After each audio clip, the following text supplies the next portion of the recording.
Looking up, one could see a great many lights glimmering in the darkness. They weren't stars. Hanging from the vast dome above were countless stalactites, glowing faintly from within. In other words, the present location was the floor of a cavern, and the issue was the scale of it all. The span from wall to distant wall was unfathomable. It had to be nearly 20 miles across in real distance. The height of the ceiling was at least 500 yards, too, and across the floor spread a great many features: cliffs, valleys, lakes, frozen white and snowy peaks, even fortresses and keeps. Calling it a cave did it no justice. It was an underground room, a subterranean world, and in truth, it was just that. This world was what spread beneath the fairy land of Alfheim, a singular field of darkness and ice, prowled by terrifying, deviant gods. Its name, Jotunheim. 5B-Wa Chui.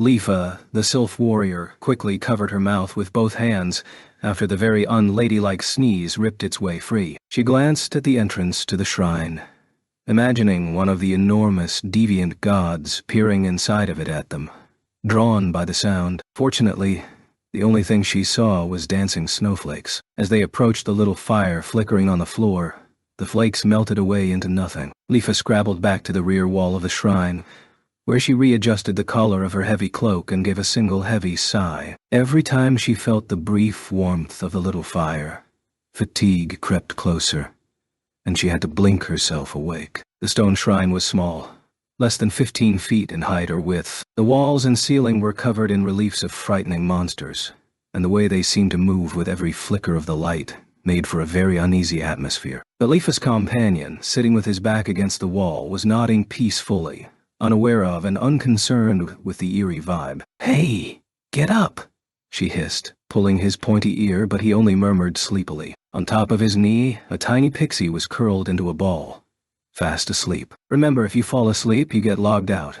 She gave his ear another tug. This time he flopped over on top of her thighs, wriggling in search of a more comfortable position. With a squeak, she jerked her back straight, and she rapidly clenched and unclenched her hands in midair as she considered just how to strike the guy awake. Then again, she couldn't blame him for being tired. The real-time clock in the lower right corner of her vision told her it was after 2 in the morning. Lifa was normally fast asleep in her bed at this time of night. Of course, Jotunheim and Alfheim above it were not actual fantasy realms. They were virtual worlds contained entirely within a server somewhere in Tokyo, the capital of Japan, on the planet Earth. Lifa and her partner were engaging in a full-dive simulation through an interface helmet called an Atmosphere. Leaving this world was actually quite simple. A downward swipe with the first 2 fingers of her hand would call up a menu window with a log-out button. She could also lie down and fall asleep for real, during which time the machine would sense the change in her brain waves and log her out automatically. When she woke up in the morning, she'd be in her bed back in the real world. But for right now,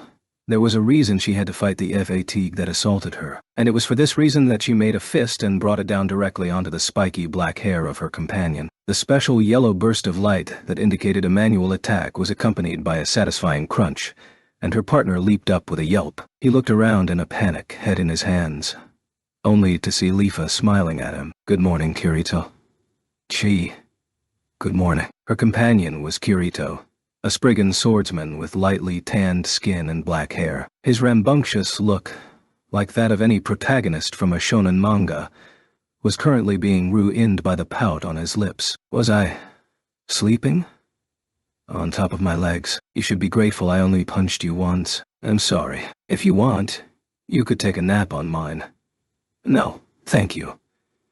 She turned her head to the side and glanced at Kirito out of the corner of her eye. "If you're done being an idiot, maybe you could share the brilliant escape plan you formulated in your dreams." "In my dream? Oh yeah, I almost got to that giant pudding a la mode." It was stupid of me to expect anything better, she thought, slumping her shoulders. She looked to the shrine entrance again, but the only thing she saw amid the darkness was the flurry of snow dancing on the wind. Lifa, Kirito, and the sleeping Pixie Yui were trapped deep at the bottom of Jotunheim, and they couldn't make their way back to the surface. This was the reason they couldn't just log out. If they wanted to, they could leave the game at any time, but the shrine was neither an inn nor a safe haven. So, if they returned to reality, Their avatars would be left behind as soulless husks. Nothing seemed to draw the presence of monsters like an UN-attended avatar. Death came swiftly for helpless punching bags.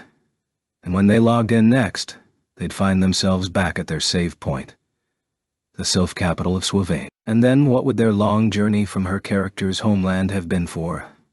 Lifa and Kirito were traveling to Alni, the capital city at the center of Alfheim. They'd left Swavane earlier today.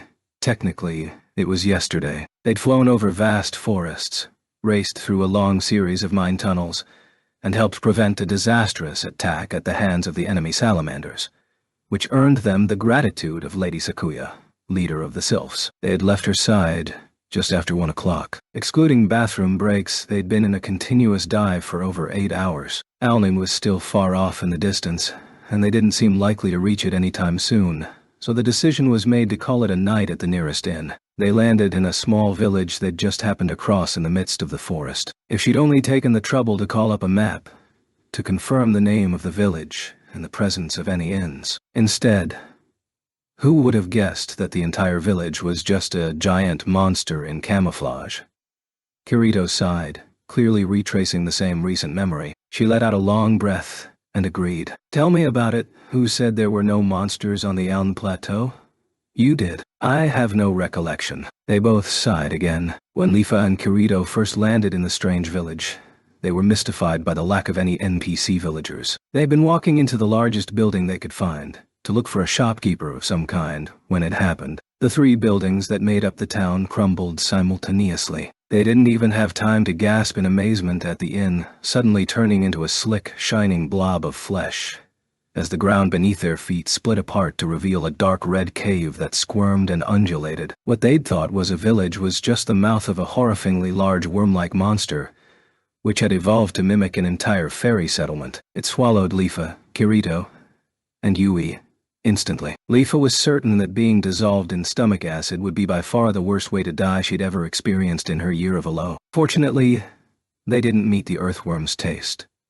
After a 3-minute tour of its entire digestive tract, they were mercifully expelled. Skin crawling from the sticky substance covering her body, Lifa tried to stop her fall with her wings, only to get another shock. She couldn't fly. No matter how she tried to work the muscles around her shoulder blades to flap her wings, they provided no lift. She and Kirito fell through a featureless darkness and plunged deep into a bank of snow. After flailing and struggling to work her head out from under the pile of snow, Lifa saw not the moon and twinkling stars of the night sky, but an endless ceiling of stone. A cave.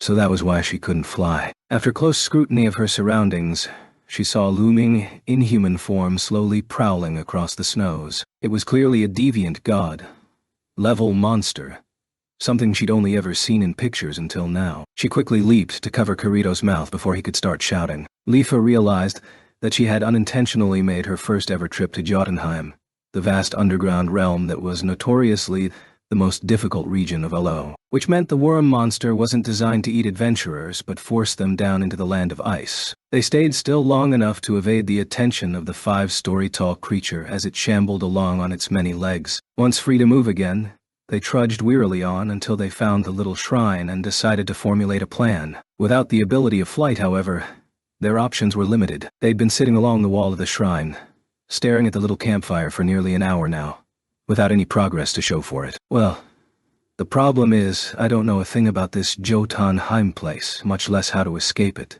Kirito had shaken the sleep out of his eyes. He peered sharply into the darkness outside. Didn't the leader of the Sylph say something about this when I handed her all my money? You can't make this kind of money without camping out to hunt deviant gods in Jotunheim or something. Yeah, she did. Lifa agreed, traveling back through her memory. Shortly before they were swallowed by the giant worm, Lifa and Kirito had saved a secret conference between the leaders of the Sylphs and Kate Siths from a deadly ambush at the hands of enemy salamanders. After they did so, Kirito donated a massive sum of IRD to their war chest, at which point Lady Sakuya, leader of the Sylphs, had made the previous remark. So where did you make such a preposterous amount of money, Kirito? Lifa's sudden derailment was met with a hum of, well, followed by a muttered answer. received that money from a friend who'd played this game obsessively, then decided to retire from it. It was true that when players quit a game for good, they often passed on the cash and loot they'd stockpiled to a friend. That made enough sense to Lifa. So, what's on your mind? Something the matter with Sakuya's comment? Well, based on the way she said it, there must be some players who do hunt down here, right? Apparently. Which means there must be other ways to get to and from this place that aren't one-way routes like that worm monster. She nodded, finally understanding where he was going. There are. Apparently. I've never used them myself, since this is my first time here. But I've heard there's a large dungeon at each of the 4 cardinal directions in Alni, and at the bottom of each is a staircase leading here, to Jotunheim. They should be. She waved a hand to bring up her menu and map. It displayed the large flat circle that was Jotunheim. But because it was her first trip here, the entire map was grayed out aside from the small area that was their immediate surroundings. She touched the edges of the map.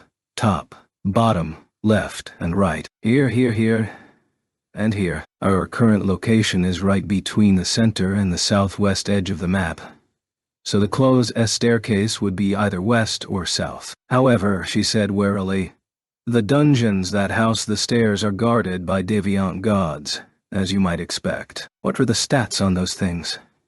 He asked airily. She gave him a withering look. I know you're tough, but not this tough. From what I hear, a huge party of salamanders attempted to tackle Jotunheim right after it was first opened, and they got easily wiped out by the first deviant god they faced. Remember how much trouble you had against General Eugene in that duel? Well, he didn't last 10 seconds against one. That's saying something. The current strategy requires at least 8 people each to be heavily armored tanks, high firepower damage dealers, and healers for backup. 2 light but agile fighters are going to be squished like ants against one of them. They're formidable then. Lifa glared at Kirito, who, his head bowed like he was nodding in agreement with her, was actually surreptitiously hiding the fact that his nostrils were flared with excitement. She added, but I'd say it's 99% likely we'll never make it to one of the exits. Who knows how many deviant gods will pull along the way, walking from this distance. Really? Well, I guess on this map we can't just fly over them, huh? Ah, right. We need sunlight or moonlight to recharge our wings, and that's clearly in short supply in a cave. Apparently, if you play as an imp, you can fly for a bit underground, though. She broke off and examined her wings. The pale green wings that marked Lifa as a sylph and Kirito's gray Spriggan ones were both dull and wilted. A fairy that couldn't fly was just a human with pointy ears. So that leaves our final option as joining a big raiding party to help get us past those deviant gods to the surface. That's right, Lifa agreed, looking outside the shrine. The only things she could see through the dim bluish gloom were endless snow, some forests, and an eerie castle looming over it all in the distance. Of course, if they got anywhere near that castle, they'd be greeted most unpleasantly by its monstrous boss and countless underling deviant gods. There was no sign of any other players. Jotunheim was recently added to the game to serve as the most difficult dungeon yet, for those who weren't getting enough out of the dungeons on the surface. So there are never more than 10 parties down here at any time, from what I understand. The possibility that one of them might coincidentally pass right by this shrine is lower than us beating a deviant god on our own. A test of our real-life luck stat. Kirito smiled weakly. He extended a finger and poked the head of the sleeping pixie on his knee. Wake up, Yui. The tiny, pink-clad fairy batted her long eyelashes sleepily, then rose to a sitting position. She covered her mouth with one hand and stretched out the other with a wide yawn. Lifa was entranced by the adorable display. Ah, good morning, Papa Lifa. Her voice was as delicate and beautiful as the strumming of musical strings. Morning, you. Kirito responded kindly. I'm afraid it's actually the middle of the night, and we're underground. Do you think you could run a search to see if there are any players nearby? Ape, sure thing. Just a moment, okay.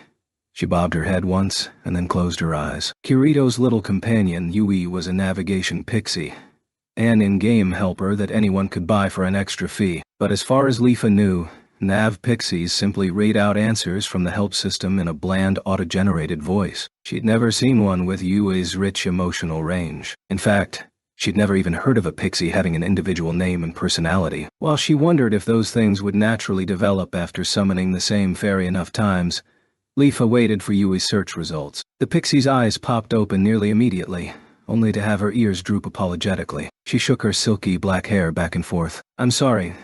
There were no player signals within the range of my data search ability. In fact, if I had been paying close enough attention to spot that the village was not marked on my map," Leafa felt compelled to reach out and stroke Yui's hair, as the little fairy hung her head sadly. "It's not your fault, Yu. I kept you busy by asking you to keep an eye out for other players. You can't blame yourself for this." "Thank you, Leafa." As Leafa looked into those teary eyes, she couldn't bring herself to believe that it was just a piece of program code. She put on her most heartfelt smile and stroked Yui's tiny cheek before turning to Kirito. "Well, at this point, I suppose it can't be helped. We've just got to do what we can." "Oh, what exactly?" Kirito blinked. This time, Leafa gave him a confident grin. "See if we can make it to one of those staircases and up to the surface on our own. The only thing we accomplish by sitting here is wasting time." But you said it was impossible." "I said it was 99% impossible. Let's bet on that remaining 1%. If we pay close attention to the movement patterns and eye lines of the wandering gods, we might just make it." "You're so cool, Leafa," Yui piped up, applauding. Leafa threw her a wink and got to her feet, but Kirito grabbed her sleeve and pulled her back down. "What?" She awkwardly fell on her bottom and was about to launch a protest when she saw those black eyes staring into her at close range. He had fixed her with a fierce glare, and his voice lost its earlier frivolity. "No. I want you to log out. I'll watch your avatar until it's gone." "Huh? Well, why? It's almost 2:30 now. Aren't you a student? You've been in a dive with me for 8 hours already today. I can't force you to spend any more of your time here." Leafa had no response to this sudden demand. Kirito continued. "We don't even know how long it will take to walk there in a straight line. Evading the search radius of those gigantic monsters could double the travel time. Even if we reach the staircase, it'll be morning by then. I need to get to Alnate at all costs, but it's a weekday for you. I think you should log off." I'm fine. I can handle one measly all-nighter," she protested weakly, trying to put on a brave face. But Kirito released her sleeve and bowed his head formally, attempting to force the conversation to a close. "Thank you for everything, Leafa. It would have taken me days and days just to gather basic information about this world without you. It was only because of you that I could get this far in only half a day. I can never thank you enough." "Oh." Leafa clutched her hands together, unable to bear the sudden pain that stung her breast. She didn't know why she was hurting, but her lips moved automatically, pushing the trembling words out. "I didn't do it just for you." Kirito raised his head, but Leafa firmly looked away, her voice hard. "I came this far because I wanted to. I thought you understood that." "What do you mean? Force me to spend my time with you? Did you think I was doing all of this against my will?" The atmosphere detected the emotions rising to the front of her mind and translated them faithfully into teardrops welling in her eyes. She blinked furiously to stifle them. You looked at each of them with panic, and Leafa had to stand and face the exit to avoid her gaze. "Today's adventure was the most fun I've had since I started playing Olo. There was so much excitement and drama. Finally, I was able to believe this world was another reality of its own. But now..." She vigorously rubbed her eyes with her right arm and turned to run out into the darkness. But before she could, an alarming, bizarre sound, neither thunder nor tremor, sounded from very close by. "Uru." It was a howl from the throat of an extremely large monster, no doubt about it. It was followed by thudding, ground-shaking footsteps. "Oh no. I just had to shout and draw a deviant god down on us. I'm so stupid, she thought to herself. But if there was one way to make up for her mistake, it was that she could run out into the open and draw the beast away. Before she could move, Kirito was behind her, holding her arm back. "Let me go." "I'm going to pull the monster away so you can keep going," she hissed, but he cut her off with a sharp glance. "No, wait, something's wrong." "Wrong? What?" "It's not one of them." She stopped to focus her ears. He was right. Aside from the low engine rumble of the deviant god's roar, there was a whistling sound, like wind, through branches. Leafa held her breath and tried to shake his hand off her arm. "If there are two of them, That makes it even more imperative. If either of them targets you, it's all the way back to Swilvain to start over. It's not that, Lifa, exclaimed Yui from Kirito's shoulder. The two approaching deviant god monsters are attacking each other. Huh? Lifa blinked in surprise and listened again. Indeed, the rumbling footsteps were not the steady gallop of creatures approaching on a run, but the uneven pattern of two beasts circling each other. Why would two mobs be fighting each other? She muttered in shock, her crushing sadness instantly forgotten. Kirito seemed to have made up his mind. Let's go out and see. This shrine isn't much of a shelter anyway. Gee, good idea. Lifa joined Kirito and snuck out into the swirling snows and darkness, her hand on her katana hilt. It only took a few steps for them to spot the deviant gods that were the source of the cacophony. The pair of monsters slowly approached from the east, like two small moving mountains. They were at least 70 feet tall, by any estimate, both with a bluish-gray color unique to all deviant gods. There was a slight difference in size between the two. The one that rumbled like an engine was larger than the one that whistled like the wind. The bigger one might charitably have been described as humanoid. It was a giant with 3 faces stacked vertically, and 4 arms sprouting from its sides. Each of the faces was sputtering individually, stony and menacing like evil deities, and the combination of their muttering created that odd engine rumbling. The 4 arms each held a titanic sword, as crude and blocky as steel rebar from a construction site. The smaller deviant god was absolutely incomprehensible in design. The large ears and wide mouth were vaguely elephantine, but the body was flattened and round like a dumpling supported by around 20 clawed legs. It was like a jellyfish with the head of an elephant. It reared up in an attempt to slash at the 3-faced giant, but the whirlwind of those swords kept the creature from reaching its target. Each time the tip of one of the swords hit the dumpling body, filthy black liquid sprayed out like mist. What's going on?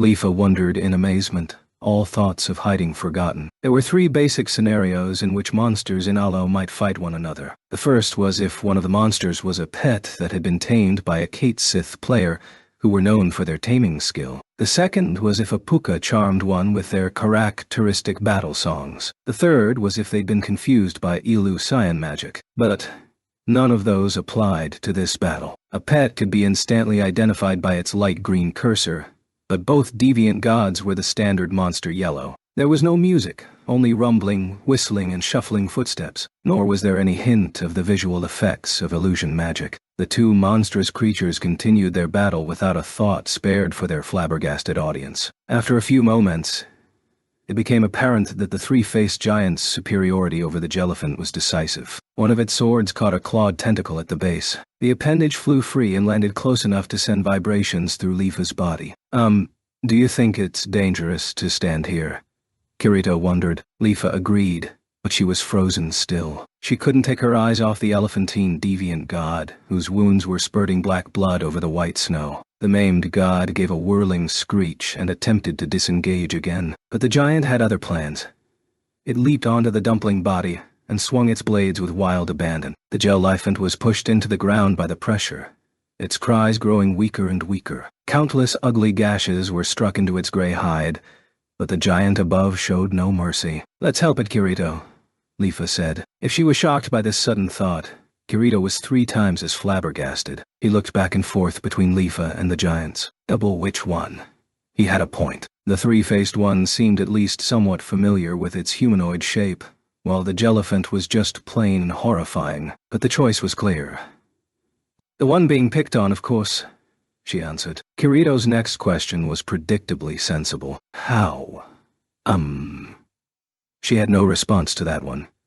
Lifa had no idea how to help it. But even as they stood there, the giant was slicing deep furrows in the grayish hide of the elephantine creature's back. Just do something, Kirito, she wailed, clutching her hands together. The Spriggan boy looked upward in frustration and ran his hands through his black hair. But I don't know what that something should be. Suddenly, he stopped moving and gave the beasts a hard stare. His eyes narrowed, light flashing deep within them. She could practically see the high-speed thoughts racing through his brain. If there's a meaning behind that body type, he murmured to himself. Then he looked around with a start and whispered to the tiny pixie on his shoulder. Yui. Is there any water nearby? Lake or river. Anything will do. She blinked in surprise, but answered him without question. There is, Papa. There's a frozen lake about 200 yards north of us. Good. Ready, Lifa? We're going to run there like our lives depend on it. Who? When he spoke of body type, was he referring to the three-faced, four-armed giant? What did that have to do with the water surface? Kirito pushed her lightly on the back and pulled something from his belt that looked like a thick nail. Lifa suspected it was a throwing pick, but she'd never seen anyone use them before. With all the powerful long-range magic in Alo, it was nearly pointless to spend time training up the throwing weapon's skill. But with a practiced motion, Kirito spun the 5-inch pick within his fingertips and raised it above his shoulder. Yeah! He flicked his hand forward faster than the eye could follow, and the metal nail shot forth in a blue line. It struck the giant's top face right between its gleaming, dark red eyes. To her surprise, Lifa noticed that the massive creature's HP bar actually went down a single pixel. He couldn't possibly break through that deviant god's powerful armor with such a toy-like implement, unless his skill level was incredibly high. It was only a tiny drop in the bucket of the giant's massive store of HP. The real takeaway was that any damage had been done at all, because now, Bibri-ro. It roared and turned 3 pairs of eyes from its previous victim to its new target, Kirito and Lifa. Time to run! Kirito screamed and turned north, spraying snow as he dashed. Hey, Lifa mouthed in surprise, then took off after the rapidly shrinking Spriggan. A moment later, the ground beneath her feet rumbled and her ears were filled with the sound of bell lowing. The giant was chasing them. Wait! Ah. Lifa was now running as fast as her legs would go, but Kirito was pulling even farther away. His form as perfect as an Olympic sprinter's. She had experienced his running speed before in the Lugru corridor on the surface world above, but it wasn't quite so thrilling when he was using it to leave her in the dust. Why, Suux, she wailed, as the massive thudding footsteps drew closer behind her. The deviant god was 13 times Lifa's height, so the ground it covered in a single step must be about the same. She could practically imagine those giant rebar swords swinging at her back, and put every ounce of her strength, technically, every ounce of her brain's commands, into running after Kirito. Suddenly, the figure in black skidded to a halt in front of her with a spray of snow. Arms open wide, Kirito spun around to catch her. Despite the situation, she couldn't help but feel a little flushed in the face, and turned to look back. The three-faced giant loomed over them, terrifyingly close. A few more steps and it would be upon them. Just a single blow from its massive swords would easily obliterate lightly armored fighters like Kirito and Lifa. What in the world is your plan? She silently hissed at her partner. At nearly the same moment, a monstrous cracking sound echoed throughout the underground clearing. The giant's enormous tree-trunk leg had punctured the ice hidden beneath the snowdrifts. Kirito had stopped them directly in the center of the snow-covered lake. The ground just 50 feet ahead of them cratered in, revealing dark, clear water. The three-faced giant plunged into the hole of its own creation, sending up a towering plume of water. Please, please just sink. Lifa prayed with all of her being, but it would not be that simple. Almost immediately, a face and a half emerged from the water and began sloshing toward them. It must have been using the pair of arms below the surface like oars, and, despite its rock-like exterior, it indeed proved itself a skilled swimmer. If dropping the beast into the lake was Kirito's plan, then the gamble had backfired. She tensed herself for another mad dash, but Kirito held her close and did not budge. His grip was so tight, the game's anti-harassment code could have kicked in at any moment. He stared down the approaching giant. He don't mean to. Does he just want to die here? She wondered instinctually. Not long ago, she'd suggested that they allow themselves to be killed so that they could respawn at their save point. Swilvain, capital of Sylph territory. That was not an option. Every event, every incident that had occurred throughout this long day had told her how urgent it was for Kirito to get to the world tree looming over Aln in the center of the map. The Spriggan boy dove into Alo solely to meet someone atop it. They'd overcome all these challenges just for that purpose. No, you can't. You have to.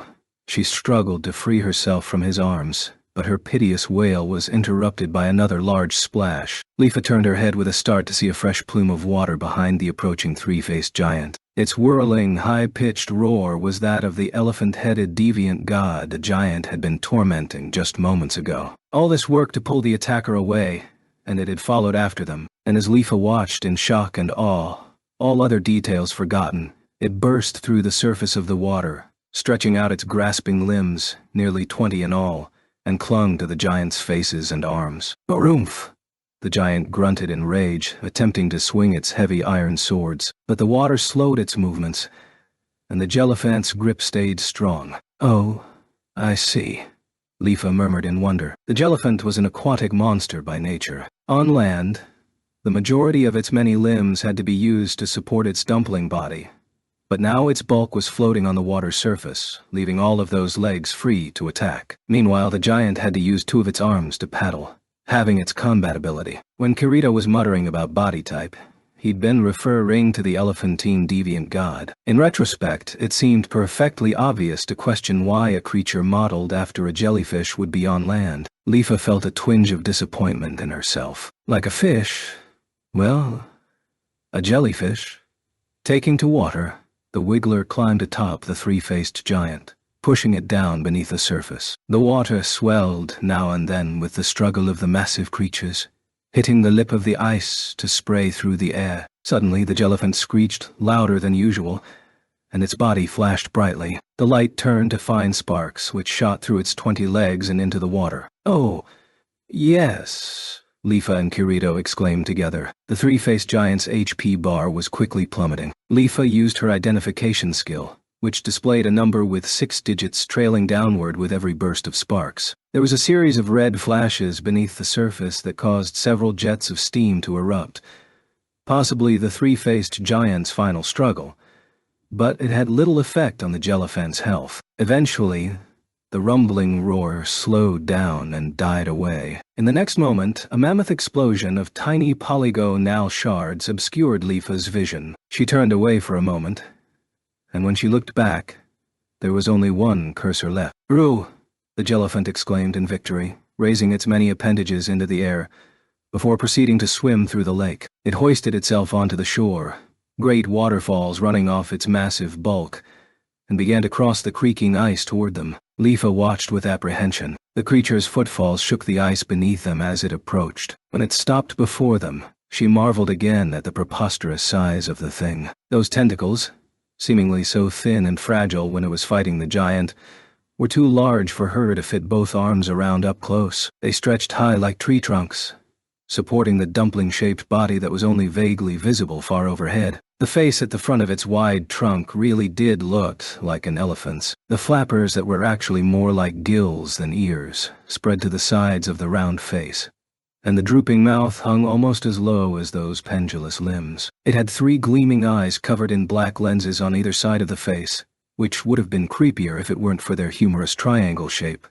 which made them look like rice balls. "So, what do we do now?" Kirito wondered. It was Leafa's idea to save the elephant creature, but she hadn't spared a thought for what would come after that. It was still a terrifying, deviant god standing before them, its cursor a hostile yellow. One swipe of its clawed limbs would easily kill the both of them. But the fact that it had approached so close and still hadn't attacked them proved that this was already an irregular scenario. In a high-level hunting ground like Jotunheim, common sense said that every monster would fly into a rage and attack any player that crossed its field of vision. The fact that it was not doing so gave Leafa hope that it would leave them alone and eventually shuffle away. A second later, her hopes were dashed. It whistled, and extended its long nose straight at them. Kirito prepared to leap out of the way, but Yui pulled on his ear with an adorably tiny hand. "It's all right, Papa. The little one's not angry." "The little one?" Leafa's jaw nearly dropped at the irony. Suddenly, the finely separated tip of its nose snaked around the both of them and lifted them straight off the ground. "Hayek!" Kirito wailed pathetically. Leafa couldn't even manage a squeak. The elephant head easily lifted them a few dozen yards into the air and tossed them not into its mouth, but onto its back. Fortunately, they landed butt first, bounced and fell again. The Jellyphant's body had seemed slick from a distance, but it was actually covered in thick, short gray hairs. Once Kirito and Leafa were safely settled in the center of its back, it roared again, apparently in satisfaction, and began moving about as though nothing had happened. Ooh. After sharing a wordless glance with Kirito, Leafa gave up attempting to understand what was happening and stared out at their surroundings. Being the land of eternal darkness did not mean that Jotunheim was actually pitch black. The stalactites clinging to the ceiling gave off a faint glow, which glimmered dimly off the snow coating the ground. If the place weren't so deadly, it would have been quite beautiful. The dark forests, the jutting cliffs, and the towers and castle looming over it all were easily visible from their present vantage point. After a minute of riding on the back of the Jelliphant and feeling the vibrations of its 20 legs, Kirito murmured, "Do you suppose this is the start of some kind of quest?" Leafa wondered for a moment. If it was a quest, we would have gotten some kind of prompt or start log by now. She waved a hand to indicate the upper left area of her view. Since there was nothing like that, it'd probably be more of an in-game event than a simple commission quest with an obvious beginning and end. That's a troubling sign. Why is that? If it's a quest, we're guaranteed to get some kind of reward at the end. But since in-game events are more like a little prefab drama involving the players, we can't be assured of a happy ending. Meaning, we might be heading for something unspeakably awful. Very possible. I made the wrong choice in a horror-themed event once and got boiled to death in a witch cauldron. Wow, Dot. Whoa, that's messed up, Kirito said, his smile looking more like a grimace. He brushed the heavy hair at his side. Well, we can't put this horse back in the stable. This Jelliphant? And we'd probably take tons of damage jumping off from this height, so I guess we just ride it and see what happens. I know it's a bit silly to bring this up now, but what is it? The Spriggan looked at Leafa, his expression serious again, then dipped his head. I'm sorry about what I said earlier, Leafa. I made light of your feelings. Maybe I wasn't taking this world seriously enough. It's just a game, I told myself, but I should have known already that whether the surroundings are real or virtual, the things you feel and think are real, and the truth. A look of anguish crossed his downturned face. For an instant, Leafa felt she saw something familiar in that expression, but she put the thought aside and waved her hands in supplication. And no, it's my fault. I'm sorry. After all you did to help me and the rest of the Sylphs, I should know perfectly well that you don't see Alo as just another game. Lately, Leafa had come to feel strongly that there was something about this new RPG genre that tested each of its players. Generally speaking, it was a player's pride that was being chow-lenged. This was a game, so it was impossible to win all the time. You might fall into a trap set by players of an enemy race. You might get into a fight and simply be beaten into the mud. When that happened, how hard could you struggle? If you lost, how would you regroup and hold your head high? That was the test. In traditional video games played on a flat monitor, there was no expression of emotion, unless you entered a specific command. If you lost, the most that happened was a frowning emoticon in the chat window. But in the full dive environment, every player's emotions were written plainly across his or her face. You might even be seen shedding tears of frustration. Many players glibly abandoned a disadvantageous fight or logged out the moment they lost, specifically in order to avoid showing anyone that kind of emotion. Leafa, too, wanted no one to see her cry, if she could help it. But the mysterious Spriggan before her seemed to spare no thought for the concept of maintaining face. When they were ambushed by the salamanders in the Lugru corridor, and when he was being pulverized by General Eugene's legendary sword, Kirito made no attempt to hide his anger and frustration. He struggled and scrabbled until he ultimately emerged victorious. No one who wrote this off as just a game could do such a thing. Can I ask you something? What game did you play before this? What are you like in real life?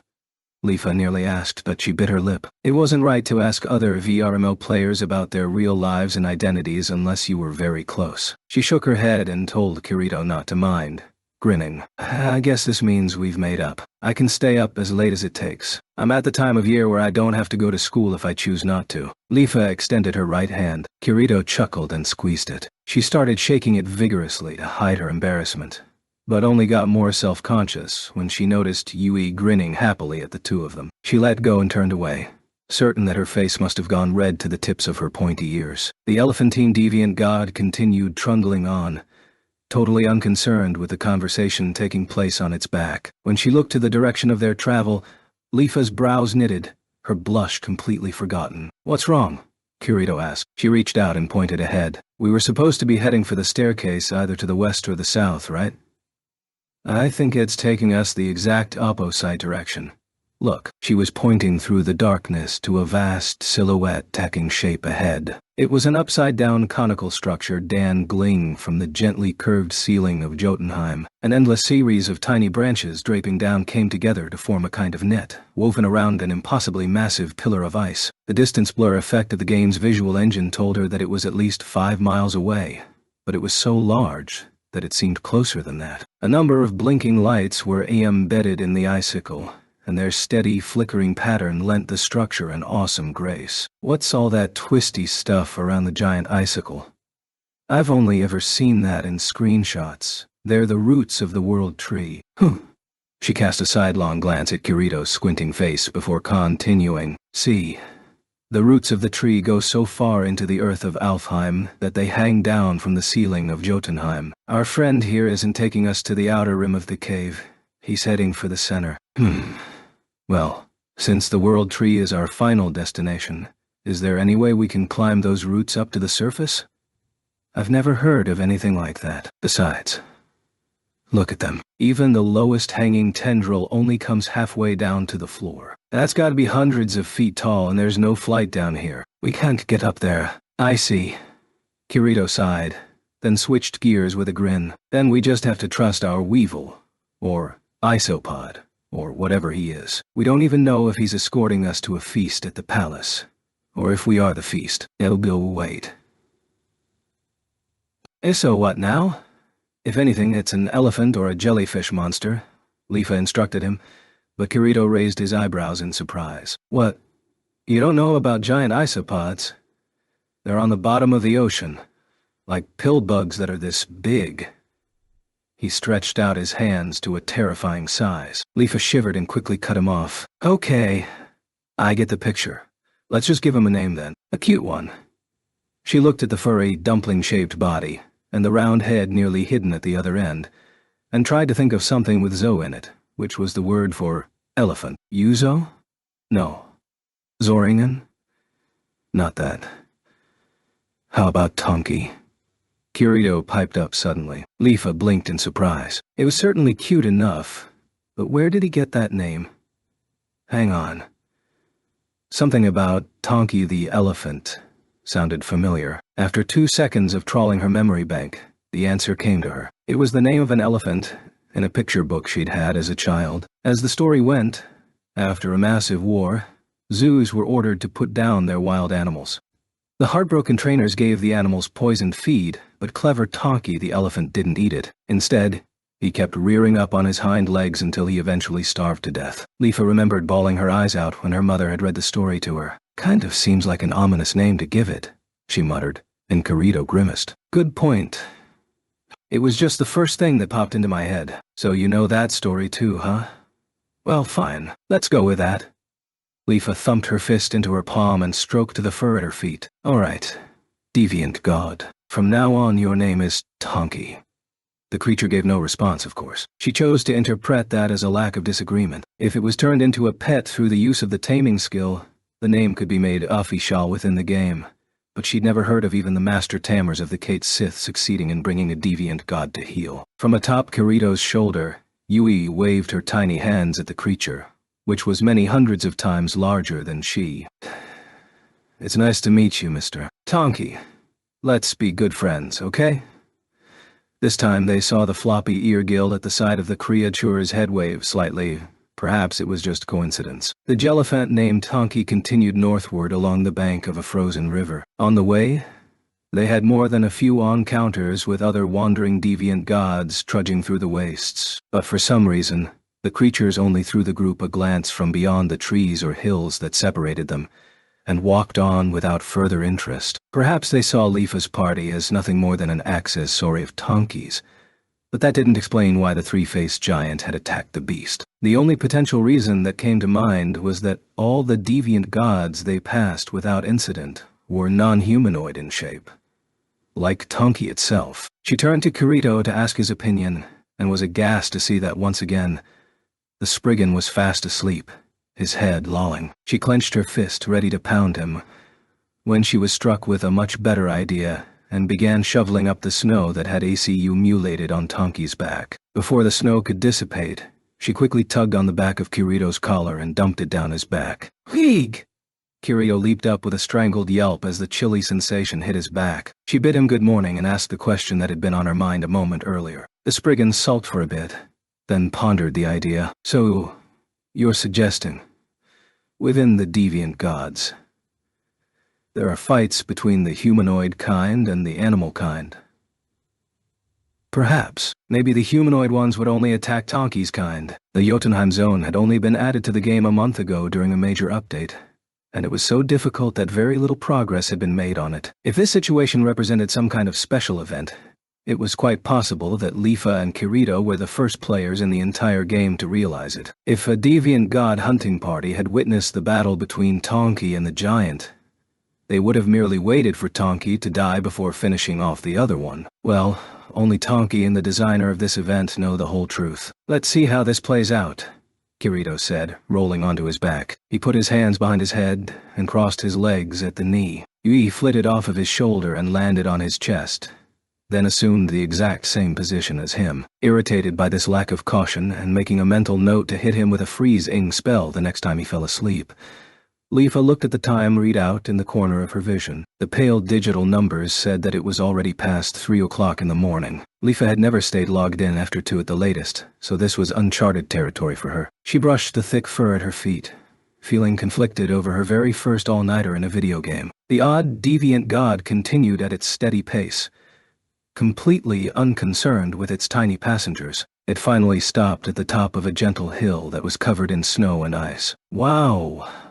Leafa walked up closer to Tonki's head and marveled at the sight before her. It was a hole, but the word hole wasn't adequate to describe the scale of the thing. It was a vertical shaft so wide across, the far side was hazy with distance. The sharp, sheer cliffs were covered in a layer of thick ice, too.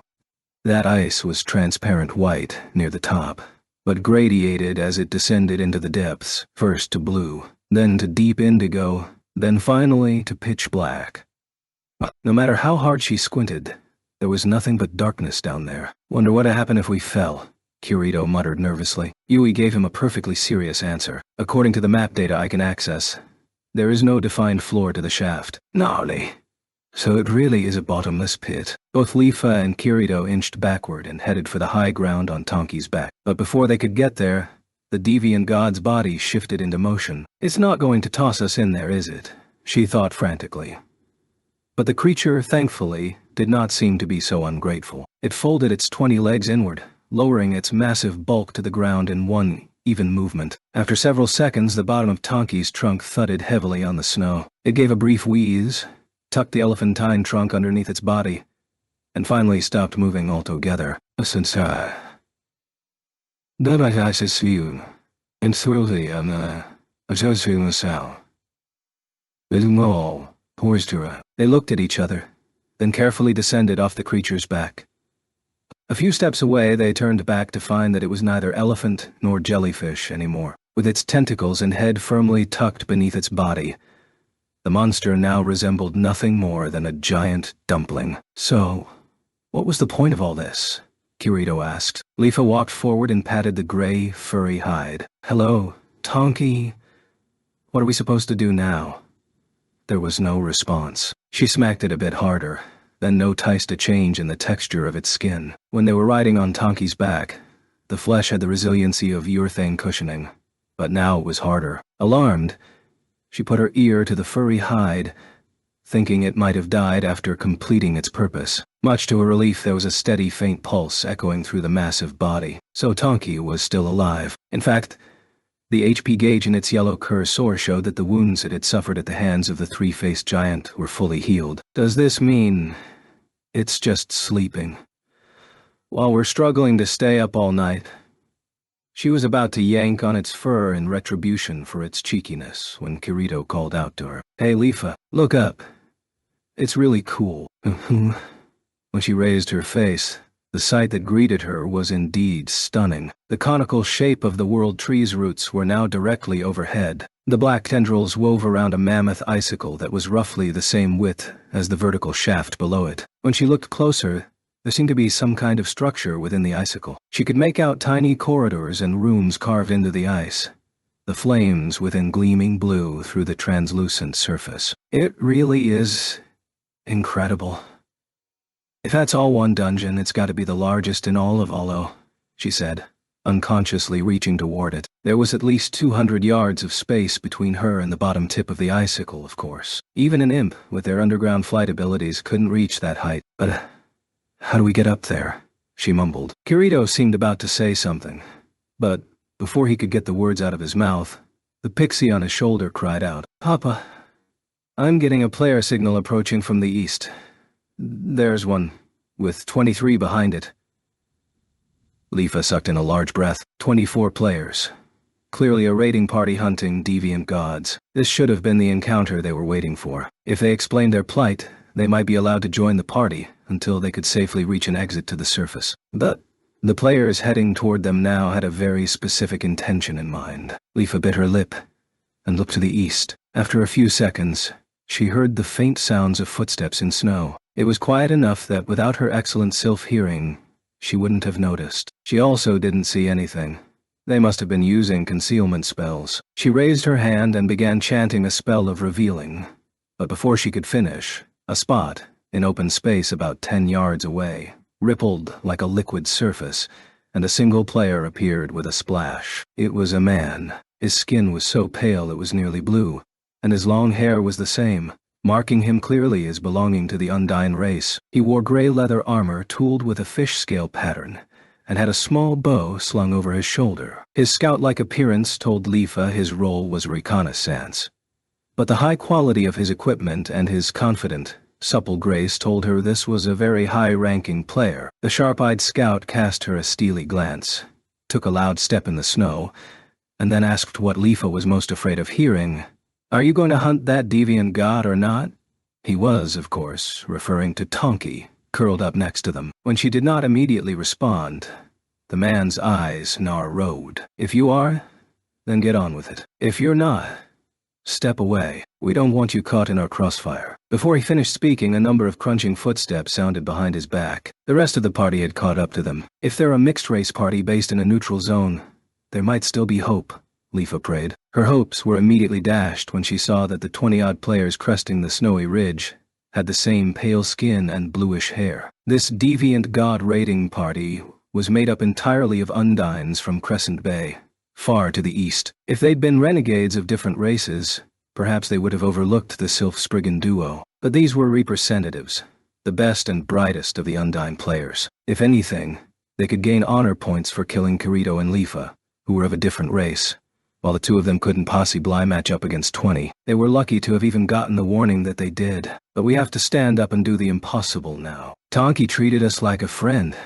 We can't leave it to die, Leafa told herself. She stood between the blue-haired scout and the monster, and issued a gravelly warning. "I know this is against in-game manners, but I beg your indulgence. Leave this deviant god to us." The man and his cohorts behind him chuckled uneasily. It would be one thing to hear someone say that in a lesser hunting ground, but this is Jotunheim. You must have been playing long enough to know that claiming an area or a monster is...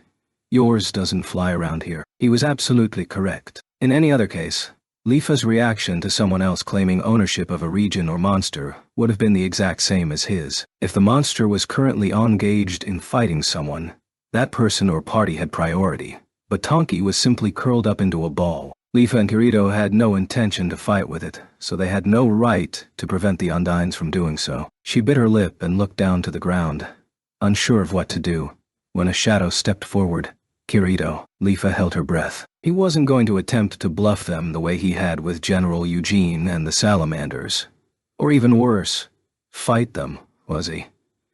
He couldn't draw his sword against such a huge party. It was insanity. They were hunting in Jotunheim, which assured that the 24 Undines before them were among the best of the best. They were far tougher than the Salamander party that ambushed the pair outside of Lugru. The gleaming heavy armor and sparkling wizard staffs alone told her that much, but she was not at all prepared for what Kirito actually did. The black-clad Spriggan made no move toward the greatsword on his back. Instead, he folded at the waist and bowed deeply. "Please," he croaked, deadly serious. Its cursor might be yell low, but this deviant god is our companion, our friend. It brought us here, even when it was at death's door. Please, let it rest here as it wishes." He bowed even deeper toward the blue-haired scout, whose eyes were wide with surprise. That was quickly followed by the largest expression of exasperation yet. The fighters behind him were openly laughing now. Come. Now, you're human players, right? Not NPCs."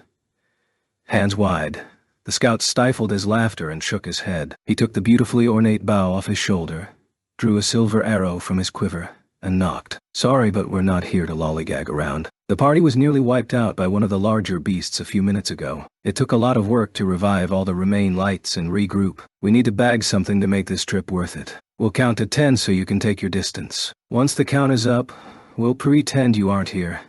Mages, lay down buffs." He raised a hand, and the mages at the back of the party began chanting spells. With each burst of colored light, the warriors at the front were enveloped in status-enhancing magic, in preparation for the battle ahead. 10, 9, 8. The archer's countdown rang out through the sound of the spell. With her hands clenched so tight she could hear the bones creaking, Leafa shuddered and called out to her partner. "Let's go, Kirito." "All right," he murmured and turned on his heel, walking to the west along the bottomless shaft. Leafa took to his side. The scouts' countdown continued behind them. 3, 2, 1. "Commence attack," he chanted mechanically. They heard the piercing sound of fierce attack spells and the metallic clanking of heavy armor bursting into motion. Explosion after explosion sounded right behind them, and the ground rumbled beneath their feet. Leafa's ponytail was sent waving by the blast of hot air that hit her back. After about 30 steps, Leafa and Kirito finally turned around to look. The warriors had just started thrusting their swords,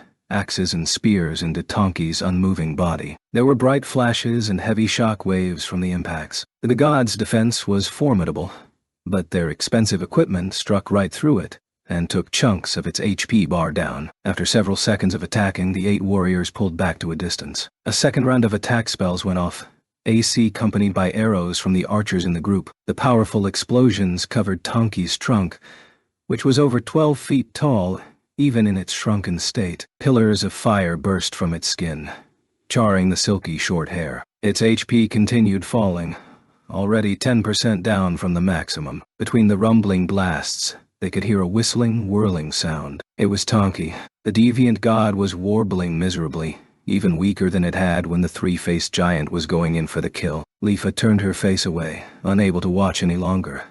But what she saw tore at her heart even more. Kirito stood with his fists clenched, and, peeking out of his front pocket, Yui was gripping the seam with both hands, her delicate knuckles white with force. Her sweet little face was crumpled with agony. Large round tears streamed out of her big black eyes. The sight of the tiny pixie, shoulders trembling, desperately trying to stifle her sobs, brought a hot sensation to the corners of Leafa's eyes. If only this squad of Undines had been a merciless PK gang, then Leafa could have hated them for what they were doing. She could have promised the dying Tonki that they would avenge its death. But the Undines were only performing the rite of any MMO player. Ever since the development of the first tabletop RPGs in the last century, one goal was front and center in every game: killing monsters to earn gold and experience. Decades later, in the immersive full dive format, that standard had not changed. The rules and manners of playing in Alfheim Online said that Leafa could not force these Undines to stop. In which case, what did it say about the existence of man-ners if they couldn't stand up to protect something, monster or not, that had traveled with them and shared their sentiments, even if only for a time? What was the point of rules if they couldn't even say, "Don't kill him. He's our friend"?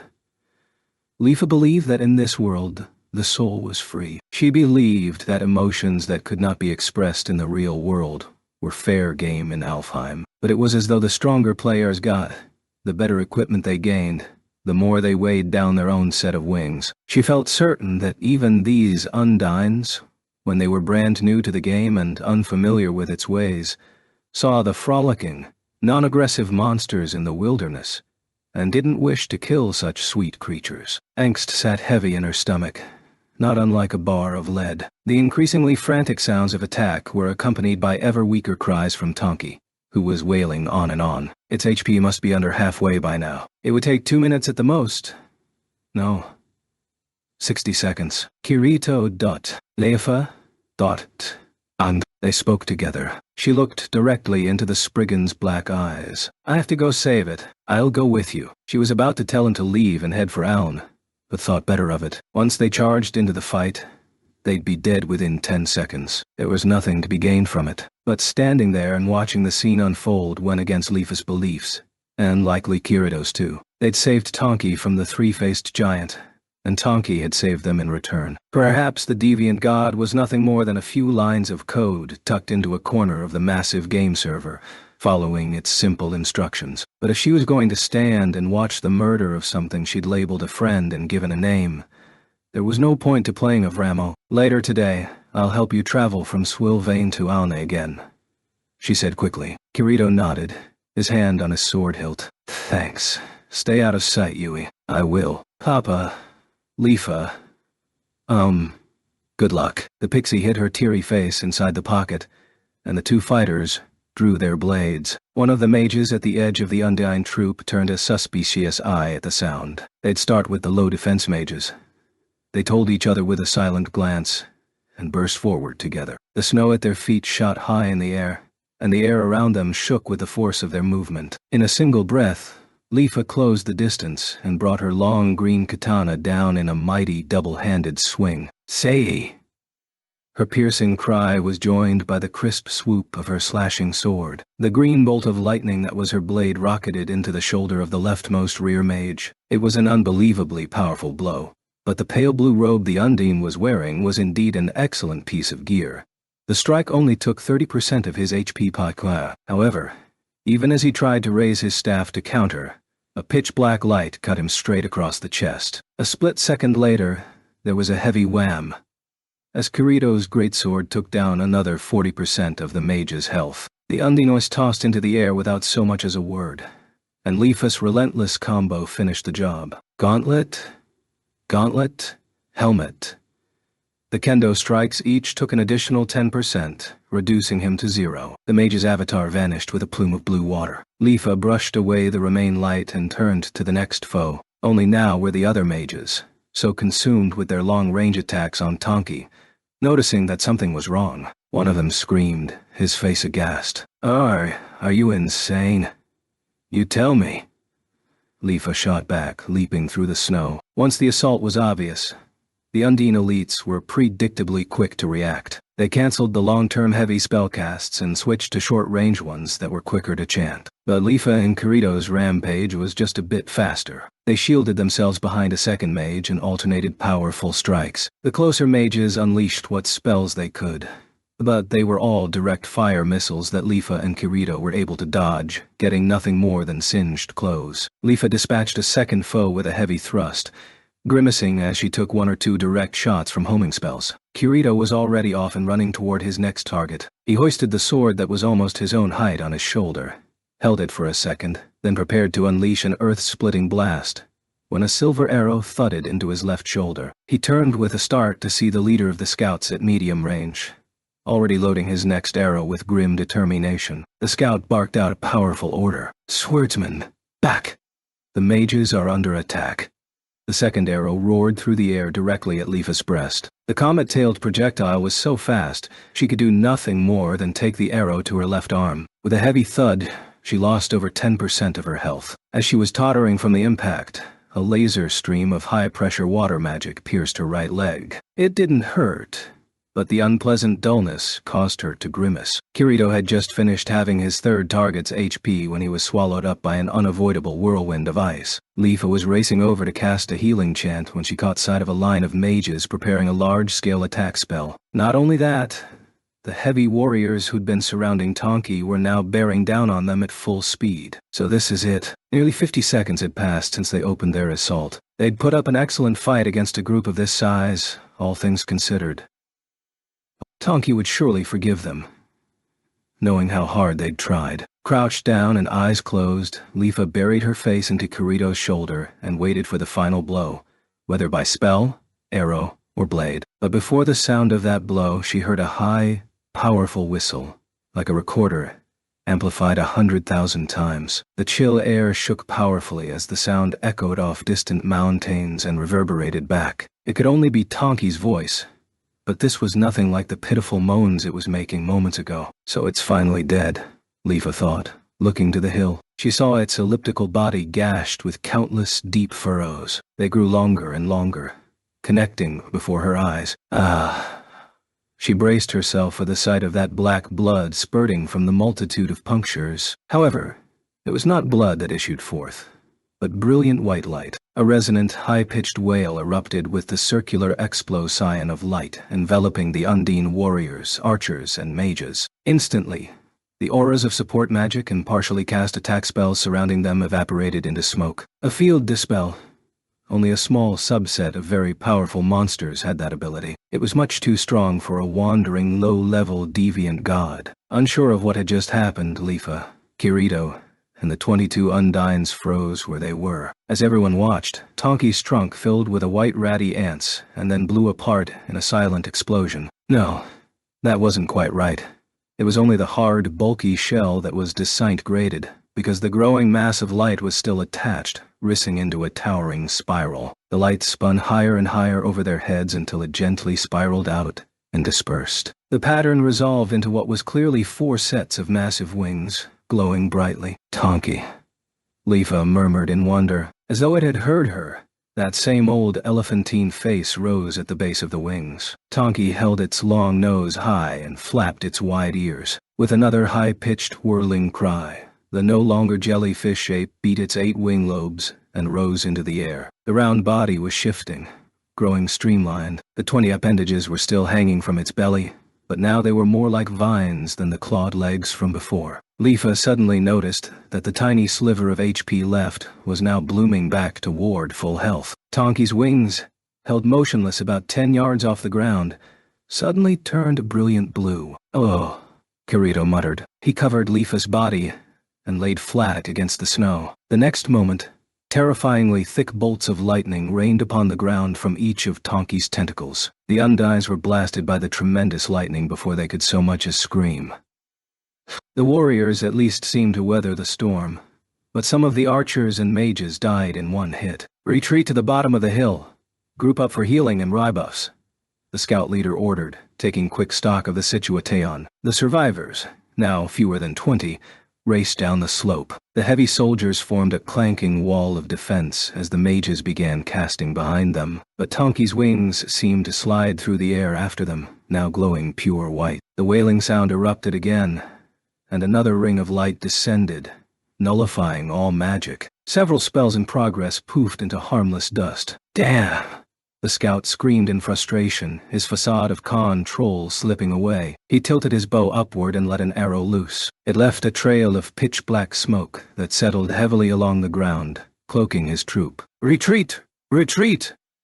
From Leafa's vantage point, she could see the Undines peeling off to run pell-mell in the other direction. Once in full escape, their speed was impressive, and the blue fairies had soon vanished beyond the mount of snow. Now that Tonki had the power of flight, it could easily track the land-bound players if it so desired, but the deviant god merely trumpeted in triumph. As the sound echoed away, it pled all 4 wings on one side, facilitating a slow pivot in midair. Tonki steadily flapped toward Leafa and Kirito until it stopped right over their heads. The elephant head was pale now, and the 6 eyeballs looked down on the humans. "So, what do we do now?" Kirito asked. Leafa felt a moment of déjà vu. It was the extended elephant trunk that answered his question, scooping them both up off the ground. Before she could even recognize that her suspicions were confirmed, Tonki tossed Leafa and Kirito onto its back. They landed hard on their bottoms. Once they shared a look of recognition and put away their swords, Leafa rubbed the beast's white hide. It seemed to her that the hair was also longer and softer than it had been before. "At any rate, I'm glad you're alive, Tonki," Kirito murmured. Yui popped her head out of his breast pocket and clapped happily. "I'm really glad. Good things do happen if you stick around long enough." "Let's hope we stick around a little longer," he muttered, looking up and down from his vantage point. Clearly, Tonki would take them somewhere from this point, but if the destination happened to be the bottom of this massive hole smack in the middle of Jotunheim, that certainly didn't make things any easier. Fortunately, after a brief whistle, Tonki instead headed for the impressive roots of the world tree above. With every rippling beat of its luxuriously furry wings, the massive deviant god rose further up into the darkness of the cavern. It followed a gentle spiral trajectory until Leafa could see the entire vastness of Jotunheim below. Wow. She couldn't contain the marvel that passed her lips at the cruel, beautiful land of ice and snow. Player flight was impossible in the cave, so Leafa and Kirito had to be the first to ever witness it from such a height. She was about to pull an image-saving item out of her inventory when she then thought better of it and clasped her hands instead. She could save a screenshot of the image, but nothing could preserve the feeling in her heart at this moment. It was a complex mixture of sadness and delight, frustration and liberation. Whether it had any inkling of what ran through Leafa's heart or not, Tonki briefly dropped into a more leisurely spin before beating its wings mightily once more. At first, Leafa's mind couldn't exactly process the sense of distance between herself and what she was seeing. There was the icy blue translucent cone that hung from the ceiling, as well as the net of black tubes that seemed to hold it into place. The roots of the tree. Based on the distance blur, the gigantic icicle was at least 200 yards tall. As they'd noticed from ground level, there were multiple floors visible within the structure, forming a dungeon of ice. As she marveled silently at the incredible sight, Leafa suddenly noticed a golden light flashing at the very bottom of the icicle's sharp tip. She squinted, but still couldn't see it very well. Without thinking, she held up her right hand and chanted a quick spell. A puddle of water vibrated in her palm, then crystallized into a flat piece of ice. Kirito peered over at her. "What's that?" "An ice scope spell. See that thing shining at the tip of the giant icicle?" She squished her face cheek to cheek with Kirito's and held up the large lens. The golden light in the image wavered briefly before sharpening into focus. Leafa let out an extremely unladylike shriek when she recognized the source of that light. Sealed into the tip of the icicle was a breathtakingly impressive longsword, with a blade shining pure and gold. The sword's phosphorescent glow and fine decorations made it clear that this was a legendary weapon. Not only that, Leafa knew the name of this sword already. "It's the Holy Blade Excalibur. I saw a picture of it on the official site. The only weapon greater than Eugene is Demon Blade Graham. It's the best sword in the game and no one knew where to find it. Until now." The best sword.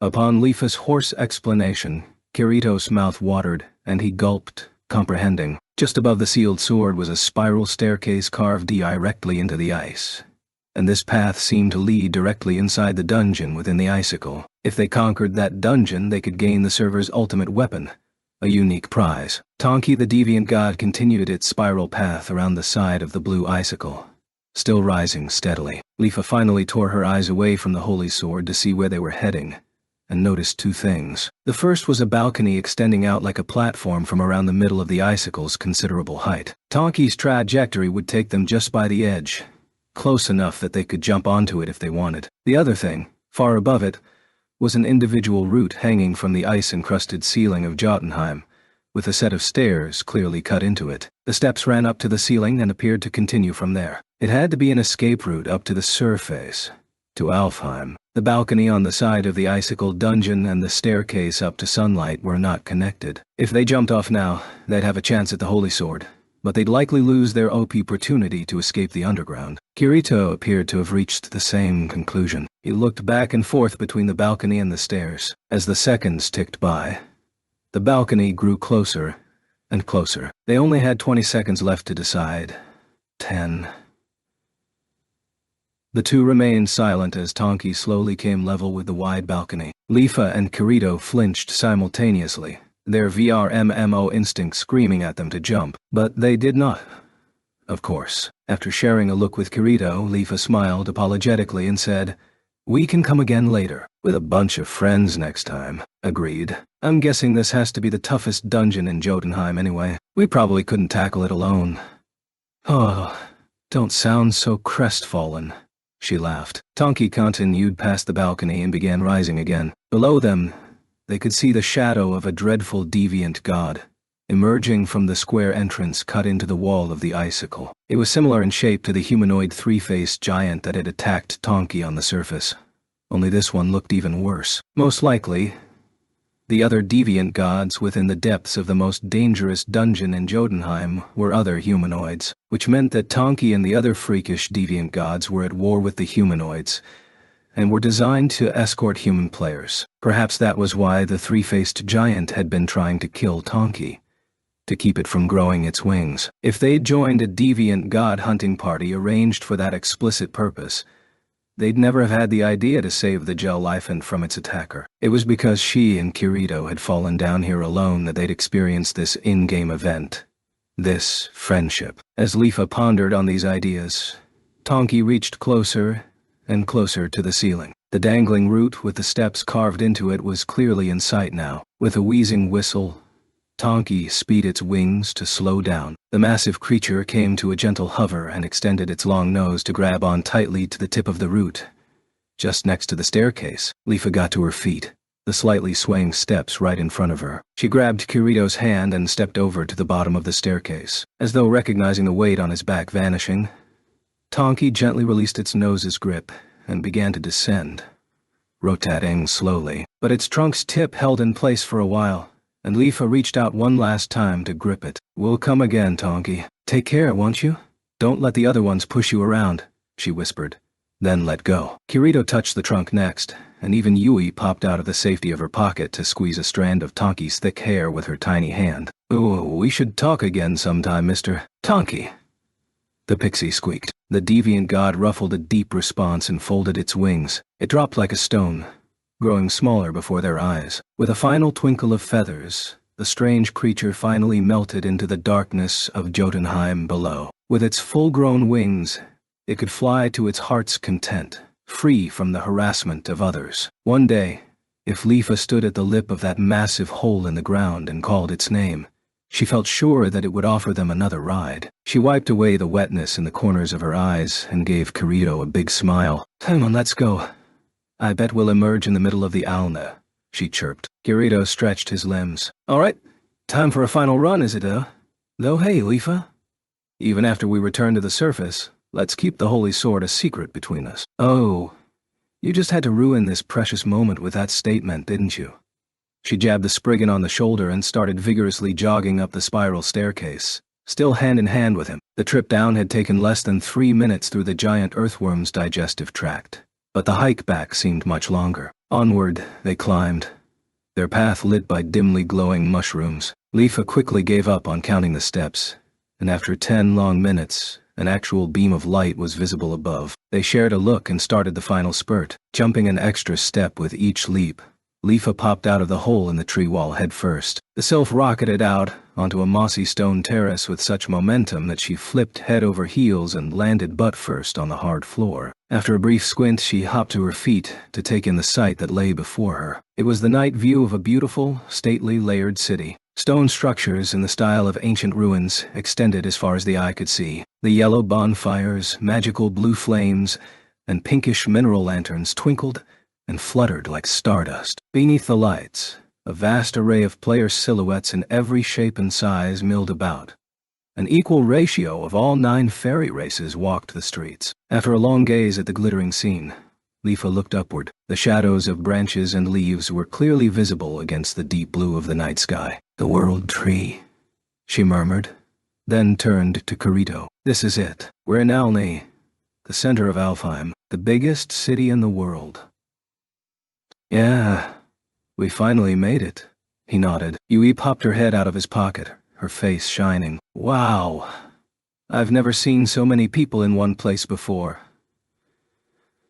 Leafa could say the same. It had never occurred to her that so many players would have left their home territories to enjoy their own adventures. The three sat for a time on the railing of the terrace, letting the bustle of the metropolis wash over them. Eventually, they were awakened from their reverie by the heavy blast of a thick sound, something like a pipe organ. It was followed by a soft, feminine voice coming from the sky. The announcement was for the weekly round of maintenance that would shut off the server at 4 a.m. Leafa had never heard this voice before. She'd never been online this late. It's been one long series of firsts for me, the past 2 days. She swung her legs forward. I suppose that's it for today. Guess we should find an inn to log out, she said to Kirito, who nodded in agreement. How long does the maintenance last?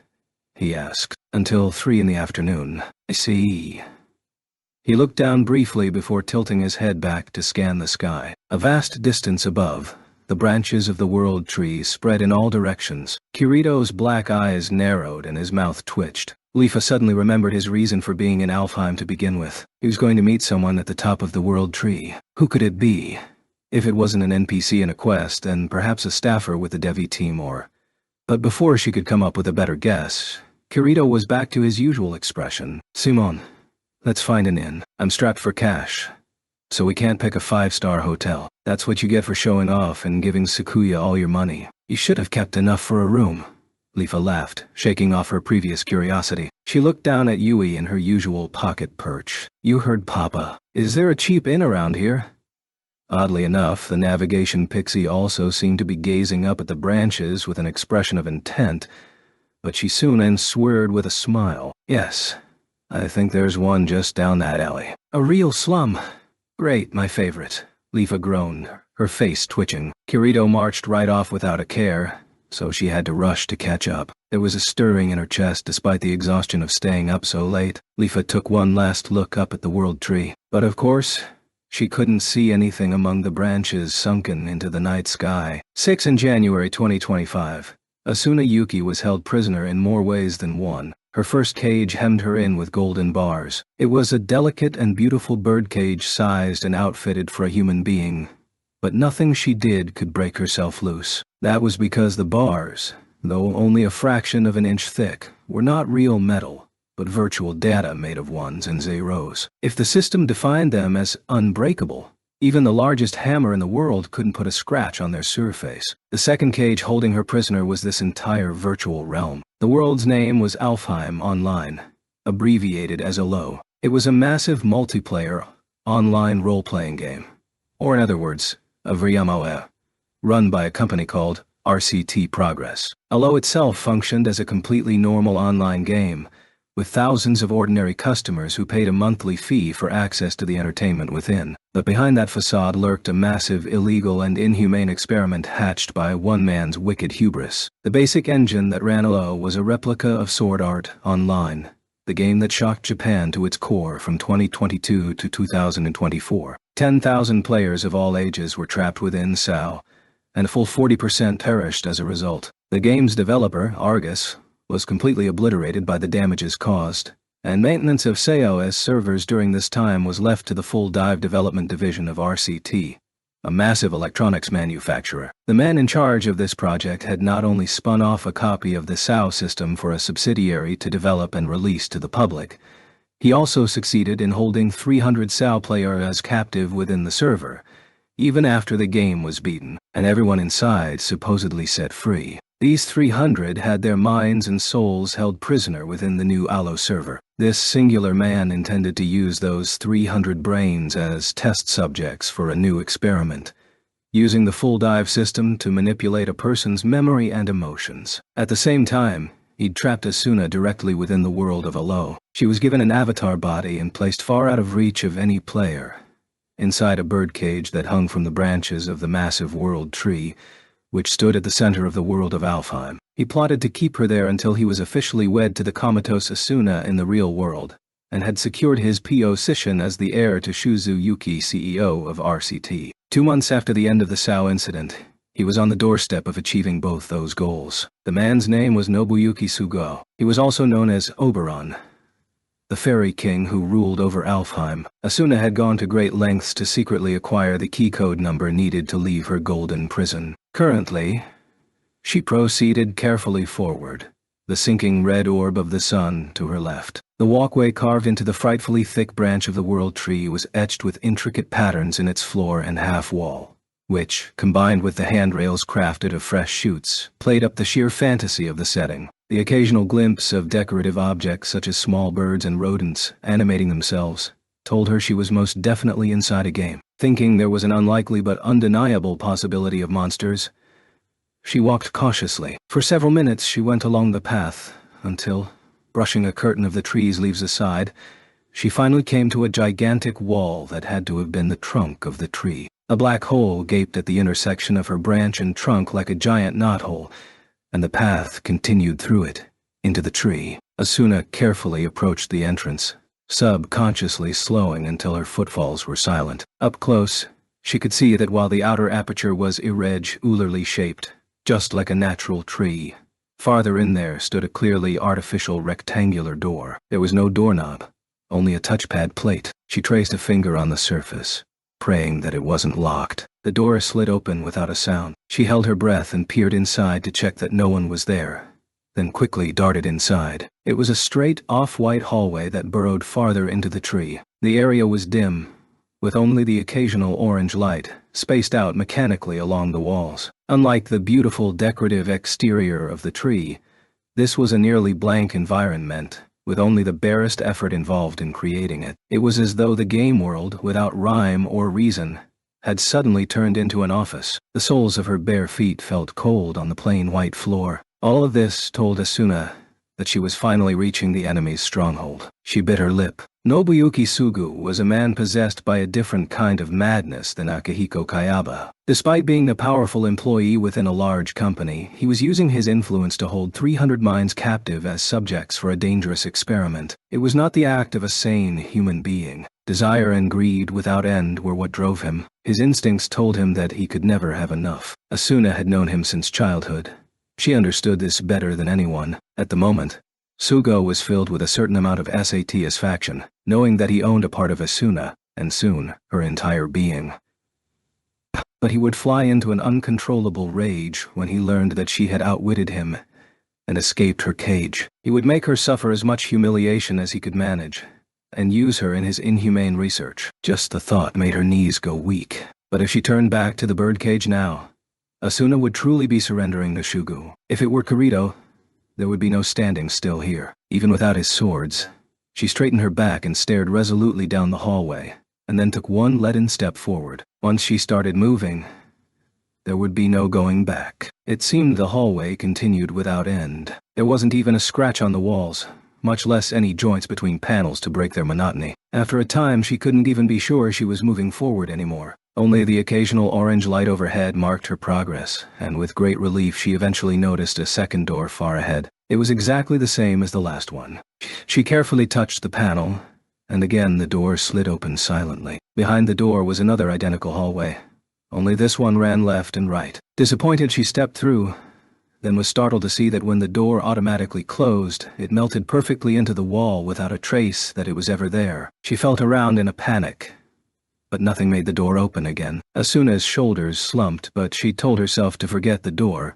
She wouldn't be going back anyway. She raised her head and looked both ways. This time the hallway was gently curved, rather than straight. After a moment of consideration, she took the right path. Onward she walked, her quiet footsteps the only sound. Again her sense of movement began to melt away, until it seemed that she had simply been walking in loops around the same endless circle of hallway. And then, finally, Asuna spotted something that wasn't just another stretch of wall. Stuck on the gray wall of the inside curve was a poster-like object. She raced over and saw that it was a map of the area. She consulted it eagerly. At the top of the rectangular sign was a title in a plain font that read Laboratory Map, Floor C. Below it was a simple diagram. It showed that the structure had 3 floors, each of which was a big circle, and she was on the top floor. There was nothing on floor C except for the circular hallway. There wasn't even a marking for the straight tunnel that had brought her here from the birdcage, but on floors B and below, the inside of the circle was lined with various rooms and facilities.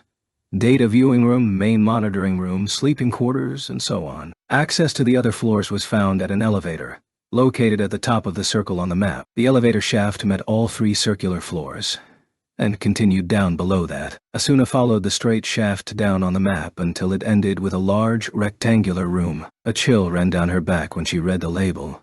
Test subject storage. Test subjects. The words left a sour aftertaste in her mouth. This was clearly the laboratory for Sugo's illegal experiments. Hiding it all within a virtual game would certainly make it easy to conceal from the company, and if the secret was in danger of leaking out, the simple press of a button would remove all traces of it without a paper trail. Knowing the purpose of his research, the term test subjects could only refer to one thing. They were the other former SAO players that Sugo still held captive. Through some means, he had their minds held within that storage room on the map. After a long silence, Asuna turned and began to walk down the curving hallway again. She kept a quick pace for several more minutes until a plain sliding door came into view along the outside wall to her left. There was a plate affixed to the wall next it, upon which there was a downward-pointing triangle. She took a deep breath and touched it with her finger. The door instantly slid open to reveal a small rectangular room. She stepped inside and turned around and came face to face with an elevator panel. Just like any in real life. After a moment's hesitation, Asuna pressed the lowest of the 4 buttons. The door closed, and to her surprise she felt a falling sensation. The small box carrying Asuna descended silently through the enormous tree, and after many seconds, the virtual sense of speed eased away. A crack that had not existed before opened in the middle of the smooth white door, and the 2 halves retreated into the walls. As quietly as she could, Asuna snuck out of the doorway. Before her eyes was another plain hallway, no different from the ones above. She checked to make sure there was no one around, then started walking. The outfit Oberon had given her was only a simple, sheer one-piece that offered little comfort. But she was glad to be barefooted now. If she were wearing shoes, she couldn't have avoided creating footsteps that would echo down the hall. Back in SAO, she would sometimes take the defensive hit and go barefoot, just to make it easier to ambush unsuspecting monsters from behind for extra damage. Even outside of battle, back in the ruined sector of Algaid, she'd play the sneak attack game with Kirito, Klein, and Liz, and with her light equipment and almost no sources of noise, Asuna always placed well. She'd never been able to land a back attack on Kirito, so one time she tried going barefoot out of frustration. He sensed her wooden blade just before it hit him on the back of the head and easily slipped out of the way, then grabbed her leg and tickled her foot until she thought she'd die laughing. It was that world she longed for now, even more than the real world that she couldn't be sure actually existed anymore. When she realized that tears were coming to her eyes, Asuna shook her head to get her feelings under control. Kirito was waiting for her in the real world. The only place she truly belonged was in his arms. She had to keep moving to make that happen.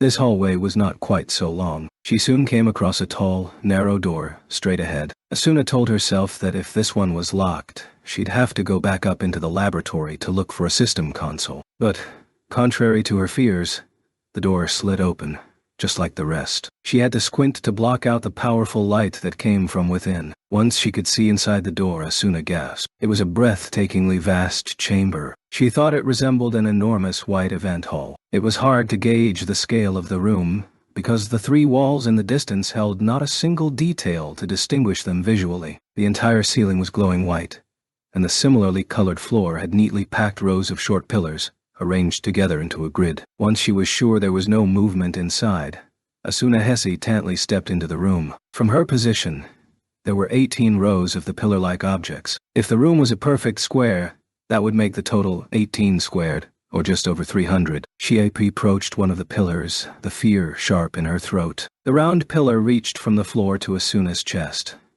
It was just wide enough that she could fit both arms around it. Something was floating just off the smooth, flat surface of the top. It was, quite clearly, a human brain. It was actual size, but the coloring was not realistic. It was made of some bluish, purple, translucent material. The model was extremely fine, however. It looked more like a sapphire sculpture than a hologram. Upon closer examination, Asuna saw that there were rhythmic pulses of light at various spots on the transparent brain. Little lines that turned into colorful sparks at their endpoints. They were almost like bundles of extremely fine sparklers. She watched, brows furrowed, as the spreading network of light suddenly pulsed stronger. The sparks went from yellow to red, flickering menacingly. A translucent graph below the brain was recording sharp peaks. The detailed log running next to the graph was full of numbers and symbols, along with the occasional word like pain and terror. "It's suffering. Asuna realized suddenly. The brain right in front of her was agonized with pain, sadness, perhaps even fear. Those little sparks were screams. A faint image of the face belonging to that brain floated before Asuna's eyes like a vision. Twisted to the extreme, the jaw open as wide as it could go, silently screaming over and over and over. She fell backward, unable to stand the horrifying image. She flashed back to the test subject storage label on the map and Oberon's phrase, emotion manipulation technology. The two concepts overlapped and formed one terrible conclusion. This brain and the hundreds around it were not computer-generated objects, but actual human minds, real-time monitors of the former SAO players, people who should have been freed at the end of the game, but who had somehow been spirited away to this place by Sugo's hand and subjected to inhumane research. This was a map of the manipulation of thoughts, emotions, and memories through their nervigear. How could you do such a horrible thing? She covered her mouth with both hands. The research being done here was one of the great taboos. Like human cloning, it wasn't just a simple crime. This was the destruction and desecration of the last vestige of human dignity. The soul. Asuna craned her neck to the right. 6 feet away was an identical pillar with another transparent brain floating on top. The construction was identical, but whoever this brain image belonged to, it was much calmer. The sparks were yellow with the barest tinge of red, and slow as thick liquid. On it continued, to the next row and beyond, a seemingly infinite array of prisoners, their crystal brains a spectrum of colors, each one screaming in despair. Asuna fought down her impulse to panic and rubbed at the teardrops pooling in her eyes. It was unforgivable. She'd make him pay.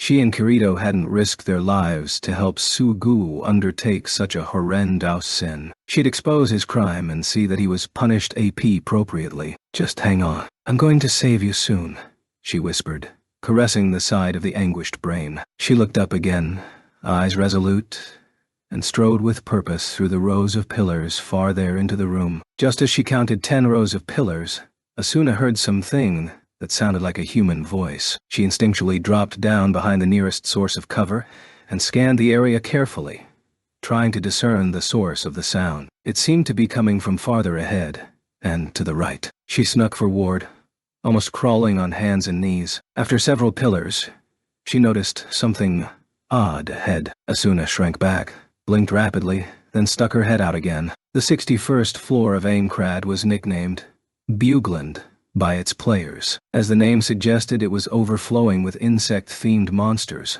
a particular type of hell to squeamish female players like Asuna. The worst were the giant, slimy bull slugs. Their black-spotted gray hides were covered with a slick substance, and each followed its target with 3 pairs of eye stalks of varied sizes, only to then attack with horrendous tentacles that extended from its mouth. In short, they were straight out of a nightmare. Now, just a few dozen feet away from Asuna, 2 creatures that eerily resembled those bull slugs were having a conversation. The giant slugs were watching one of the brains and excitedly discussing it. The slug on the right was screeching with delight, its eye stalks swiveling back and forth. Ooh, he's having another dream about Spica. The B13 and B14 fields are off the scale. 16's pretty high too.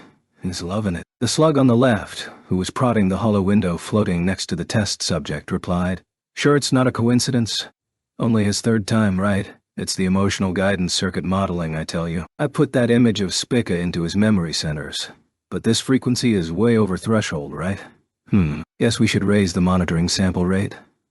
Asuna shrank back into the shadow of the pillar, her skin crawling at the hideous slugs and their screeching voices. She wasn't sure why they had to take that appearance, but it seemed clear that they were Sugu's assistants in his inhumane research. Based on their conversation, they didn't seem to possess the slightest hint of a moral compass. She clenched her right fist, wishing she had a sword in it. She'd show them the end they deserved. Asuna retreated, trying to control the fires of rage that consumed her. Once she'd put some distance between herself and the slugs, she headed farther toward the back of the chamber. Carefully but quickly, she passed row after row of pillars until she was at the last line. There, she saw a simple black cube floating in front of the distant white wall. It reminded her of the system console she'd once seen in the underground labyrinth below the base floor of Aincrad. If she could access that cube with administrator privileges, perhaps she could finally log out of this mad world. There was nothing to hide her up ahead. Asuna took a deep breath to steel herself,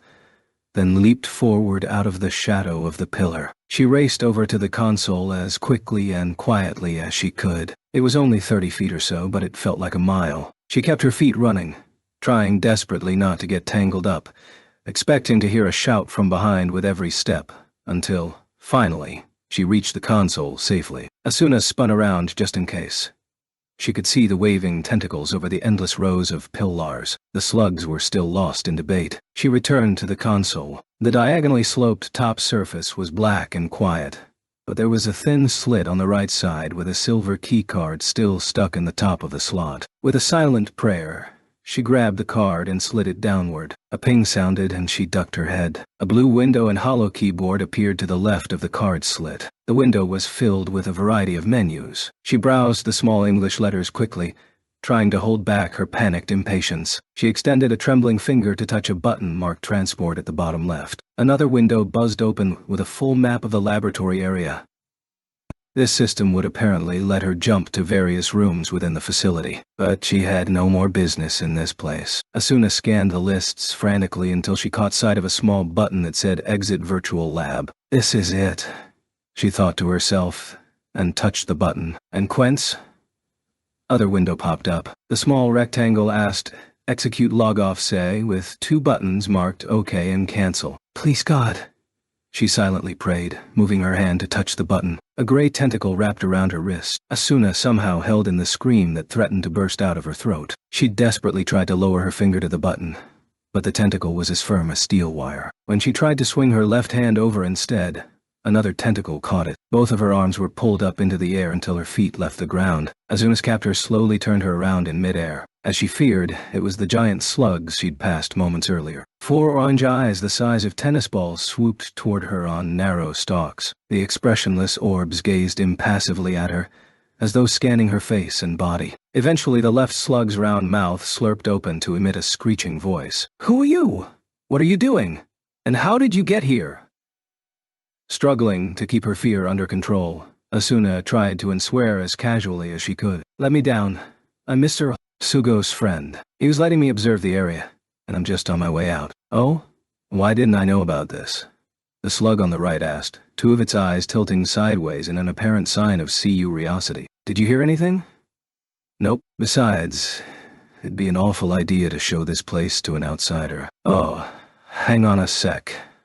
A round eyeball stretched closer until it stared directly into Asuna's face. I know who you are. You're the one Sugo's keeping at the top of the world tree. Oh, yeah, I remember that. Man, the boss has it made. Look at this cutie. Ugh. Asuna looked over her shoulder and tried to hit the button with her foot, but a fresh tentacle from the slug's mouth reached out and caught her ankle. She wriggled, trying to break free, but it was too late. The prompt had apparently timed out, and the log-out window returned to the original menu. Simon, don't make trouble now. The slugs wrapped her in more and more tentacles until she was truly immobilized. The thin, fleshy ropes dug into the soft skin of her stomach and thighs. Ouch! Stop! Let go of me, you monsters. Well, that's mean. We're just in the middle of experimenting on deep sensory mapping. Yes. It took a lot of training to learn how to manipulate these bodies like this. Asuna's face screwed up at the unique dull pain of the virtual world, as though her nerves were coated with silk, but she managed to shoot back a response. Aren't you supposed to be scientists? How can you undertake such illegal, inhumane experiments and still live with yourselves? Personally, I think this is still more humane than exposing test animals' brains to open air and jamming electrodes into them. I mean, all they're doing here is dreaming. Yeah. Sometimes we even let them have a really wonderful dream. It's nice to spread the love once in a while. You're insane. Asuna choked, a chill running down her back. The emotionless slugs weren't a facade. It was their true form. The slugs shared a look and began to discuss between themselves, unaffected by Asuna's retorts. The boss is on a business trip, right? You should go out and get some orders. Itsk. Fiend. Don't go having too much fun without me, Yana. I know. Just get out of here. One of the slugs released its hold on Asuna's body and used a tentacle to deftly flip through the console's menus. A few buttons later, The large creature silently and abruptly disappeared. Asuna felt panic burning her body like a hot poker. She twisted and writhed with all of her strength. The exit to the real world, what she'd dreamed of for so long, was right next to her. The doorway was slightly open, and the light from the outside was shining through, beckoning her. "Let go! Let go! Let me out of here!" she screamed. But the slug's grip did not weaken. "I can't do that. The boss would kill me. Listen, don't you get bored just being stuck in here with nothing to do? Have you ever tried fooling around on electro drugs? I'm getting bored of just playing with dolls." Asuna felt a cold, clammy tentacle brush her cheek. Stop it! What are you doing?" She tried to resist, but the slug sent more and more tentacles after her. They wrapped around her limbs and trunk and even began to slip into her dress, stifling her urge to shiver at the disgusting crawling sensation. Asuna let the strength drain out of her body, feigning the loss of will to fight. One of the eager tentacles approached her mouth. The instant it touched her lips, Asuna raised her head and bit the ropey feeler as hard as her jaws could snap. "Gak! Yeah!" The slug screamed, but she only bit harder. Stop. Ow. Okay. Okay. Only when she felt the tentacle under her clothes retreat did Asuna open her mouth. The injured probe slithered out pitifully. "Damn, I forgot the pain absorber ran out."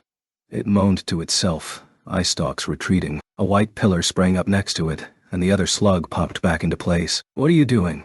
"And nothing. What did the boss say?" He was freaking furious. Told us to put her back in the birdcage on top of the lab, change the door passcode, and keep her on 24-hour watch. Damn. I was hoping we could have some fun with her first. Asuna's sight seemed to grow dark with despair. Her 1 in a million chance was trickling through her fingers. Let's at least walk her back rather than teleporting. I want to enjoy the sensation of her skin. You're such a weirdo. The slug holding Asuna prisoner started turning slimmily toward the entrance of the storage chamber. When both creatures looked away for a moment, Asuna quickly stretched out her right leg and deftly gripped the keycard stuck in the console's slot, pulling it free with her toes. The window shut down with the removal of the key, but the slugs didn't seem to notice. Arching her back like a shrimp, Asuna managed to transfer the key from her toes to her hands, which were bound tight behind her back. "Mon, no struggling." The slug hoisted her up and began slithering toward the exit. The door of the birdcage slammed shut. The slug fiddled with a number pad and waved at Asuna. "So long. Let's hang out if you manage to break loose a second time. I hope I never see you again," she said coldly, walking to the far side of the cage. They watched her regretfully, but eventually turned away and proceeded back along the branch. Night had covered the land while she was inside the lab. As she watched the twinkling of the city lights far, far below, Asuna murmured under her breath, "I won't let this stop me, Kirito. I won't give up. I'm going to break out of here." She looked down at the silver card in her hand. It was probably useless without a console, but at the moment, it was her only hope. Asuna strode over to the bed, and, pretending to stretch and lie down, she slipped the card beneath her large pillows. She shut her eyes and felt the veil of sleep slowly envelop her exhausted mind. 7 out in the yard dusted with snow. The embrace of the chill morning air was biting, but even that did not drive all of the fogginess from my head. I shook my head a few times and headed resolutely for the wash station in the corner of the open space. I twisted the old-fashioned silver faucet and held out my hands to catch the falling water. It was so cold, it seemed like the pipes should be frozen, but I splashed water on my face nonetheless, an attempt to force all of my nerves into activity. They screamed in protest, but were splashed a few more times before I tilted my head down and drank directly from the spigot. As I was drying my face with the towel around my neck, the glass door to the house opened and Suguha stepped out in her tracksuit. She was normally an excellent morning person, but today she looked as miserably half asleep as I felt. "Morning, Sugu," I said. She tottered over to mumble a greeting, blinking heavily. "Morning, big brother. You look sleepy. When did you get to bed last night?" Around 4, I think." I shook my head in disappointment. "Simon, kids shouldn't be staying up all night. What were you doing?" The internet. And stuff." This took me by surprise. The old Suguha would never have stayed up until all hours on the internet. She really must have changed in the 2 years I'd been gone. "Just don't overdo it. Not that I have room to talk." The second half of that came out as a quiet mumble. Remembering something from last night, I said, "Hey Sugu, turn around." She did a half-turn, her face confused and still half asleep. I put my hand under the faucet to get it nice and wet, then grabbed the back collar of her suit and shoved a half-dozen freezing cold drops down her unprotected back. Pia-ya-ya! Her screech echoed throughout the yard. Suguha was still in a huff throughout all of our morning stretches and swinging practice.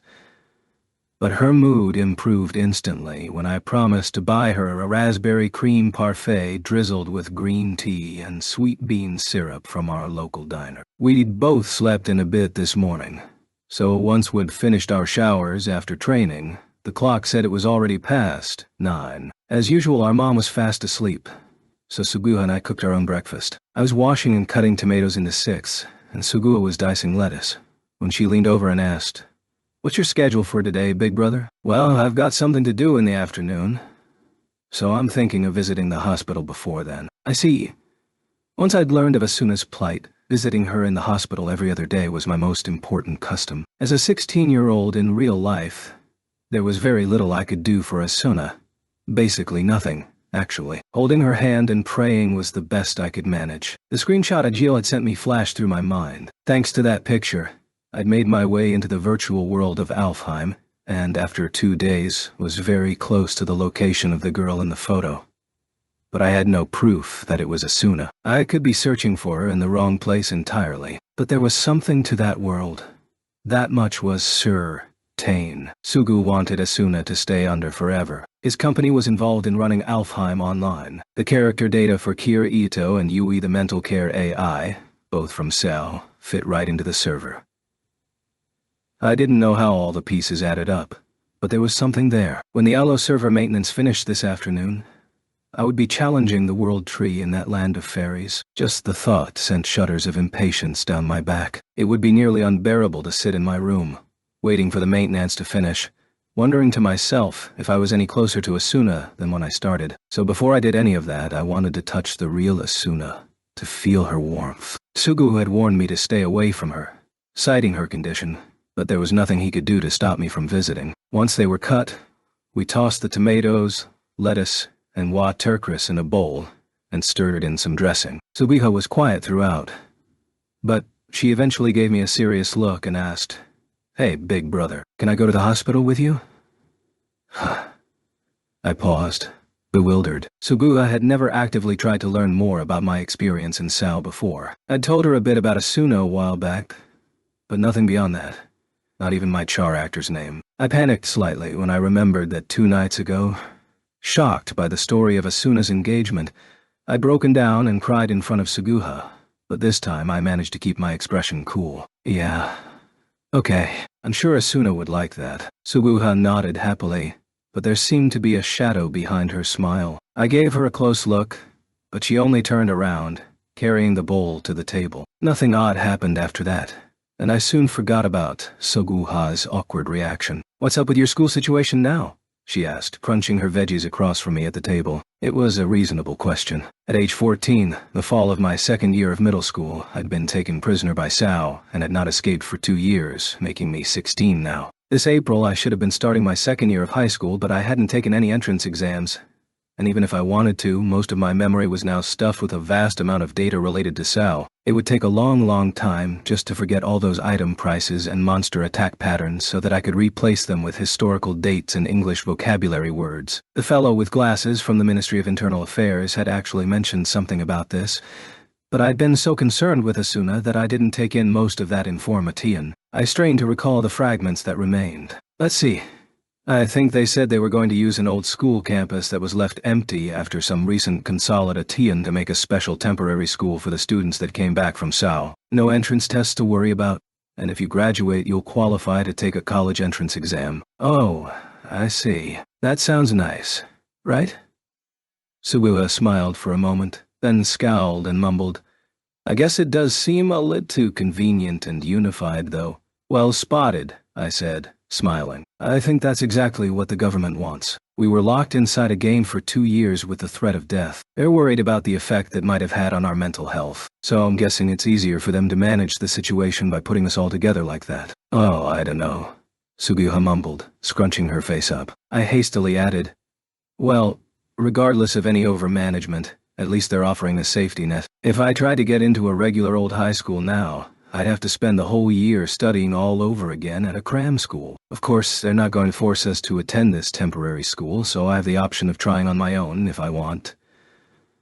I'm sure you could do it. You have very good grades. Had. Past tense. I haven't done any schoolwork in 2 years. I know. I could be your tutor. Oh?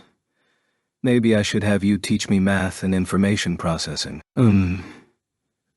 I grinned at her look of awkward hesitation and popped the slice of buttered toast into my mouth. In truth, I hadn't been in any state to think about school recently. With everything that had happened and Asuna's current plight, it was hard to think of myself as an ordinary student. Even now, 2 months back into the real world, I sometimes felt lonely and vulnerable without my beloved swords at my back. There were no more monsters lurking, waiting to pounce, but I still felt that sense of anxiety. It would take a while to get rid of the sensation that I was actually Kirito the swordsman, while Kazuto Kirigaya, who attended school, took tests, and grew older, was only a persona. Or perhaps it was because inside my head, I still hadn't seen the ending of Sao. I couldn't hang up my swords until I'd seen Asuna return to this world. I had to get her back. Nothing could start until then. I paid for 2 tickets at the terminal and we stepped off the bus into the street. Normally I rode my bike to the hospital, but today I decided to give the workout a rest and take the bus instead. Subiya blinked as she stared up at the hospital. Wow, it's so big. You should see the interior. It's like a hotel. I waved at the guard as we passed through the gate. The walk up the tree-lined hill to the hospital itself was surprisingly long, and it took several minutes for us to finally make our way into the dark brown building. Subiya, the very picture of good health, looked around curiously at the unfamiliar setting, so I had to drag her over to the desk for our visitor passes before making my way to the elevator. We got off on the top floor and walked down the empty hallway to the last room. This is it? Yeah. I nodded, sticking the pass card into the lock on the door. Suguha stared at the metal nameplate next to the door. Asuna. Yuki. So, her character name was her real name. Most people don't bother to use their own name. I'm surprised you know that. As far as I can tell, Asuna was the only one using her real name. I slid the card back out, and with a quiet beep, the orange LED turned green and the door opened. Instantly, the thick scent of flowers flooded out. I stifled the sound of my breath and walked into the chamber of the serene, sleeping princess. I could feel the tension in Sugiya's body as she stayed right next to me. I put a hand on the white curtain and said the same quick prayer I always did. Then I slid it aside. Suguha forgot to breathe when she saw the girl sleeping on the spacious bed. For a moment she thought it wasn't a person. It must be a fairy. One of the elves. The true fairies that lived on the top of the world tree. Such was the otherworldly beauty of the sleeping girl before her. Next to her, Kazuto watched in silence, until he finally took a short breath and whispered, "Let me introduce you. This is Asuna. Asuna the Flash, Vice Commander of the Knights of the Blood. Even at the very end, I could never match her speed and precision with a blade." He trailed off and looked down at the girl. "Asuna, this is my sister, Suguha." Suguha stepped forward and said timidly, "It's nice to meet you, Asuna." The sleeping girl did not respond, of course. She looked at the navy blue headgear stuck to the girl's head. It was the same nervagear that Suguha had looked at nearly every day, often with hatred. Only the 3 glittering lights on the front face of the apparatus gave any sign that Asuna was alive. The deep, terrible pain that Suguha had nursed while Kazuto was locked in the game for those 2 years was something he was grappling with now, she realized. Sugiya's heart quavered like a leaf floating on water. It was too cruel that this inhumanly beautiful person's soul should still be locked away in some other hidden world. She wanted to bring this girl back to Kazuto's side, to bring a true smile of joy to his face. But at the same time, she couldn't stand to see the look on his face as he silently gazed down at Asuna on the bed. She was starting to regret having come here. When she had asked to tag along today, Suguha had wanted to know what her true feelings were, once and for all. Ever since Midori told her the truth, an itch had developed within Suguha, underneath all of the regret and longing of the last 2 years. Was it the close love she felt for her brother, or the romantic love she felt for her actual cousin? What did she want from Kazuto? "I just want to be with him forever, as a close sibling." But was that really all there was to it? Could she truthfully claim that she wanted nothing more than to train with him and eat at the table with him every day? These were questions she had asked herself over and over since Kazuto's return 2 months ago. She'd thought that by meeting the person who owned the innermost part of his heart, she might discover the answers. But as she stood in the golden quiet hospital room, Suguha felt herself growing scared. She was afraid to learn those answers. She was about to say that she'd just be waiting out in the hallway, trying not to look at Kazuto's face, when he suddenly took a step forward and she lost her opportunity to excuse herself. He circled around the bed and sat down in the chair on the other side. Now he was front and center in her field of vision. He grabbed up Asuna's small hand, which was poking out of the white sheets, and stared silently at her sleeping face. When Suguha saw the look on his face, a sharp pain pierced her heart. That look in his eyes. It was the look of a weary traveler in search of his fated lover after many long years. Perhaps a journey that had begun in his previous life, and that would continue into the next. Behind the gentle, caring light in his eyes, she sensed a deep, mad longing. Even the colors of his irises seemed different. In that moment, Suguha realized what her heart truly desired, and that it was in a place she could never reach. She couldn't even remember what she and Kazuto talked about on the way back home. The next thing she knew, Suguha was lying on her bed, staring at the blue sky and the poster on her ceiling. Her cell phone was beeping happily atop the headboard. It wasn't an incoming call, but an alarm she'd set last night before bed. The time was 3 o'clock, the end of the ALO server maintenance. The gate to the other world was open again. She didn't want to shed any real tears. If she cried here, she knew she'd never be able to give up on this. Instead, she'd cry a bit in the fairy world. Lifa was always peppy and energetic. She'd be back to laughing in no time. Suguha stopped the alarm and picked up the atmosphere sitting next to it. She put it on, lay back down again, closed her eyes, and sent her soul soaring. When the Sylph girl awoke, she was in an inn room on the edge of Alni, central city of Alfheim. Last night, actually, early this morning, Lifa had at long last escaped the underground realm of Jotunheim. When she'd climbed the stairs carved into the roots of the world tree, she was right in Alni where she'd hoped to be. The knothole she'd climbed out of closed up behind her in seconds, and there would be no turning back. After that, she'd checked into the nearest inn, rubbed her fatigued eyes, and then rolled into bed. She fell asleep immediately, logging out of the game automatically. She didn't even have the strength to bother with reserving a second room. Lifa sat up and went over to the edge of the bed. The bustle of town, the smell in the air, and even the color of her skin were different. But that stabbing pain deep in her heart had not vanished. She stayed hunched over, waiting for the pain to turn into liquid so it could drip from her eyes. After a few dozen seconds, a smooth tone announced the appearance of another person next to her. Lifa slowly raised her head. The boy in black's eyes went wide when he saw her, but he recovered quickly and asked, "What's wrong, Lifa?" Something about that gentle smile, like a breeze in the night, reminded her of Kazuto. As soon as she saw it, tears sprang into her eyes and fell through the air like glittering beads of light. She tried to put a smile on her face. Kirito. I've got a broken heart." He stared at her with his midnight eyes. She was struck by the urge to tell this strangely old boy with the very young features everything. But she clenched her teeth and held it in. Sorry. I shouldn't be telling you this personal stuff. I know it's against the rules to talk about real life here," Lifa hastily added, trying to keep the smile on her face. But the trail of tears did not stop. Kirito reached out and put his gloved hand on top of Lifa's head, tenderly rubbing it back and forth a few times. "You're allowed to cry when it's hard. There or here. There's no rule that says you can't express your emotions in a game." There was always a bit of awkwardness around moving and speaking in the virtual world. But Kirito's soft, sympathetic voice and gentle hands were smooth as butter. They enveloped Lifa's senses and made her comfortable. "Kirito."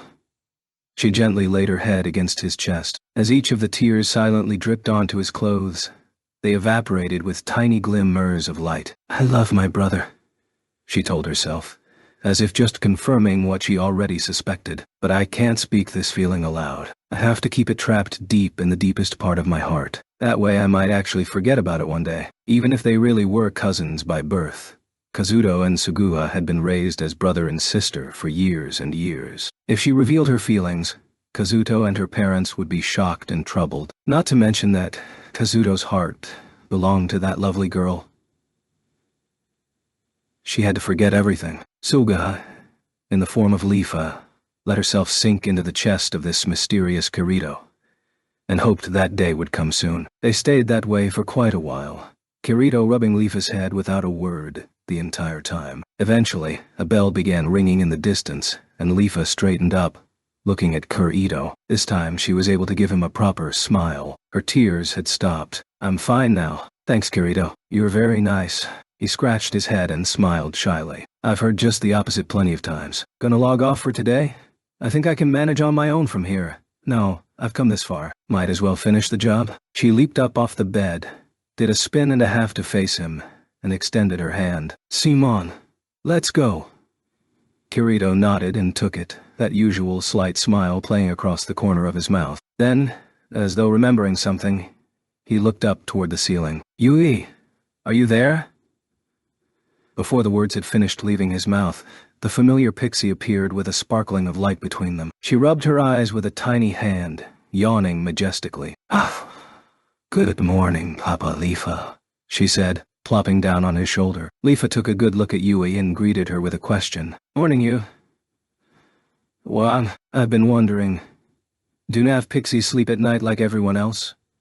"Oh, of course not. But when Papa's gone, I shut off my input systems and organize and analyze my collected data. So I suppose you could consider that a form of sleep. But the way you were just yawning, isn't that a part of the human startup sequence? Papa does it for an average of 8 seconds every time he...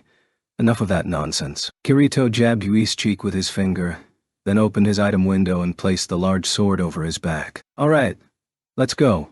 "Okay," Lifa agreed, slinging her blade across her waist. As they left the inn side by side, the sun was just reaching its apex overhead. Most of the numerous NPC businesses were open, and the nighttime bars and mysterious item shops had closed signs hanging from their doors. It was just after 3 o'clock on a weekday, but because monsters and items were particularly well replenished after weekly maintenance, there were plenty of players active. Lifa had been too tired this morning to notice, but with fresh eyes now she saw a score of surprises among the crowds. The variety of races and players strolling around and chatting happily was stunning anew.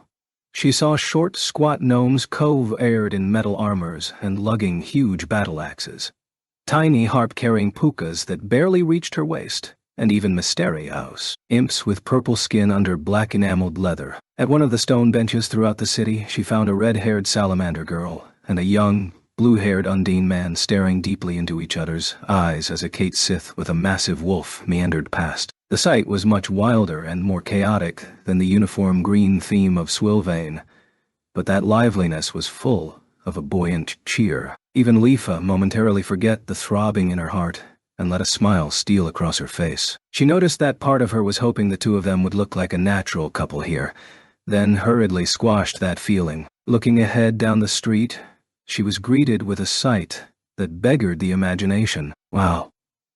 Aln was a many-layered city, jutting up out of the ground in a conical shape. Lifa was only in the outermost ring, far from the center, but she was still able to see virtually all of the city in its many-ringed wonder. Looming over the exterior of Aln, and made of something obviously different from the light gray rock of the city, were numerous incredibly thick, moss-green cylinders. Each one was nearly as wide around as a 2-story building was tall. These giant cylinders snaking all over the center of Alne were actually tree roots. Headed downward, they pierced all the way through the thick surface layer of earth to the underground world of Jotunheim. But as seen upward from Jotunheim, they wriggled into fatter and fatter lines until, at last, breaking free of the surface, they all met at a single point hanging above the center of Alne. In other words, the city of Alne above ground and the giant ice crystal jutting from the ceiling of Jotunheim were in symmetrical locations with similar designs. Lifa looked farther up, her back shivering with electricity as she did. The roots met to make up the base of a tree so large and thick that any attempts to capture its essence with mere words would fail. From that confluence the trunk shot straight upward,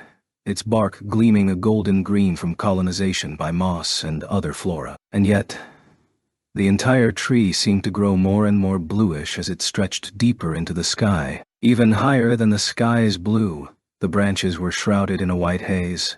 Not mist, but clouds. Said clouds were a visual representation of the flight altitude limit, but the branches shot straight through them and far above. Just before they turned invisible against the blue and white of the sky, The limbs could be faintly seen sprouting into a wide ray dial pattern. Each branch grew thinner and thinner until they seemed to cover the sky, all the way over to the outer edge of the city where Lifa now stood. Based on the width of the lower limbs, the canopy of the tree had to extend through the atmosphere and into space, if such a thing even existed here. "So that's the World Tree," Kirito said beside her, his voice faint with awe. "Yeah, it's amazing.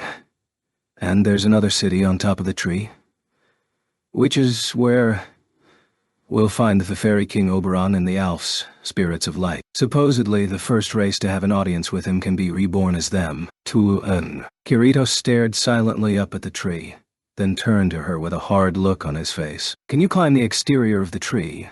The area around the tree is off limits, so apparently not. Plus, if you tried to fly, your wing power would run out long before you got up there. I thought you mentioned some people who stood on each other's shoulders in an attempt to reach the branches." "Oh, that," Lifa chuckled. "Apparently they got pretty close, but the GMs panicked and put in a fix to prevent it from working. Now there's a hard-coated barrier just above the cloud line." "Oh, well, let's go see the roots." "Roger."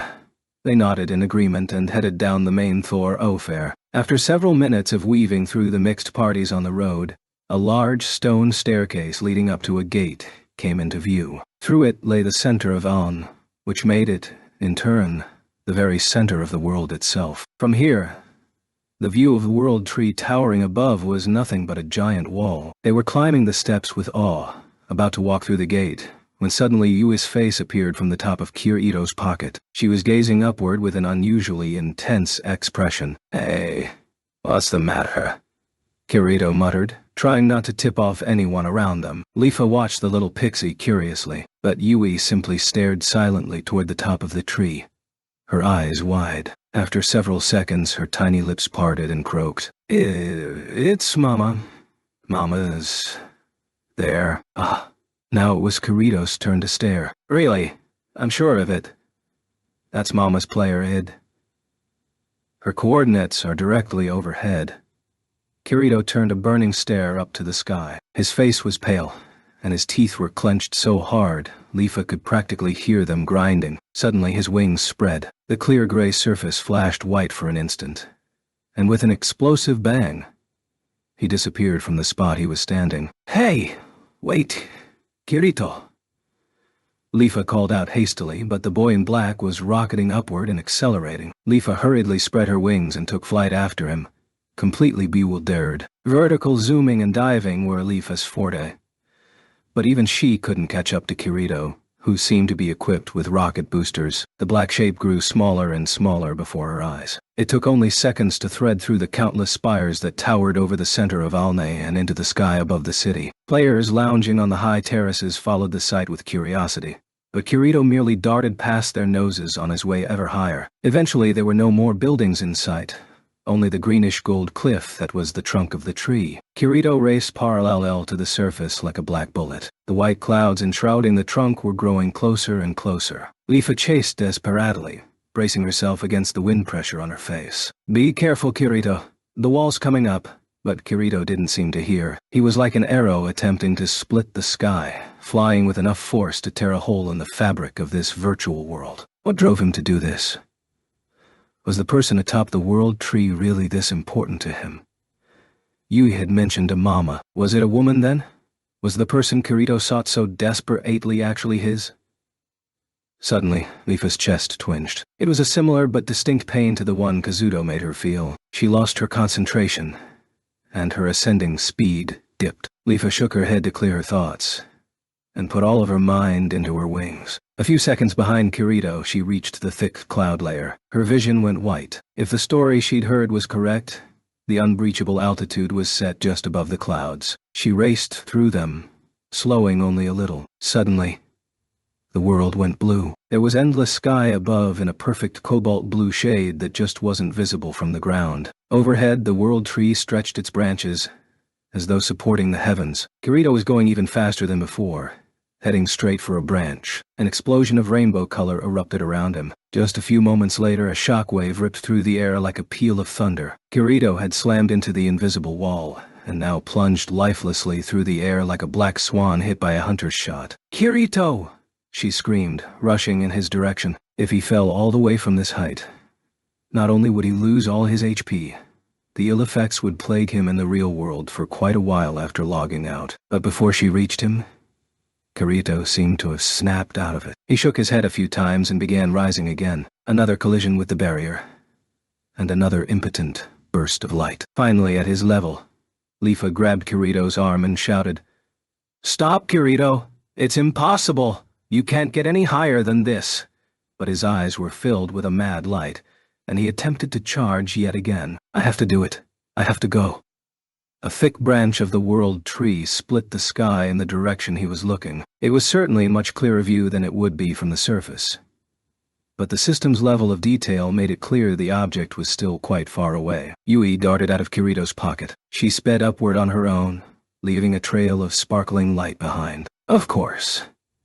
A nav pixie's part of the system, Leafa thought momentarily, but the invisible barrier repelled even her tiny body. The spectrum of light rippled outward like the surface of water, pushing Yui away. But with a sense of desperation that seemed totally unlike a programmed object, Yui pushed against the surface and shouted, "I might be able to reach her with a warning mode alert? Mama? It's me! Mama!" A faint shout reached Azuna's ears, and she lifted her head from the table. She looked around frantically, but there was no one else in the golden cage. The sky-blue birds that came to frolic at times were nowhere to be seen. There was only sunlight shining through the bars of the cage, casting shadows. She put her hands back on the table, certain it was a figment of her imagination. "Mama." That time it was clear. Asuna leaped to her feet, kicking the chair backward. It was the voice of a young girl, as delicate as the plucking of a fine harp. The sound struck Asuna's distant memories and reverberated throughout her mind. You, is that you?" she whispered, then raced to the wall of the cage, clutching the golden bars and frantically searching the vicinity. "Mama, I'm right here." The voice seemed to echo directly inside of Asuna's head, so she couldn't tell which direction it was coming from, but, instinctively, she could sense that it was coming from below. No matter how hard she stared, she could see nothing through the white cloud layer surrounding the tree below, but that was the source of the voice. I'm up here!" Asuna shouted with all of her lungs. "I'm up here, Yui. If Yui, her daughter from Sao, was here, then he must be too.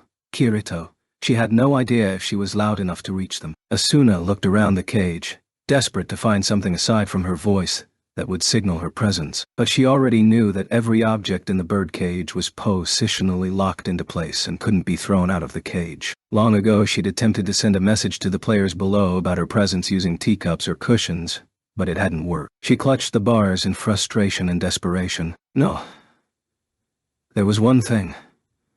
One object that hadn't existed here before, an irregularity in the otherwise pristine prison. Asuna ran back to the bed and reached under the pillows, pulling out the small silver keycard. She returned to the edge of the cage and hesitantly reached out, clutching it in her hand. Previously, she'd been rebuffed by an invisible wall that refused to let anything through. Miraculously, her right hand felt no resistance as it passed out of the cage. The clear silver card glittered as it caught the sunlight. "Kirito, please notice me."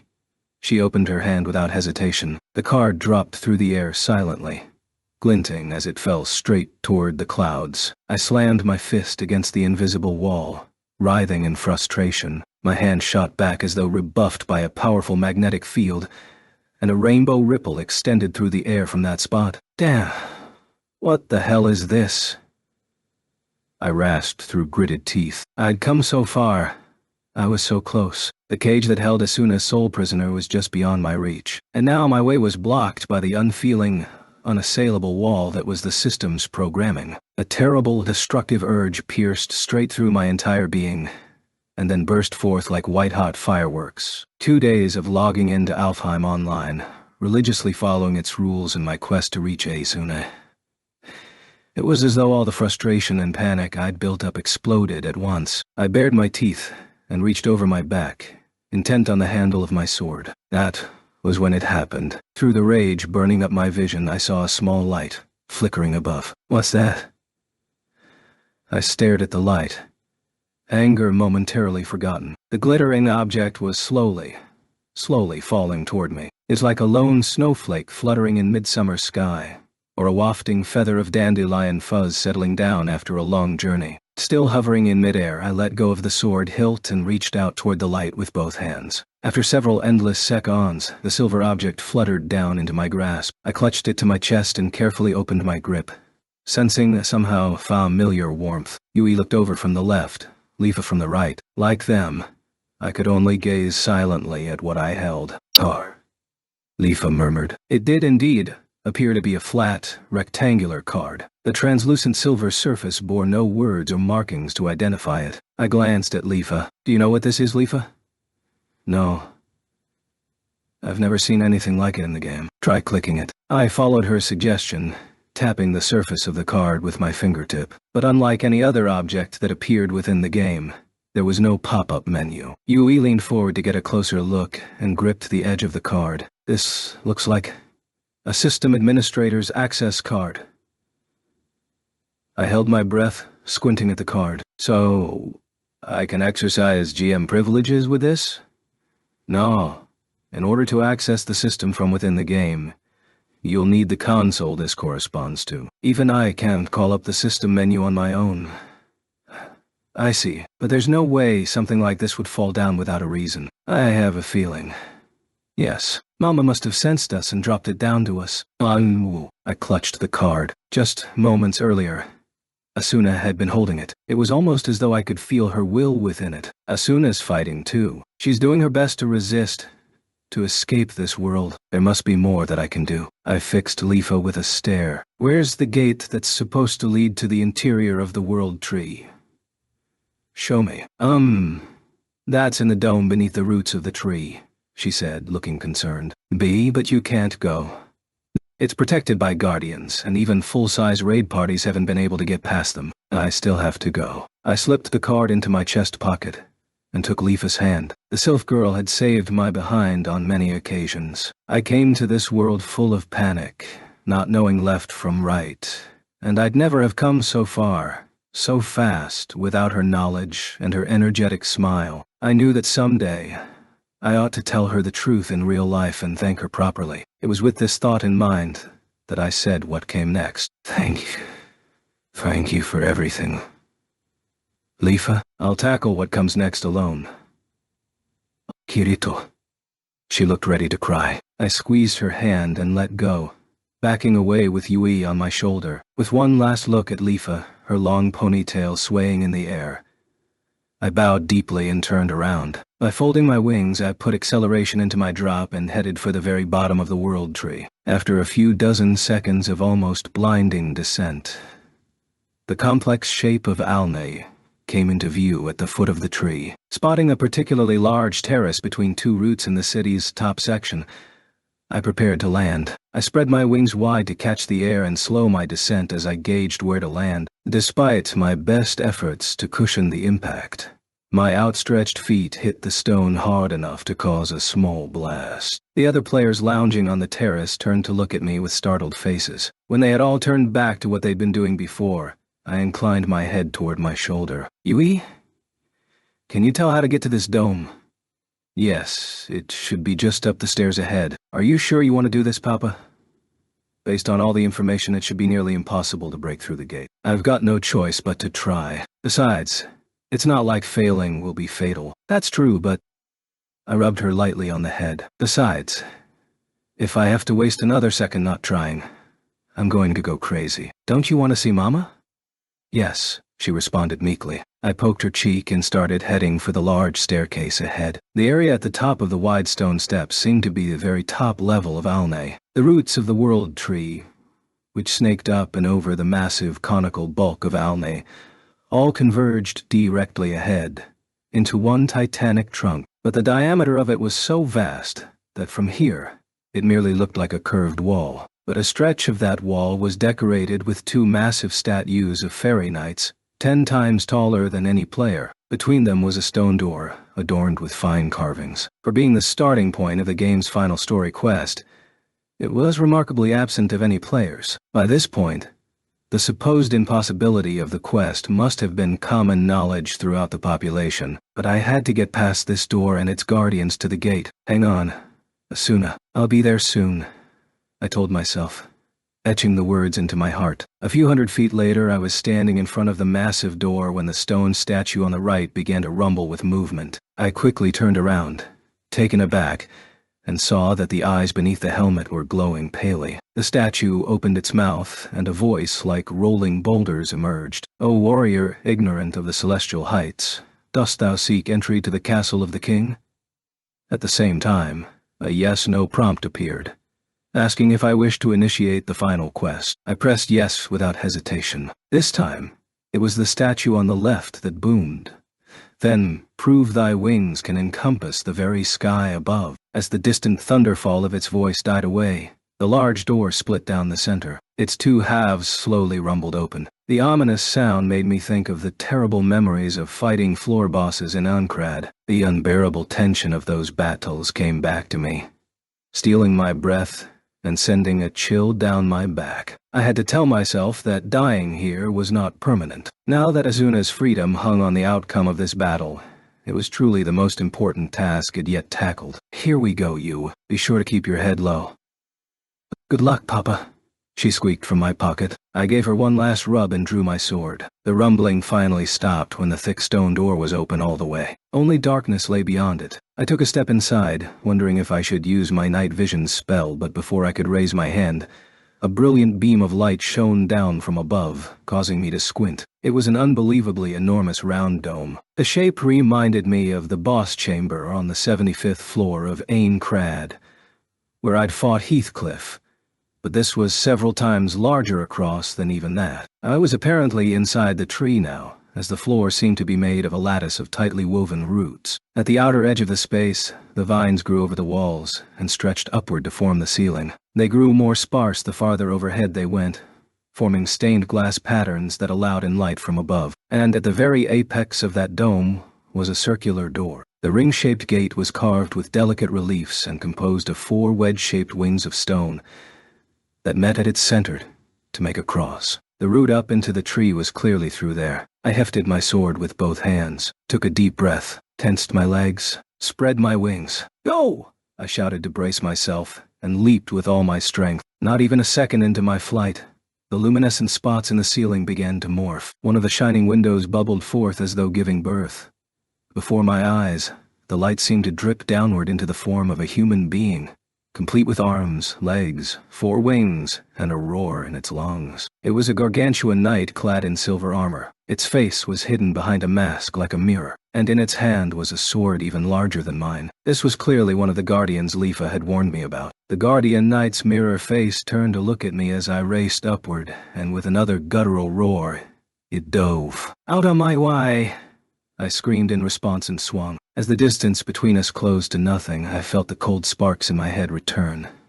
That familiar feeling of all my senses accelerating that I'd tasted so many times in Souse death matches. At the reflection of myself in the Guardian's mask, I swung the broadsword with all my strength. When our blades collided, a brilliant light ripped through the open space like lightning. My foe attempted to recover his balance and brandish the sword for another overhead slash, but I followed my blade's momentum and plunged it into his chest. I grabbed the neck of the massive knight twice my height and pulled in close. When fighting CPU-controlled monsters, the common strategy was to keep an eye on the damage-causing reach of the enemy's weapon and maintain a distance at least that wide.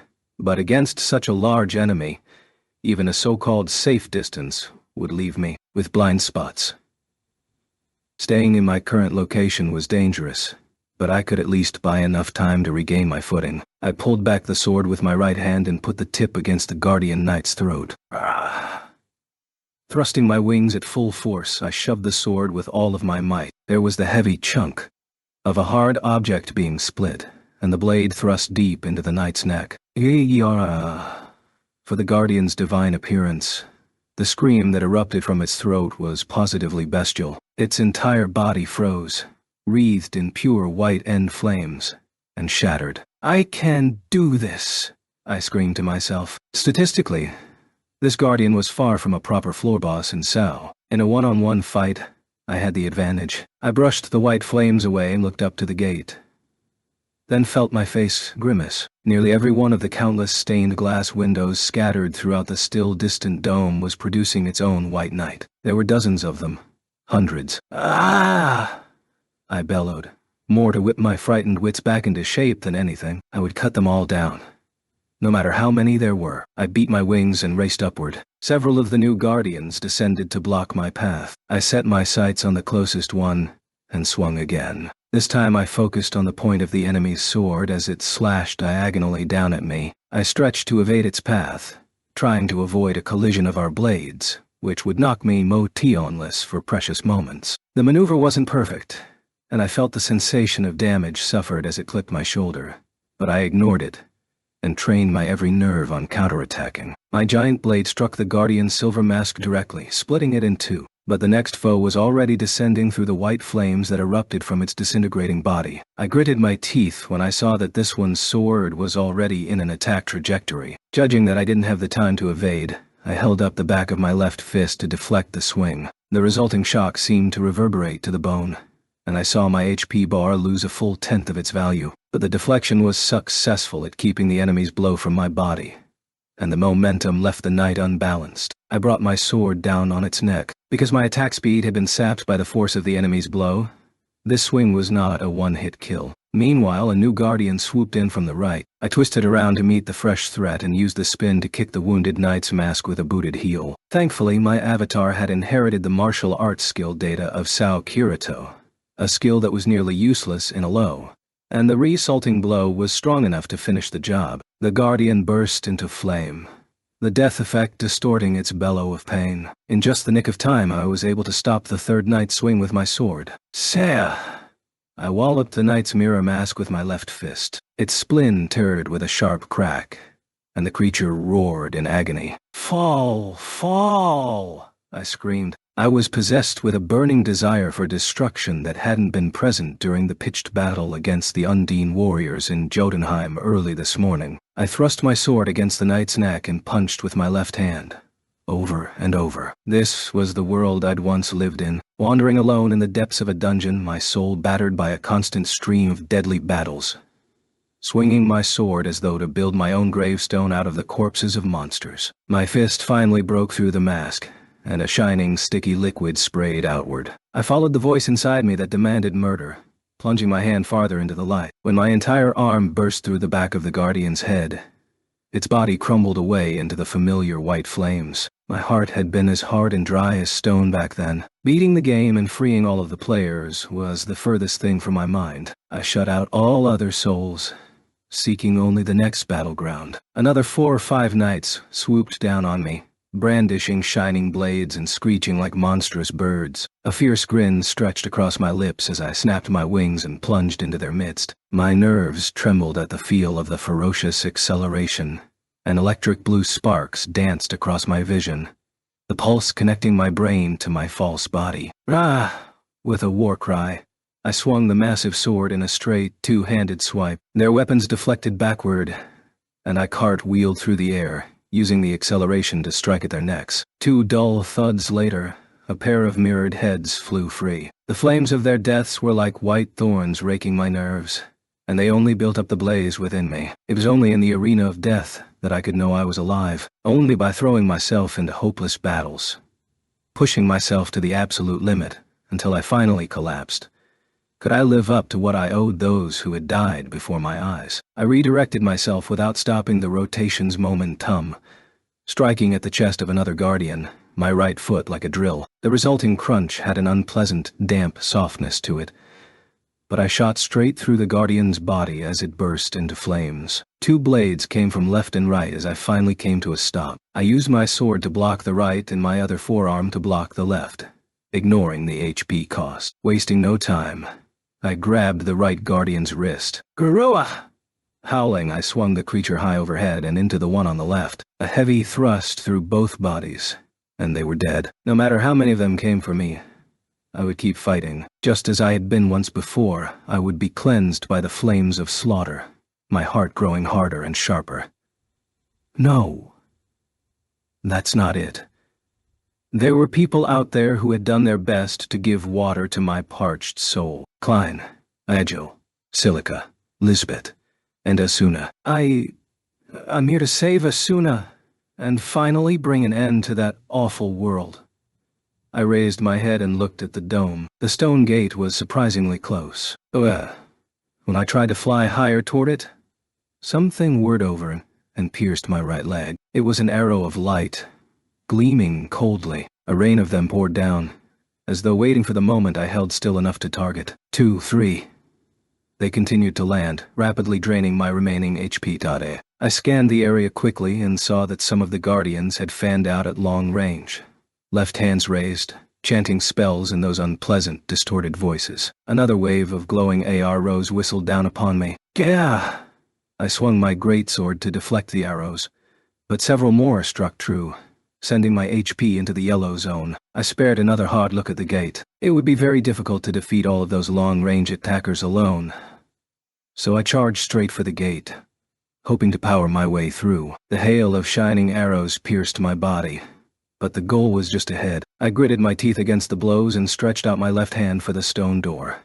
But just seconds away, my back was jolted by a powerful shock. I turned back to see a Guardian at point-blank range, Mirror mask twisted in a triumphant grin, its massive sword stuck into my back. I lost my balance and all slowed down. Like white vultures, a dozen knights swooped in for the kill from every direction. A hail of dull thuds rocked my body as their swords struck true over and over. I didn't even have time to check my HP. A vortex of black fire, tinged with blue, swirled around me. It took me a few moments to realize that I was seeing my end flames. Small purple words floated up against the backdrop of fire. You are dead. In the next instant, my corpse shot apart. Like switches being flipped off, I quickly lost all physical sensation. I had a moment of uncontrollable panic as my memory flashed back to the final battle on the 75th floor of Aincrad, and the moment Heathcliff and I killed each other. But, of course, this time I did not lose consciousness. I was only experiencing the proper in-game death I hadn't tasted since the beta test of Sao. It was a strange feeling. All the color drained from my vision, leaving only a purplish monotone. Directly ahead there was a timer-marked resurrection countdown in the same purple-sized TEM font. Beyond that, I could see the Silver Guardians roaring happily at their victory, and returning to the stained glass windows on the ceiling of the dome. There was no bodily sensation. I couldn't move, because the only thing left of me was the same tiny remain light that I'd seen from all the players I'd defeated so far. I felt lonely, small, pathetic. That's right.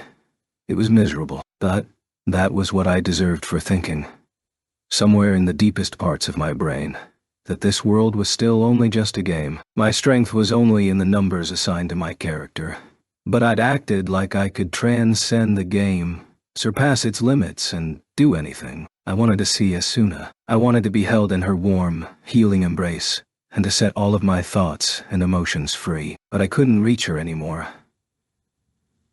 The seconds ticked down. I couldn't remember what exactly would happen when the timer reached 0. Whatever the case, there was only one thing I could do. Crawl back to this place and challenge the Guardians again. No matter how many times I lost, no matter if it was even possible or not, I'd keep doing it.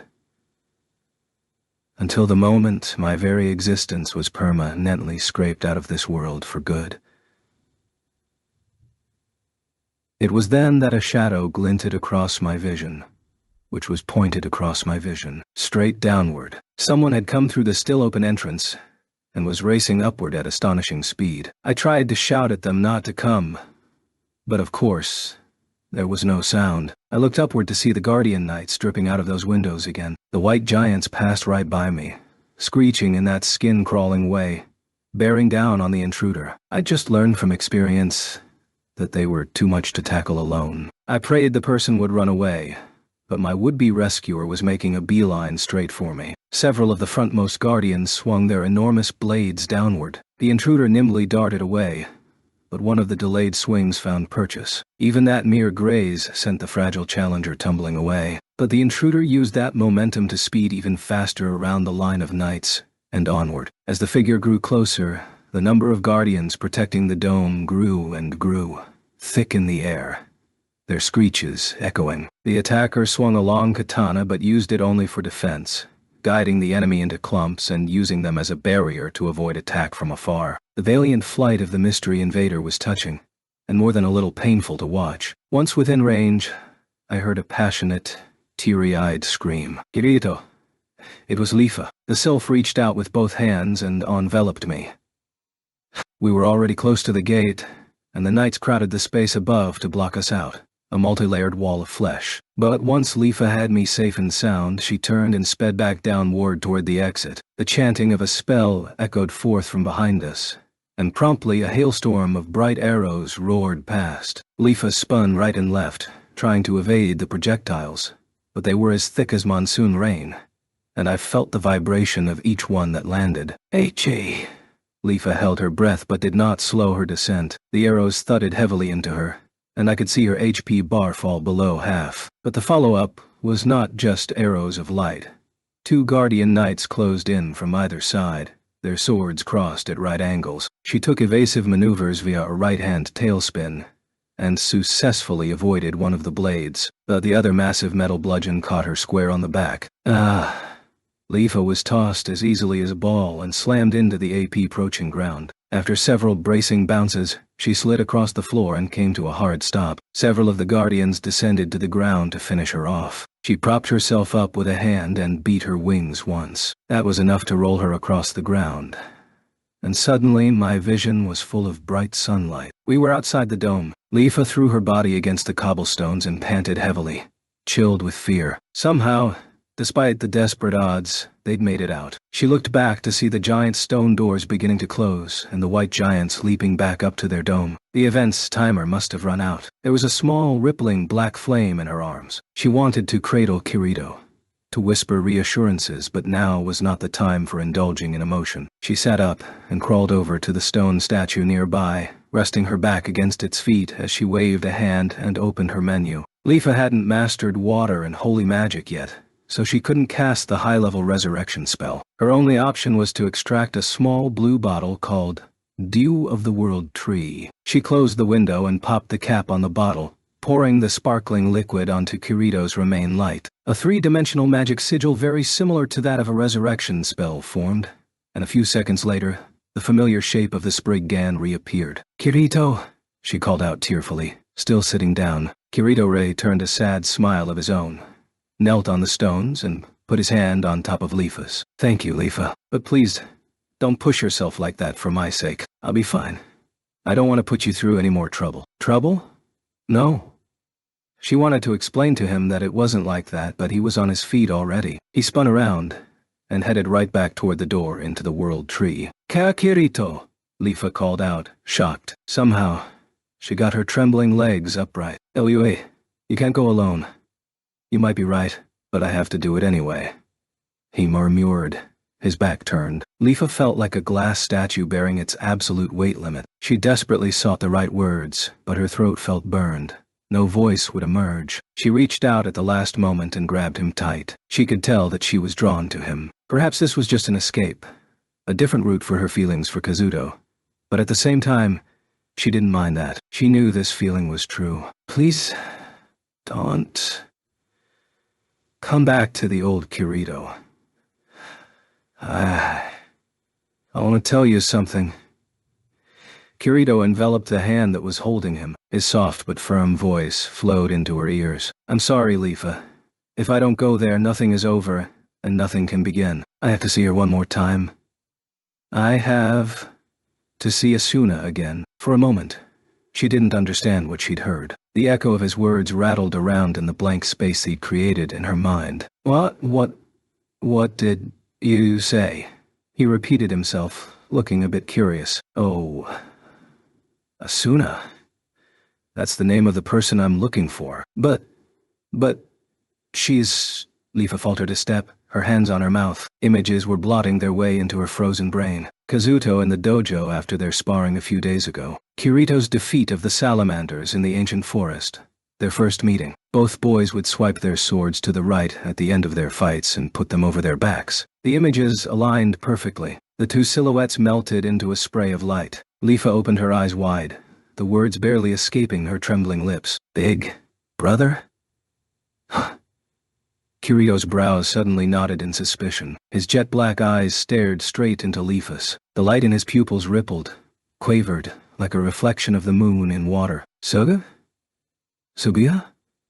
The Spriggan's voice was barely a whisper. Leafa took several more faltering steps backward. The cobblestones, the town, the world tree, the very universe around her, all seemed to be collapsing. Over the last few days of adventuring with her new friend, Leafa had felt color and life return to this virtual world. Just flying next to him sent her heart leaping. She'd be lying if she claimed that loving Kazuto as Suguha and being attracted to Kirito as Leafa didn't fill her with guilt. But it was Kirito who had taught her that the world of Alfheim didn't have to be just an extension of a virtual flight simulator, but another true reality. Because of that, Leafa had realized that the feelings she felt here were true. Not just digital data. She thought that maybe she could freeze the heart that beat for Kazuto, bury it deeply, and eventually forget that pain by being with Kirito. But now the human being who gave the fairy character life, the one who helped make this world its own reality, had come into a very sharp and unexpected clarity. This can't be happening. This is so wrong. Leafa wailed to herself, shaking her head. She couldn't stand to be here for a second longer. She had to turn away and open her menu. There was no need to even look at the button in the bottom left corner of her window, or the confirmation prompt it created. Eyes closed, she passed through the ring of rainbow light and was soon plunged into darkness. When she woke up in her own bed, the first thing she saw was the deep blue of Alfheim's sky. The color that had always filled her with longing and nostalgia now caused her nothing but pain. Subiha slowly pulled off the atmosphere and held it in front of her. The sobs came pouring from her throat. Her hands impulsively clenched the fragile device, no more than 2 thin circles of plastic. It began to bend, creaking faintly with the pressure. She almost wanted to break the atmosphere, to permanently sever her pathway to that other world. But she couldn't. She felt too sorry for Leafa, the girl living on the other side of the ring. Suguha put the device on top of the bed and sat up. She put her feet on the floor, closed her eyes, and hung her head. She just didn't want to think about anything. A quiet knock on the door broke the silence. It was followed by a voice with the same inflection, though different from Kirito's. "Can I come in, Sugyu?" "No, don't open the door," she shouted abruptly. "Just let me be alone." "What's wrong, Sugi? I mean, I was sure surprised too," he continued, clearly confused. "If you're mad that I was using the Nervagear again, I apologize, but I had to do it." "No, it's not that." She couldn't stop the current of emotion from tearing through her. Suguha leaped to her feet and strode to the door. She turned the knob and pulled, and there was Kazuto. He looked at her with obvious concern. I... Her feelings turned into tears and tears into words before she could stop them. I betrayed my own heart. I betrayed my love for you." At last she had spoken the word love to his face, but it slashed her chest, her throat, her lips, like a knife. The pain seared at her, but she kept going. I was going to forget, to give up, to fall in love with Kirito. In fact, I already had. And yet... For several seconds he gaped at her silently. Then he whispered, "You love? But where I know." Huh? I already know. Oh no, she thought, but she couldn't stop. She put all of her raging emotions into her stare and pushed on, lips trembling. "We aren't real siblings. I've known that for over 2 years." No, Sugiya hadn't asked her mother to hold back on revealing that she knew the truth to Kazuto, just so that she could hurl her feelings at him like this. She wanted time to properly consider what it meant, and what she could do about it. "When you quit practicing kendo and started avoiding me years ago, it was because you learned the truth, wasn't it? You were keeping your distance because you knew I wasn't your real sister. So why have you decided to be nice to me now?"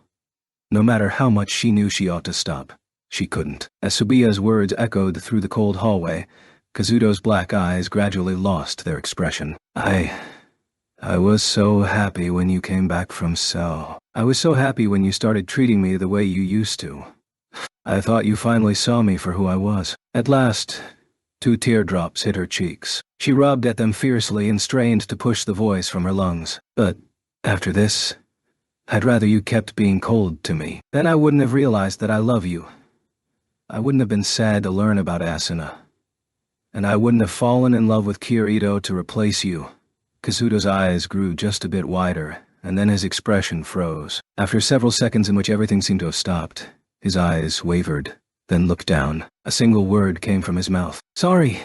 In the 2 months since he had awakened, Kazuto's eyes had always been full of a tender, gentle light when he looked at Suguha. Now that light was gone, and a deep darkness had taken its place. Suguha felt sharp regret pierce her chest as painfully as any blade. Just leave me alone. She couldn't stand to look at him any longer. Suguha slammed the door to escape the guilt and self-loathing that threatened to crush her. She stumbled back several steps until her heel hit the bed, and she fell over onto it. Suguha curled up into a ball on top of the sheets, her shoulders shaking with the force of her sobs. The tears poured forth, leaving small blots on the white sheets as they soaked into the fabric. I stood for a long moment in front of the shut door. Eventually I turned around, leaned back against it, and slid down to a sitting position. Suguha's suspicion that I'd been keeping my distance because she wasn't my real sister was basically correct. But I was only 10 when I'd noticed the blank field in the census data and asked my parents what it meant. But there hadn't been a direct intention behind my estrangement with her. That was the point when I'd lost my perspective of personal distance with everyone,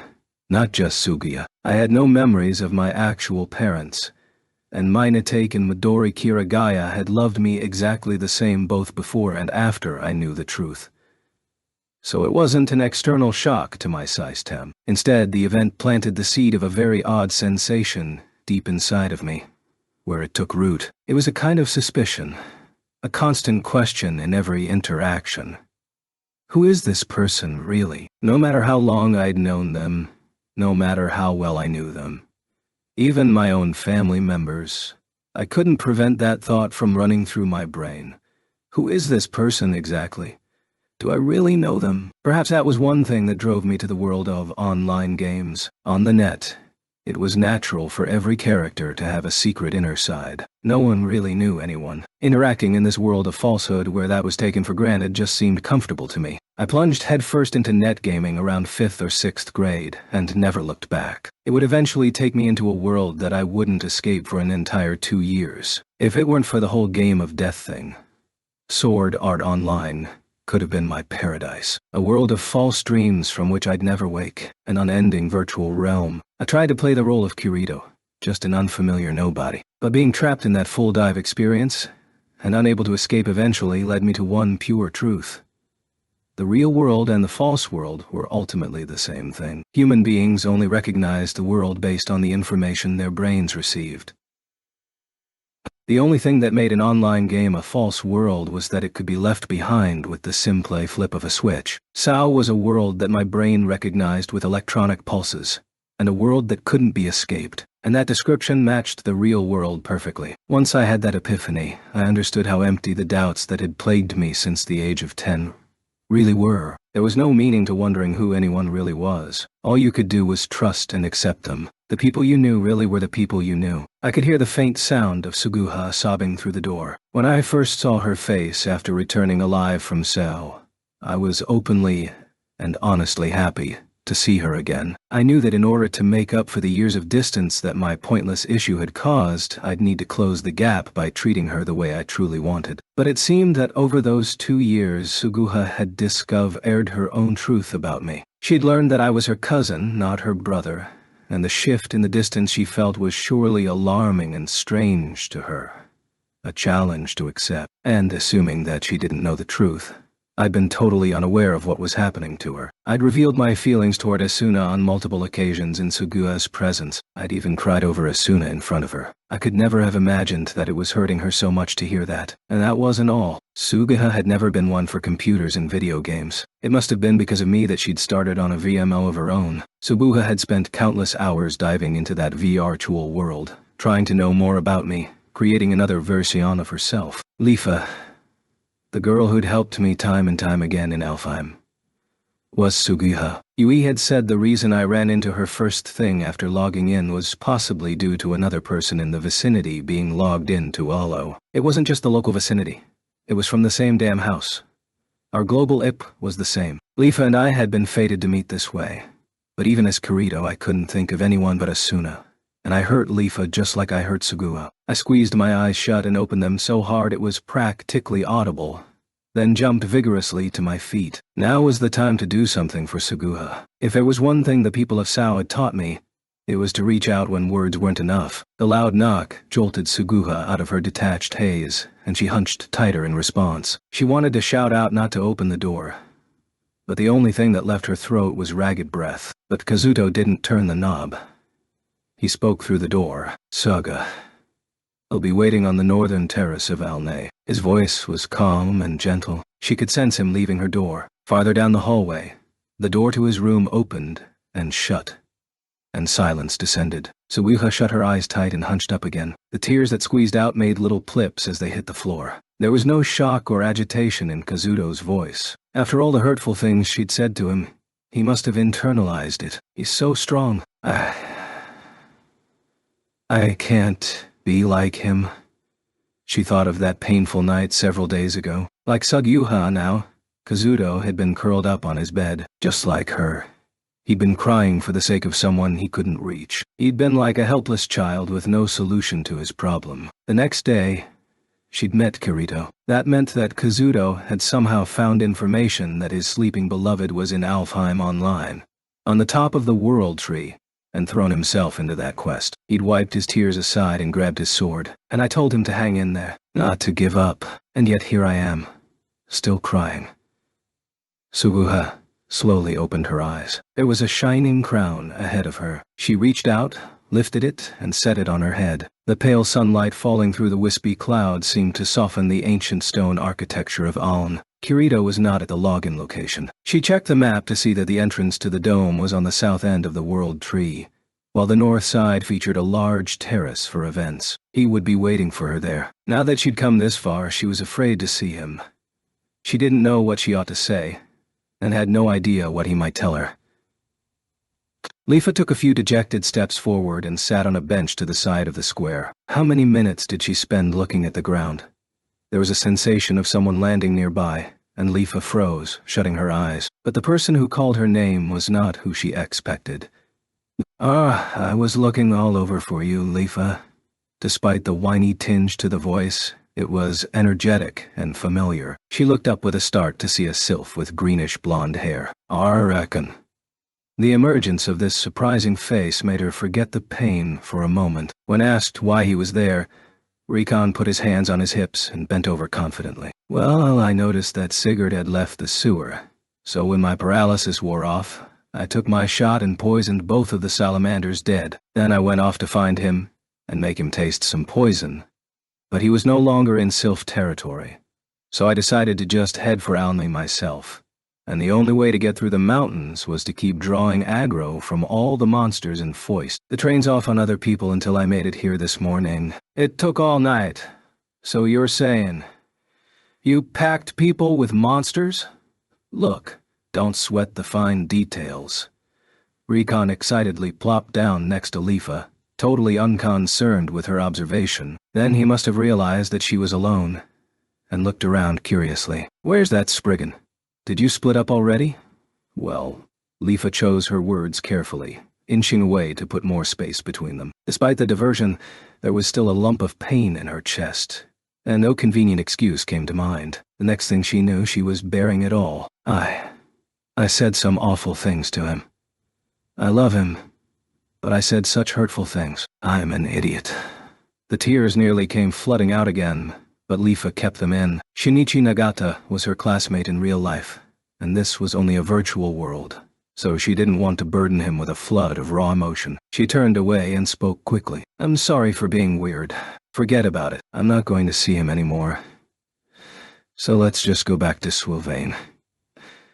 No matter how hard she tried to run, in reality, they were only a matter of feet away from each other, but Leafa was still afraid to see Kirito. She decided she'd ignore his summons, go back to Sylvain, greet the few people she liked there, then let Leafa go into a long hibernation, at least until her pain had faded. Her mind made up.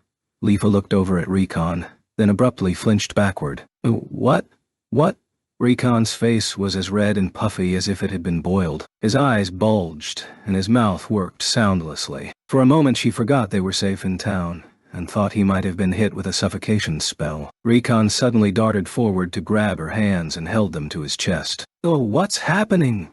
Leafa!"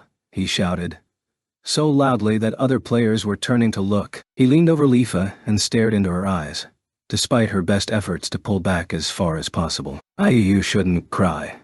You're not Leafa if you're not smiling all the time. I'll always be with you, in real life or in the game. Leafa, I mean Sugua. I'll love you." The words poured out of him as though he were a broken faucet. Rather than wait for her answer, he shoved his face even closer. There was a mad gleam in his normally weak eyes, and his nostrils were flared wide as his lips closed in on her. Hang on. Ambushes were Rikon's specialty in battle, but this was beyond even that. Leafa couldn't move for the shock that possessed her body. Rikon must have taken that for a scent, and loomed even closer, his body practically covering hers. Wait, stop. When he was close enough that she could feel the warmth breath of his nostrils, Leafa's stun effect finally wore off, and she clenched a fist. "I told you to stop it." She tensed and delivered a short but powerful blow to his solar plexus. Oof. There was no damaging other players in the safe zone of town, but there was still a knockback effect. Rikon flew several feet into the air and crashed down onto a bench. He held his stomach, writhing in agony. That was messed up, Leafa. Which part? Learn to control yourself, you dingus, she ranted, finally feeling her face flush. The rage and shame of almost having been kissed roared within her like dragon breath. She grabbed Rikon by the collar and gave him a few more good punches with her other hand. Yeah! Okay, I'm sorry. He fell off the bench and propped himself up on the paving stones with his right hand, shaking his head frantically. When Leafa relaxed her attacking stance, he sat up, cross-legged, and hung his head. Dang it. It doesn't make sense. I thought it was just a matter of me having the guts to go ahead and tell you. You. She sighed. Are an idiot. He looked like a scolded puppy dog. It was such a ridiculous expression that Leafa passed straight over exasperation into laughter. She let out a deep breath, half sigh and half giggle. Her heart felt as though some of the weight had left it. Leafa suddenly wondered if she'd been internalizing everything a bit too much. She'd been gritting her teeth the entire time, afraid of being hurt. Because of that constant backward pressure, when the dam broke, all those feelings poured out in a flood. She'd hurt someone very important to her. It might be too late, but she at least wanted to be honest to herself. Once she realized this, the tension went out of her shoulders. She looked up and murmured, "But that's the part about you that I don't mind." Who? Really? Rikon hopped up on the bench again and grabbed Leafa's hand. No lesson learned. Don't get cocky, Buster. She slipped out of his grasp and floated up into the air. I'm going to follow your example from time to time. I need you to wait here, though. And if you actually trail me, you'll get worse than this. She brandished her fist menacingly under Rikon's shocked face, then spun around, beat her wings, and flew up toward the trunk of the World Tree. After several minutes of flying around the frighteningly moss-sived tree, a wide terrace came into view below. The space was apparently used for flea markets and guild events, but it was empty today. There was little else on the north side of Alni, so there weren't even any tourists wandering by. A small black figure waited at the center of the wide-open space. It had sharply angled gray wings, and a massive sword slung diagonally between them. Leafa took a deep breath, collecting her nerves, and descended to him. Hey.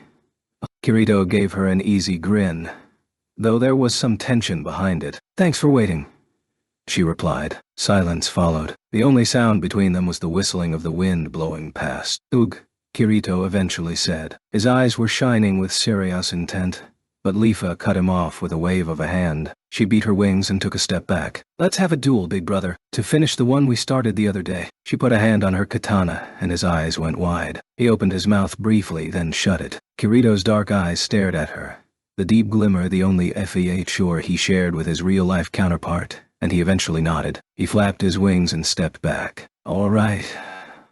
No handicaps this time, he said, still grinning, and put his hand on his sword hilt. They drew at the same time, The clear crips sounds overlap ping. Leafa held her familiar blade dead still at medium height, staring at Kirito. He lowered his stance, just barely keeping the giant sword off the ground, just as he had the other day. You don't have to hold back at the last second.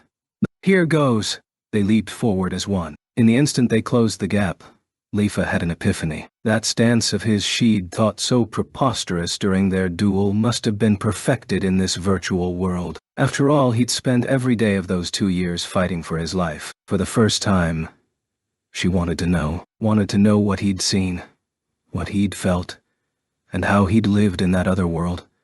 That death game that had never been anything but the target of her hatred. Leafa brought her katana straight down from overhead. In Sylvain they'd said her slashes were unavoidable, but Kirito evaded it with just the slightest of motions. His greatsword came howling up at her. She brought the katana forward to deflect it, but the heavy shock left her hands numb. They each used the backward momentum of the deflection to leap, beating their wings. They became two opposing spirals, traveling upward to strike again in midair. There was an explosion of light and sound, and the earth shook. As both a fairy warrior and a kendo athlete, Leafa had to admire Kirito's ability. He was equally adept at both offense and defense, as smooth and beautiful as a dance. The longer she matched his rhythm of strikes and sways, the more Leafa felt that she was ascending to new heights she'd never experienced before. None of the duels she'd ever taken part in here had ever truly satisfied her. She'd lost before, but it was always due to some special quality of the opponent's weapon, or a spell. No one had bested Leafa through sword skill alone. Now that she'd finally found someone who was even better, and he was her beloved, Leafa was filled with something like joy. Even if they never shared their hearts again, this special moment was enough for her. In time, she noticed that there were tears pooling in her eyes. After several bracing clashes, Leafa let the momentum push her into a backward leap for some distance. She spread her wings wide to come to a halt, and raised her katana high over her head. Kirito seemed to understand that this would be her final attack. He twisted, notching his sword even farther back. For a moment, all was as still as the surface of a pond on a windless day. The tears fell down Leafa's cheeks without a sound, dripping off her chin and sending ripples through the silence. They moved together. She raced downward, as if to set the air on fire. Her long katana traced an arc of pure light. Kirito was dashing up to meet her head-on. His sword also burned white, cutting the air in two. Just as her beloved's blade passed by her head, Leafa let go. The masterless sword flew forward, an arrow of light, but she did not follow it with her eyes. She spread her arms wide, ready to embrace Kirito's blade. She knew this would not satisfy him, but she didn't have the right words to apologize for the foolishness of her hurtful statement. So, this was her means of making amends. She'd offer this other version of herself to his sword. Arms wide and eyes half closed, Leafa waited for the moment to come. But as her vision melted into white, Kirito flew toward her, his hands empty. She went wide-eyed. In the corner of her vision, she noticed that, like hers, his sword was spinning off through open air. He'd discarded his own weapon at the same moment she'd thrown hers. Before she had time to ask herself why, they crossed in mid-air. Kirito collided with her, his arms also open wide. The impact knocked the breath from her lungs, and all she could do was cling to him. Unable to cancel out the momentum, their bodies spun off through the air. The world turned into a blurry smear of blue sky and brown tree. Why would it was all she could manage get out, somehow. At the same time, staring into her face from just inches away, he said, "Why did—" They both fell silent and let inertia carry them through the Alfheim sky, staring deeply into each other's eyes. After a while, Kirito spread his wings to catch the air and slow their rotation. I wanted to apologize, Sugu. But I didn't have the right words. So I was going to let you hit me instead." She suddenly felt Kirito's arms tighten around her back. "I'm so sorry, Sugu. After all that time away, I haven't been seeing you for who you are. I've been so wrapped up in my own affairs that I didn't try to hear what you were really saying. I'm sorry."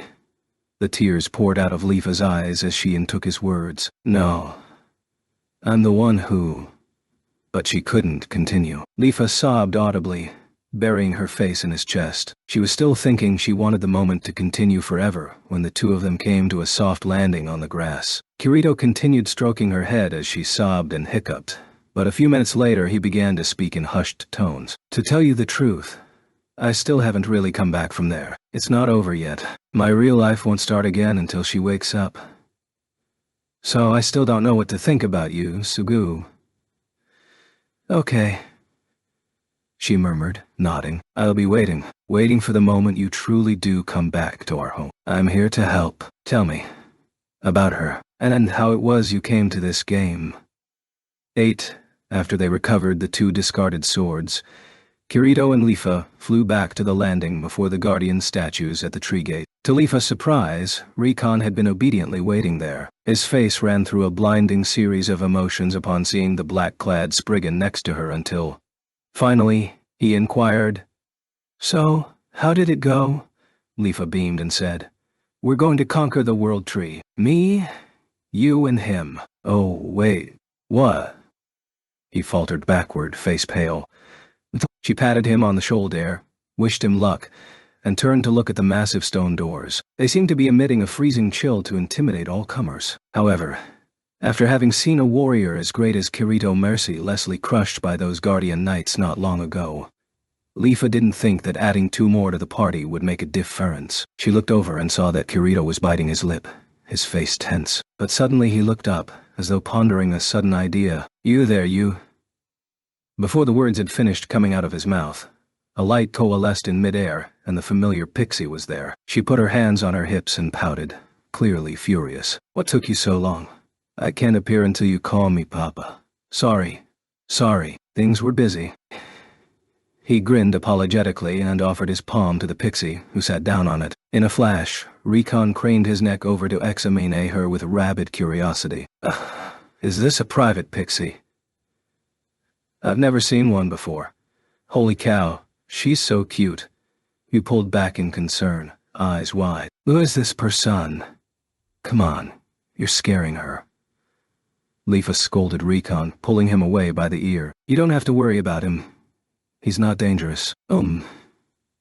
Okay, Kirito said, blinking in surprise. He turned back to Yui. So, did you learn anything from that battle? Yes, she replied, an adorably serious look on her little face. Those guardian monsters aren't all that impressive in terms of stats. It's their appearance patterns that are dangerous. The closer to the gate you got, the faster they spawned. At the closest point, they were appearing 12 per second. I can only assume it was designed to be impossible. Kirito nodded, his face severe. You wouldn't notice because each individual guardian goes down in a hit or two, but as a total, they add up to an unbeatable titanic boss. They're going to tantalize the player base and make it virtually impossible, but just easy enough to keep them interested. That'll make this very tough. But Papa, your skill levels are also off the charts. With your instantaneous bursts of strength, it might be possible. Kirito lapsed into silence again, then looked at last to Leafa. I'm sorry. Can I ask you to indulge me one last time? I know it would be easier to find more people or search for another way, rather than attempting this madness again, but I just have a bad feeling. Like we're running out of time. His suggestion gave Leafa the momentary idea to send a message to the Lord's mansion in Swilvain. Lady Sakuya might be able to send the highest-level sylphs to assist their battle. But she bit her lip and quickly abandoned the idea. The image of the Undine party down in Jotunheim early that morning flooded into her mind. They'd tried to hunt an unresisting deviant god against Leafa's pleas, prioritizing efficiency and safety. Her friend Sakuya would not think the same way as the Undines, of course, but she was the leader of their people and bore great responsibility. Her position demanded common-sense decisions for the sake of the entire race. Even if they did eventually make an attempt on the World Tree, it would only be after ample preparations. They would not fly out en masse, prepped for the slaughter, on Leafa's request alone. After a brief silence, she looked up and stated clearly, All right, let's try it one more time.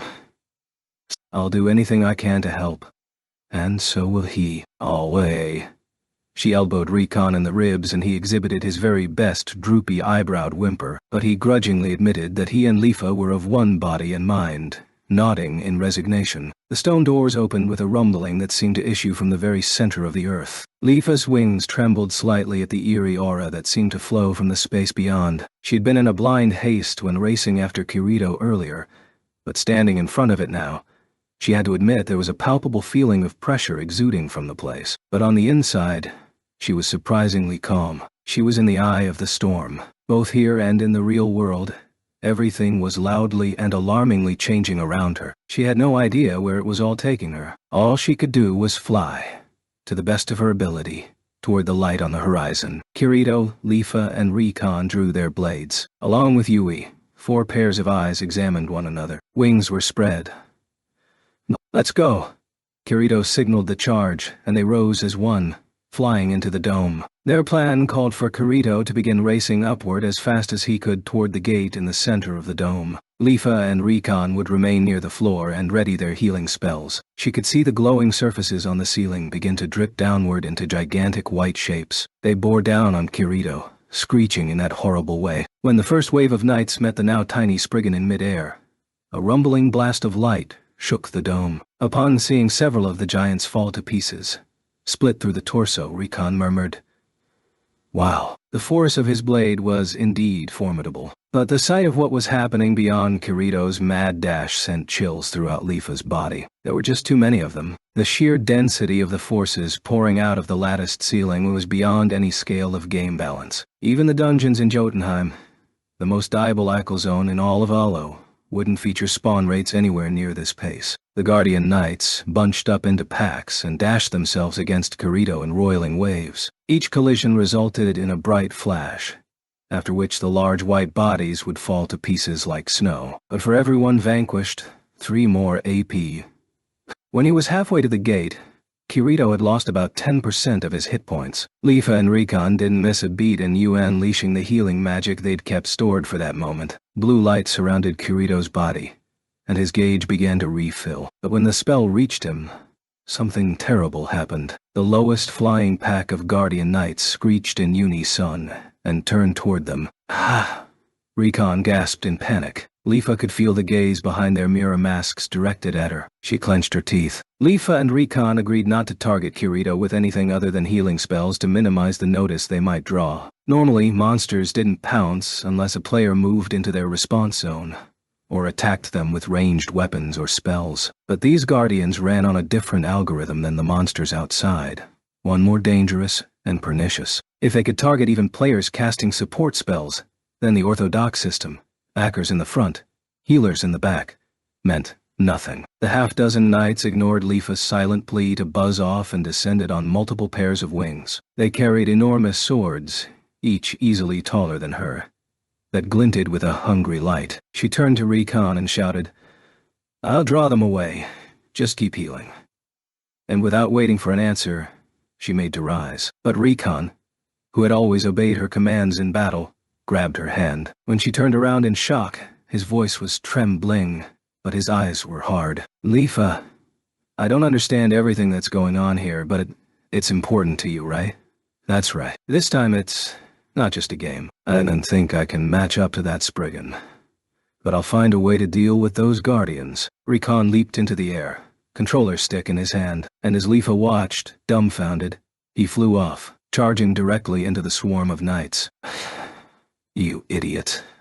They were far beyond his ability, but it was too late for her to make up the distance by now. Meanwhile, across the dome, Kirito's HP bar was inching back down from its formerly full position. Leafa had no choice but to start chanting a healing spell. Even she spoke the familiar words, she couldn't help but keep a nervous eye on Rikan. Rikan unleashed the area effect wind spell had been saving directly into the cloud of Guardian Knights. Multiple green blades fanned out and sliced through the onrushing knights. Their HP bars hardly took a dent, but it did have the effect of drawing all of their attention to him. The white giants roared with distorted voices and closed in on the tiny green speck that dared to challenge them. Rikan swished and darted like a leaf blown in a gale, just barely retreating out of the range of their swings. They raced after him. Leafa finished casting and hurled her spell at Kirito, who was fighting far above. Again, it drew the notice of several guardians who descended after her. This fresh group merged with the swarm following Recon, growing the white cloud to twice its size. Recon had never been an expert at air battles, but he showed considerable concentration in evading the onslaught of swords. The occasional sword tip clipped his body, but no critical blows had swallowed up his HP yet. Recon. Leafa was struck by the desperate effort of his flight, but it clearly would not last forever. Each time she cast a healing spell on Kirito, the number of knights descending on them grew. Eventually, the pursuing guardians split into two groups and prepared to execute a pincer attack on Recon. One among the rain of blows caught him square in the back, smashing him through the air. "That's enough, Recon! Flee to the outside!" she screamed, unable to watch anymore. As long as the battle still raged inside, anyone who left the arena could not return. She'd just have to do her best to hold them off. Leafa took to the air, preparing another healing spell, but at that moment, Recon turned back to her. Leafa's wings stopped when she saw the purposeful smile on his face. Despite the many sword blows, Recon began casting a new spell. His body glowed with a deep purple light. Leafa held her breath, realizing that it was the shine of dark magic. A complex magical sigil began to form in mid-air, and based on its size, it must have been a high-level spell. Dark magic was so rare around Sylph lands that she had no idea what effect this one might have. The sigil unfolded again and again, growing ever larger, until it finally engulfed all of the attacking knights. For an instant, the complex runes and figures contracted, then shone with an overwhelming light. Ah! Leafa had to turn her face from the blinding glow. An explosion so great it sounded like the earth splitting apart shot through the entire dome. It took a full second for her eyesight to recover from pure white. Leafa looked toward the center of the explosion with her hands up for shielding, and what she saw left her speechless. The entire pack of tightly clustered knights was gone without a trace. Only a few wisps of purple light remained. It was an unbelievable blast. There were no wind magic area spells that powerful. Not even any fire spells. Leafa cheered even as she wondered how Recon had acquired this incredible ace up his sleeve. A few more of those, and they might just be able to reach the gate after all. She prepared to cast a healing spell on him, and froze again. Recon was nowhere to be seen in the last remnants of the explosion. There was only a tiny green remain light floating in the air. Self-destruct spell. She wondered aloud, but then she remembered once hearing about such a dark magic spell long ago. It was practically a forbidden art. In exchange for its power, the ordinary death penalty was several times worse. After a few moments of silence, Leafa shut her eyes tight. It was just a game, just experience points. But the effort and intent Recon had expended for their sake was true sacrifice. They could not retreat now. She opened her eyes again and looked up. What she saw turned her legs to jelly. The ceiling of the dome was now one entire mass of squirming, teeming white shapes. The tiny black dot that was Kirito was close. So close to the top. With each flash of his sword, more knights fell to pieces. But it was like trying to dig a hole in a massive sand dune with but a needle. The wall of white flesh would give way for a brief moment, only to be filled just as quickly. Ah! Leafa could just barely hear Kirito's blood-curdling roar. She raised her hands to cast a healing spell, but let them drop almost immediately. "We can't, big brother. It's just too much." To be honest, she'd never taken Kirito's story about Asuna's soul being trapped in this game at face value. This was a game. A world to be enjoyed. Her brain couldn't help but reject the idea that this wonderful place shared anything in common with the nightmare of Sao. But now, for the first time, Leafa began to sense a kind of mal-ice within the system. Some unseen force, which was supposedly keeping everything in a fair balance, was wickedly, cruelly swinging a bloody scythe at the players' necks within this arena. There was no way to overcome this trap. A low, twisted sound echoed throughout the dome like a chanted curse. Some of the Guardian Knights fell still, incanting a spell with their left arms extended. It was the Rain of Arrows spell that had stopped Kirito in his tracks the first time. The AR rose caused enough of a stun effect for the sword blows to land next. Leafa tensed up, imagining the sight of Kirito's body skewered by countless blades. Suddenly, a royal of voices swept up from behind Leafa, over her vapid wings. Huh. She turned to see a party of Sylph warriors, clad in gleaming new green metal, pouring through the door in tight formation. They were outfitted with full sets of what appeared to be inscient weapons, or something similar. Like a storm gust in the spring, they rushed past Leafa and headed straight for the dome ceiling. There must have been at least 50 of them. Stunned into silence, Leafa could only watch closely enough to call up their cursors as they passed. She couldn't see faces behind the heavy visors, but all the names that appeared on the cursors were the best of the best in Sylph territory. Upon hearing their roar, the Guardian Knights preparing their spells stopped and began to shift tactics. Leafa's back crawled with chills somewhere between excitement and overwhelming awe. But they were not the only ones coming to tackle the dome. A few seconds after the last members of the Sylph raid party came through the door, more shouts echoed through, accompanied by the thunderbolt roars of great beasts. This new group was of much smaller number than the Sylphs, perhaps 10 in all. Individually, however, they were much larger. "Dragons!" Leafa exclaimed. It was a pack of dragons with gray scales, each the size of several players lined up head to foot. As proof that these creatures were not wild, the dragons were outfitted with gleaming golden armor on their foreheads, chests, and the fronts of their wings. Pairs of silver chains extended from the head armor as reins, which the riders on the beasts' saddles gripped. These dragon knights had brand new armor of their own, but there was no missing the triangular ears or the long, sinewy tails extending out the backs of their leggings. These were dragoons, the ultimate fighting force of the Cait Siths. The legendary warriors were kept hidden from the public. There wasn't even a screenshot floating about on the internet, but here they were, in the flesh. Leafa's wings were at full extension, the very blood in her veins seeming to dance with elation. Suddenly, she heard someone call out from behind her. Sorry it took so long. She turned around to see Lady Sakuya, leader of the Sylphs, in her wooden Geta sandals and kimono. Next to her was Lady Alicia Rue of the Cait Siths, whose ears flapped as she said, "So sorry. It took every member of the Leprechaun Blacksmiths Guild until just now to finish up all the equipment and dragon armor. We spent all the money the Spriggan gave us, plus all of our vault savings. Meaning that if this fails, both of our races are bankrupt." Sakuya nodded coolly, arms crossed. They came, and so fast, knowing that both of them risked losing their prestigious positions. This joint force between two races so transcended the typical MMORPG battle over resources and risk management that surely even the game developers had never expected it to happen. Thank you both," Leafa said, her voice trembling. "There really are things in this world more important than rules and manners," she told herself, heart soaring. There was nothing more to say. Both leaders told her the time for thanks was later. They turned to survey the ceiling of the dome with severe skepticism. Sakuya loudly snapped her fan shut. "Let us join the fray." All three nodded in agreement and leaped into the air. Above them, several groups of white guardians were dripping down from the ceiling to meet the charging Sylph platoon. High in the center, Kirito was still locked in fierce battle, but he seemed to have noticed the cavalry's arrival because he stopped attempting to rise for a moment, keeping his distance from the ceiling. Alicia Rue flew directly to the center of the chamber and raised her hand, shouting in a clear but precious voice, "Dragoons! Prepare breath attack."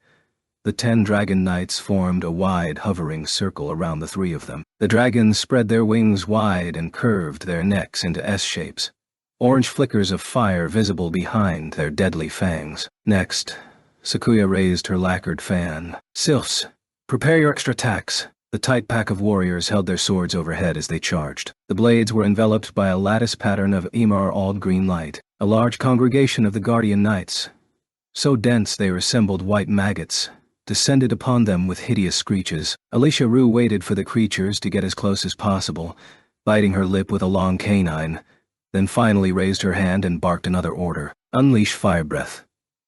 All 10 dragons exhaled gouts of hellfire at once. 10 crimson pillars shot through the air, fanned out around the Sylph warriors and Kirito, and blasted into the cloud of guardians. A bright flash illuminated the dome. In the next moment, bulging fireballs exploded one after another, linking together into a tremendous wall of flame. The world was rocked with a massive roar. Guardian Knights were blown to shreds by the force of the blast, adding their own little white flames as they burned away. But the seemingly infinite wall of white simply formed another swarm that recklessly pushed its way through the flames. It fanned out wide like a spreading liquid, threatening to swallow Kirito whole. Just before the blob of white could attack, Sakuya swung her fan down and shouted, "Unleash Fenrir Storm!"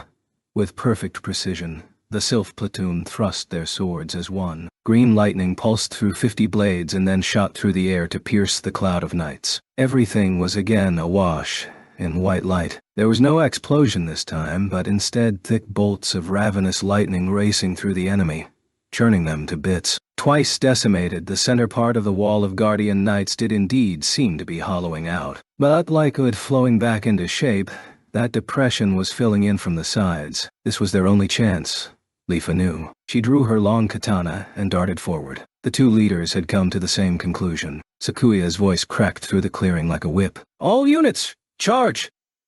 It was undoubtedly the largest battle ever fought in Alfheim. The periodic bursts of fire breath from the rear set the Guardians aflame and falling to the earth. The Sylph party worked in perfect formation like a single projectile, gouging great holes in the wall of flesh with their wave of deadly swords. Standing at the front of that projectile was the tiny black form of the Spriggan. His equipment was clearly inferior to the Sylph's, but the holy speed with which he whipped his giant sword around meant that anything coming into contact with him burst into smithereens. Leafa raced through a small aperture in the center of the Sylph formation to take position directly behind Kirito. She used her katana to deflect an attack bearing down on his back, plunging the long blade into the glowing white guardian beneath its mirror-roared mask. With a vigorous flip of her wrists, she knocked the head clean off. Its body burned with white flames. Kirito took a look behind him and mouthed, "Soga, watch my back.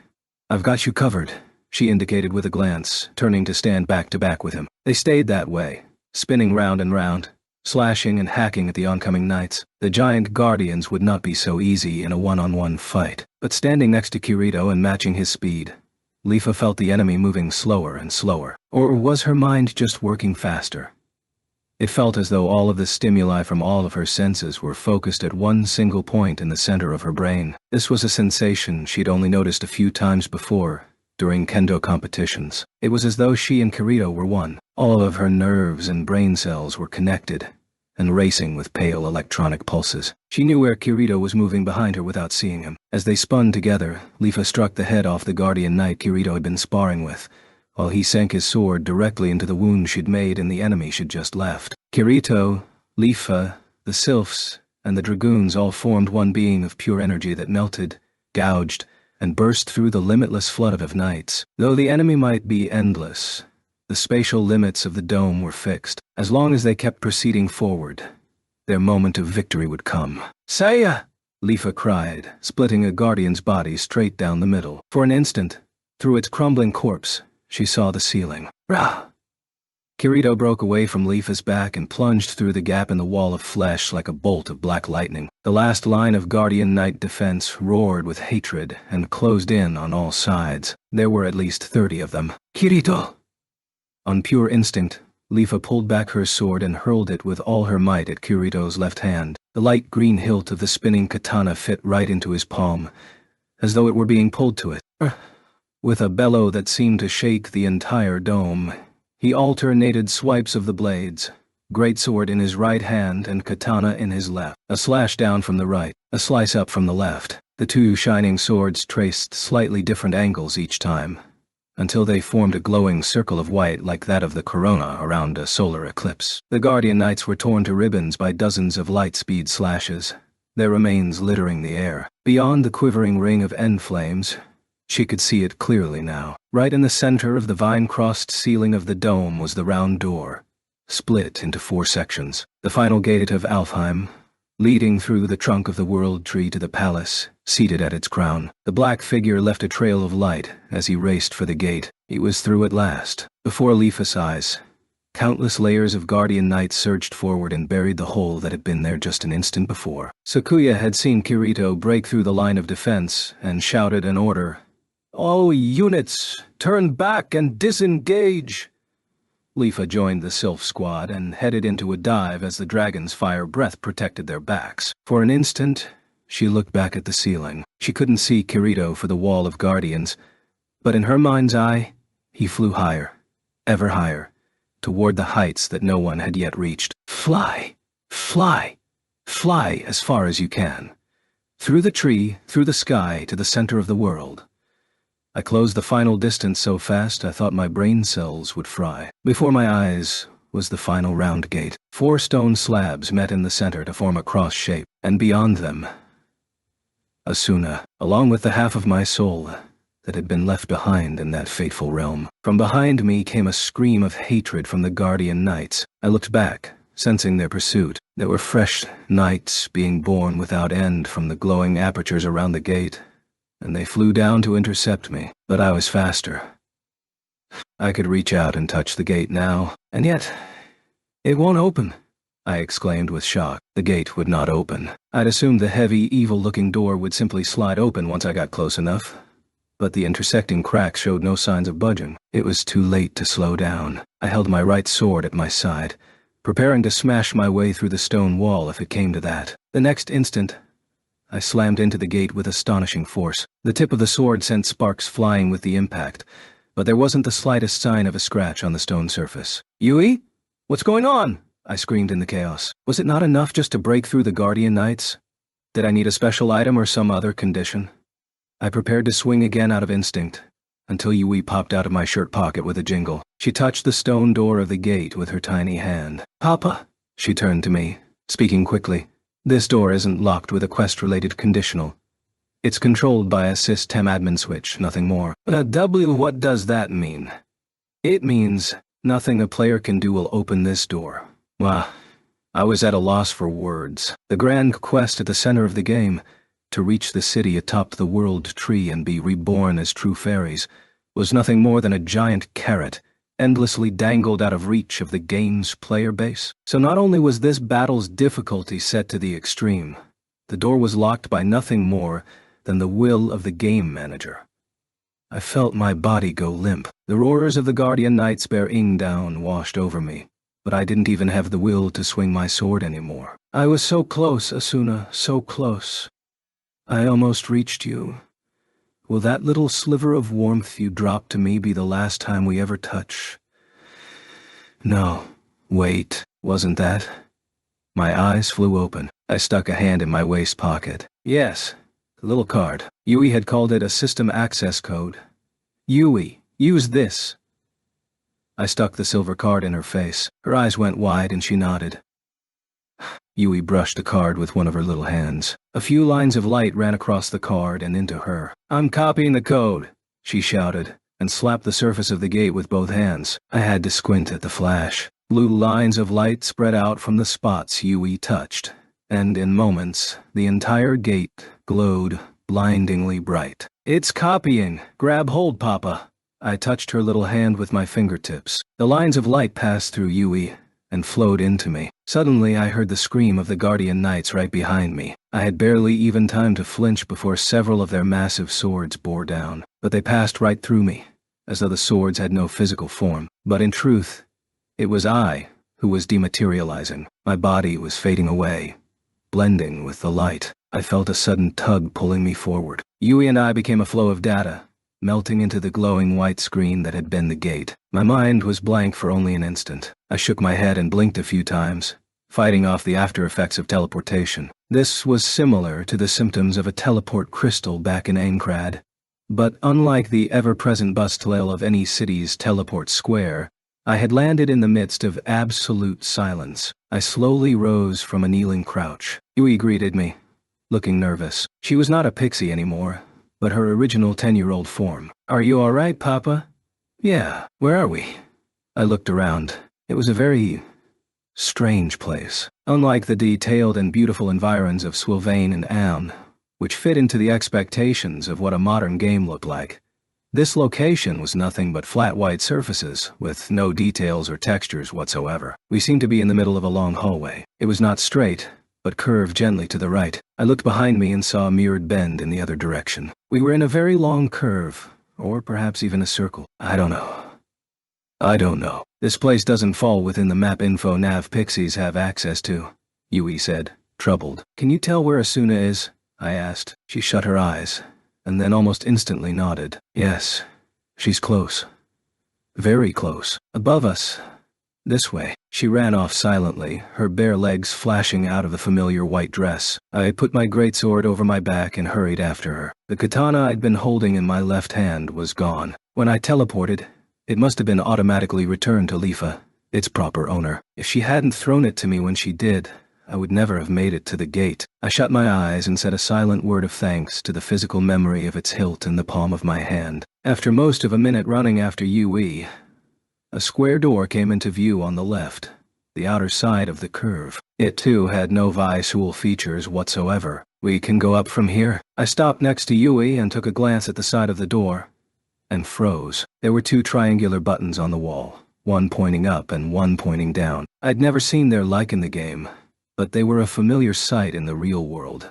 Elevator buttons. I grimaced, suddenly feeling as though my battle armor and massive sword were completely out of place here. Except it was this place that was strange. If these buttons meant what they appeared to signify, we were not within the game world. In that case, where were we?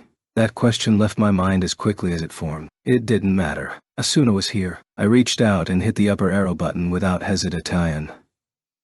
The door banged and slid open, revealing a small, box-shaped chamber. Yui and I walked inside and turned around to find that there was indeed a panel of control buttons on the wall. Assuming the glowing one marked our current location, there were 2 floors above us. After a brief moment of indecision, I pushed the top button. The chime sounded again, and the door closed. I felt the unmistakable rising sensation of an elevator. It stopped just as quickly. The door opened to reveal another curved hallway, identical to the one before. I turned to Yui, who was squeezing my hand. "Is this the right level?"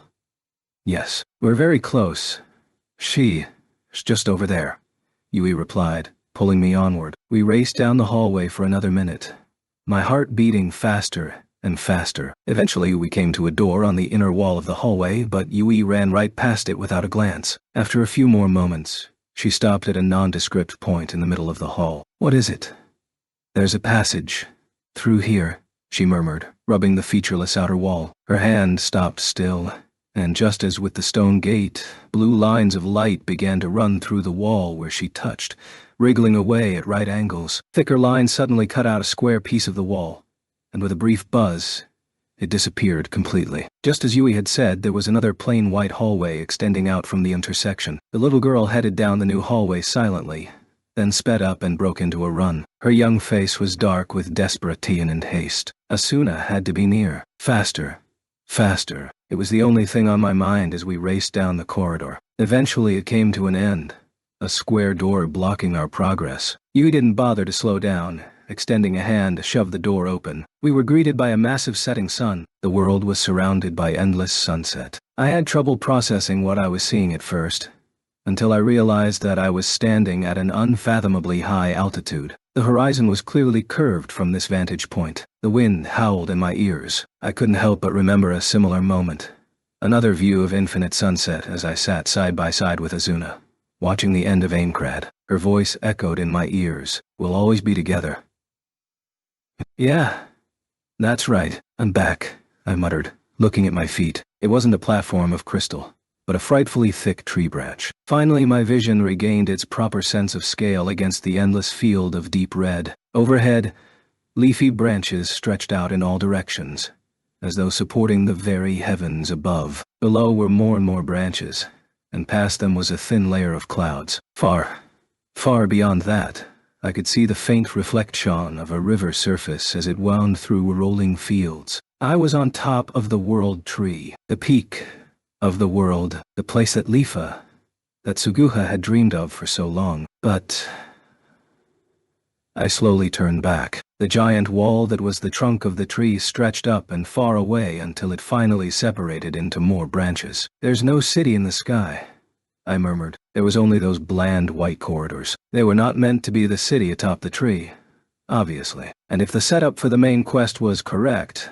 there would have been an in-game event after breaching the dome. But I didn't even get a musical fanfare, much less any explanation. It was all an empty gift box. Past the enticing wrapping paper and ribbon, it was empty lies. How could I explain this to Leafa?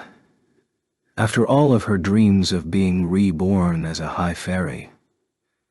"This is unforgivable," I muttered at the unseen force or person overseeing this world. Something pulled at my right arm. Yui was looking up at me with concern. "Oh, right. Let's go. We could settle this once."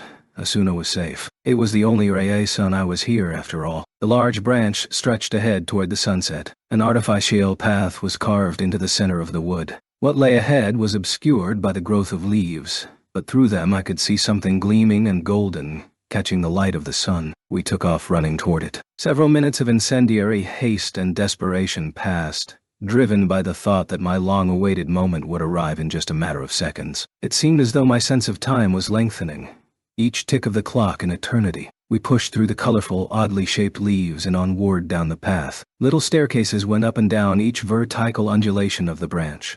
I impatiently fluttered my wings and leaped them in a single bound. Eventually, the source of the golden light became clear. It was a grid of golden bars. No, a birdcage. It was the classic round birdcage shape, tapering up to connect to a different branch overhead that ran parallel to ours. The only difference was its massive size. This was much too large to hold even a bird of prey, much less little songbirds. No, the cage was meant for something else. I thought back to what Agil had said in his cafe, in a scene that felt like years ago at this point. 5 players rode on each other's shoulders in an attempt to scale the world tree, and they took a screenshot at the height of their flight. The picture showed a mysterious giant birdcage with a girl inside. There's no doubt. Asuna's in that thing. There was a strength and an urgency of certainty in Yui's tugging. We practically ran on the air, leaping down the final staircase. The branch grew much thinner as it approached the cage, coming to a tapered end where it reached the floor level. The interior of the golden birdcage was clearly visible now. The tiled floor was decorated with one large tree planter,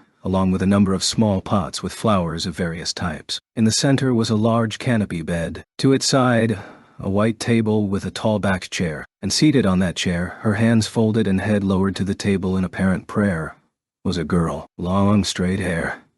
A thin dress much like Yui's. Elegant, slender veins growing from her back, all shining red with the light of the sinking sun. Her face was shrouded in shadows, but I knew who it was. I'd never mistake her. The magnetism of our souls was so strong it was practically visible, sparking with light in the space that separated us. In that moment, that girl, Asuna, raised her head. My deep, unending love had turned that familiar image into one beaming with sublime radiance. Her face was sometimes as finely beautiful as a sharpened blade, sometimes friendly with a mischievous warmth, but always at my side during the tragically short days we spent together. A look of shock ran through that familiar face, and her hands rose to her mouth. Her large hazel eyes rippled with a light that quickly turned into tears sitting upon her eyelashes. I bounded forward the last several steps and whispered with a voice so weak it could not be heard. Asuna. At the same time, Yui cried, "Mama! Mama!" The very end of the branch intersected the cage, and there stood a door made of a tighter pattern of golden bars than the rest, complete with a small metal plate that appeared to be the lock. The door was closed, but Yui did not bother to slow down as she pulled me forward, swinging her right hand across her body. It was soon infused with a blue glow. She swung her glowing hand back to the right, and the entire metal door and its plate blew off, vanishing in a flash of light. Yui let go of my hand and threw her arms wide. "Mama!" She raced into the open cage. Asuna leaped up so fast she knocked the chair backward. She had opened her arms as well, and the words came clearly from her trembling lips. "Yui!" The little girl leaped and buried her face in Asuna's chest, their long hair entwined, brown and black, glittering in the setting sun. Yui and Asuna shared a fierce embrace, rubbing cheek to cheek, calling each other's name just to be certain it was truly the other. "Mama, Yui, Yui." The tears spilled from their eyes, sparkling like fire with the light of the sun before disappearing into the air. I eased out of my run and walked over, stopping several steps away from Asuna. She raised her head, blinked a few tears away, and looked right at me. Just like the other time, I couldn't move. If I approached any closer, reached out to touch her, she might vanish into thin air. And then I didn't look anything like I did back then. My tanned Spriggan skin and spiky hair were not at all like the old Kirito. All I could do was stare at her, trying to hold in my tears. But just as she did before, Asuna spoke, calling my name, Kirito. After a moment of silence, I called her name in return. Asuna. I took the last 2 steps forward, opening my arms and surrounding her fragile body, squeezing Yui between the two of us. My nostrils were full of her familiar scent, and my body was met with her familiar warmth. "I'm sorry it took so long," I moaned in a trembling voice, but Asuna just stared directly into my eyes. No. I knew you'd find me. I knew you'd come to save me.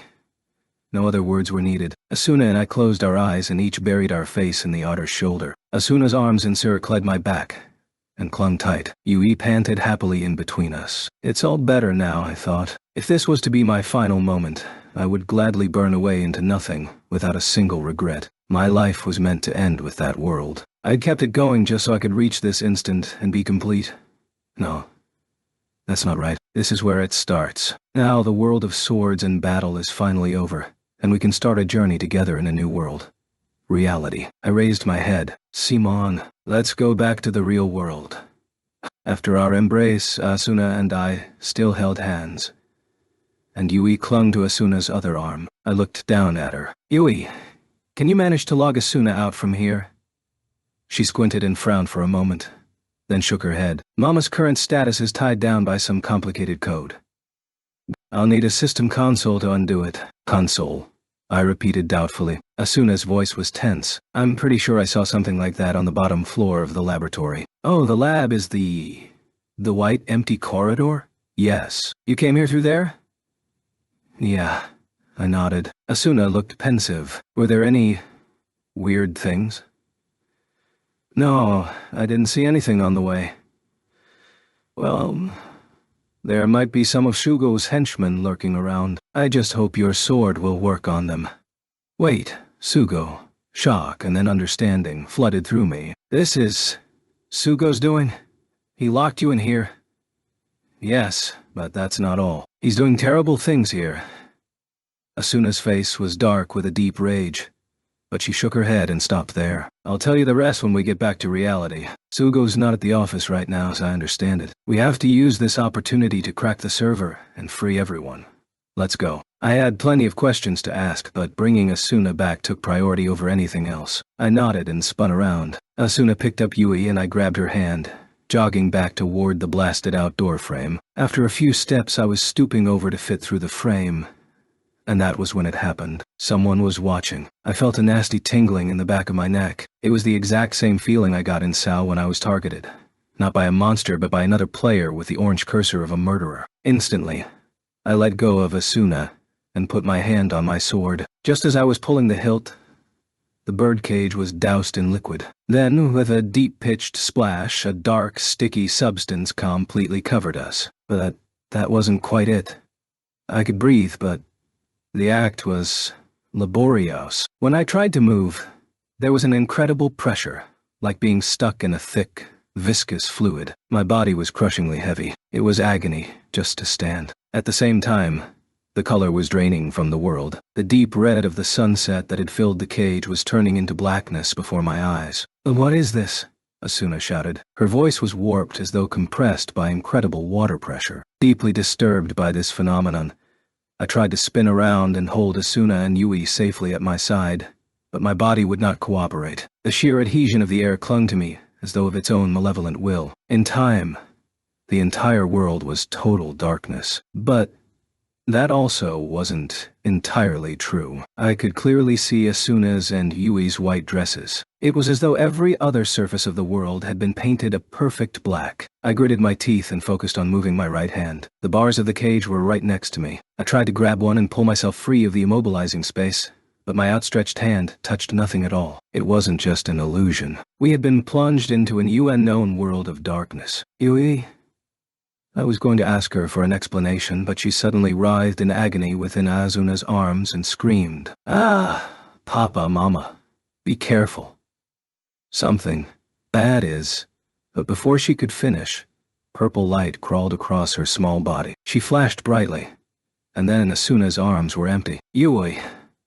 Asuna and I screamed together, but there was no answer. Only the two of us were left in the thick, sludgy blackness. I reached out desperately, trying to pull Asuna to my side. She did the same, her eyes wide with fear. But before our fingertips could touch, we were assaulted by a tremendous gravity. It was as though I'd been thrown into the bottom of a deep, deep swamp. I fell to a knee, unable to withstand the pressure. Asuna collapsed as well, both of her hands against the unseen floor. She looked into my eyes and mumbled, "Kirito."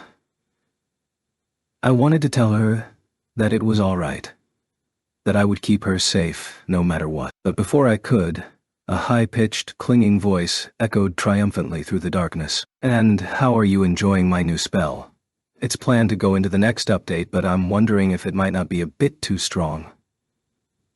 The voice was twisted with uncontrolled glee, but I recognized it. It was the voice that had ridiculed me as a hero before Asuna's comatose form. "Sugu," I growled, struggling to get back to my feet. "Tisk. No using that name here, please. It is not fitting to speak to your king by name. You will address me as Your Majesty, King Oberon of the Fairies." His voice leaped even higher into a screech by the end, and something struck my head hard. I craned my neck to see a man standing right next to me. A leg in white tights ended in a gaudily embroidered boot that pushed against my head, rolling left and right. Farther up, I saw a body covered by a toga in a venomous shade of green, and on top of that, a face so perfect it looked fake. But of course it was fake. It was a beautiful countenance created from scratch, so devoid of actual life that it was hideous. The crimson lips were twisted in a familiar gloating sneer. Despite the different form, I would never mistake this man for anyone but Sugo. The man who'd been the target of all of my hatred. The one who'd stolen Asuna's soul and locked her in this place. "Oberon, no!" "Sugu," Asuna shouted. She was braced against the floor, only barely able to raise her head. "I've seen what you're doing here. The crimes you're committing. You won't get away with them, you can be sure of that." "Oh? And who's going to stop me?" "You. Him. God, perhaps. Sorry, sweetheart. There's only one God in this world. Me." He chuckled hideously and applied more pressure to my head. Unable to support the extra weight, I slumped to the floor. "Stop it, you coward." Sugu bent over, ignoring Asuna's insult, and pulled my sword from its scabbard. He held out the tip of his finger and set the blade spinning on it, perfectly vertical. "I must say, Kirigaya... Oh, pardon me. Should I call you Kirito? I really didn't expect you to come all this way. I don't know if that makes you brave or an idiot. Given your current miserable predicament, I'd hazard to say it's the latter." I heard my little songbird had escaped her cage, so I rushed back to give her some much-needed discipline, only to find that... Surprise! A cockroach had scuttled inside the cage, along with some other strange little piece of code. Sugu trailed off and swiped his left hand to bring up the menu. He stared at the blue screen with a frown on his lips for a bit, then snorted and closed the window. It must have gotten away. "What was that? How did you get up here anyway?" I was briefly relieved that Yui hadn't been deleted entirely, at least. "I flew here. I've got wings." "Whatever. I can just get the answers straight from your brain." "What? You didn't think I created this entire scheme for kicks, did you?" Sugu bounced the sword lightly on the tip of his finger, leering venomously. "With the generous help of the former SAO players, my research into the basics of thought and memory manipulation is nearly 80% complete. In a very short time, I will achieve an unprecedented godly feat, absolute control over the human soul. On top of that, I've got a brand new test subject to play with. What fun! I can't wait to poke through your memorize and rewrite your emotions. I'm getting chills just thinking about it. You can't do such a thing." His claims were so absurd that I could barely process them. Sugu put his foot back on my head and tapped his toe up and down. "You didn't learn your lesson. You're plugged in with the Nervagear again, aren't you? Which makes you no less helpless than any of my test subjects. Kids are so stupid. Even a dog knows it's made a mistake when it gets kicked." No, can't do that, Sugo," Asuna screamed, her face pale. "Don't you dare hurt him. Little bird, the day is nigh that I can turn your hatred into subservience with the flip of a switch." Sugu replied, intoxicated with his own power. He grabbed my sword and pompously ran his fingers across the flat of the blade. "But before I recreate your souls to my liking, let's have a little party. Finally. The moment I've been waiting for. The perfect guest has arrived. It truly was worth testing the very limits of my patience." He spun around and threw his hands wide. "I am now recording everything that happens within this space for posterity. Make sure you look good for the camera." Asuna bit her lip, looked me straight in the eye and said, "Log out immediately. Kirito, you have to expose his conspiracy in the real world. I'll be fine. Asuna. For a moment, I was torn in two by indecision, but just as quickly I agreed and waved my left hand. With this much information, I might be able to mobilize a rescue team, even without physical proof. If they could seize the Allo server within RCT progress, everything would be clear. But my window didn't appear. Sugu bent over with the force of his laughter. I told you this is my world. No one can escape it. He walked around, hiccuping with laughter, and then suddenly raised his left hand. With the snap of his fingers, 2 Jangling chains fell from the infinite blackness above. A wide golden ring gleamed dully on the end of either chain. Sugu took one of them and snapped it around Asuna's wrist with a click. He gave a little tug on the chain, which extended up into the darkness. Ah! The chain began to retract, and Asuna was hauled up by her right hand. It stopped at the exact point that the tips of her toes could barely touch the ground. What do you think you're doing? I demanded. But Sugu ignored me and picked up the other ring, humming to himself. I've got plenty of props arranged for you. This will do for now, however, he said, snapping the other ring around Asuna's left wrist. The second chain rattled upward, and Asuna was left dangling in midair by her arms. The powerful gravity was still in effect, and her delicate eyebrows were twisted in pain. Sugu crossed his arms in appreciation and whistled crudely. Nice. You don't get expressions like that with the NPC women. Asuna glared furiously at him, then shut her eyes against the pain. He chuckled and slowly walked around her back. He grabbed a handful of her long hair and then held it to his nose, breathing deeply. That's a lovely scent. It was quite difficult to recreate the real Asuna smell in-game. I had to hide an odor analyzer in her sick room. Seems to me you ought to appreciate that kind of attention to detail. Stop it, Sugu! Uncontrollable anger surged through me. Red flames raced through my nerves, and for a moment, I was able to break the weight pinning me down. Oh. I pushed myself off the ground with my right hand. Once I'd gotten up onto a knee, I concentrated all of my strength into trying to stand. Sugu put a hand on his waist and shook his head theatrically. He walked over to me, mouth twisted. Good grief, the audience isn't supposed to be part of the show. Back to crawling. He kicked my legs out from under me, and I crumpled to the floor. Gah! All the breath shot out of my lungs. I pushed up off the floor and raised my head to see Sugu, the corners of his mouth upturned in a poisonous grin, swinging my sword down upon me with all of his strength. Gah! The sensation of the thick metal piercing my body sliced away the flames that had burned through all of my nerves. The blade exited my chest and wedged deep into the floor. There was no pain, but I was assaulted by an exceedingly rough and unpleasant sensation. Kei Kirito! Asuna screamed. I looked to her, trying to tell her I was fine, but before I could speak, Sugu tilted his head back to the sky and crowed. System command. Set pain absorber to level 8. Suddenly I felt pain in my back, actual pain, like I'd been pierced with a sharp drill. Sugu leered with delight at my obvious suffering. Oh, this is only the appetizer, my friend. I'll bump it up in stages as we go along. If I set the absorption level to 3 or lower, you'll remain in a state of shock even after logging out. He clapped his hands with satisfaction and turned back to Asuna. Let Kirito go right now, Sugu, she cried, but he showed no signs of obeying. It's brats like him that I hate the most. No skills, no power behind him, but he sure knows how to run his mouth, the little maggot. Well, we know what happens to bugs. They get pinned into display cases. Besides, are you really in any position to worry about him, little bird?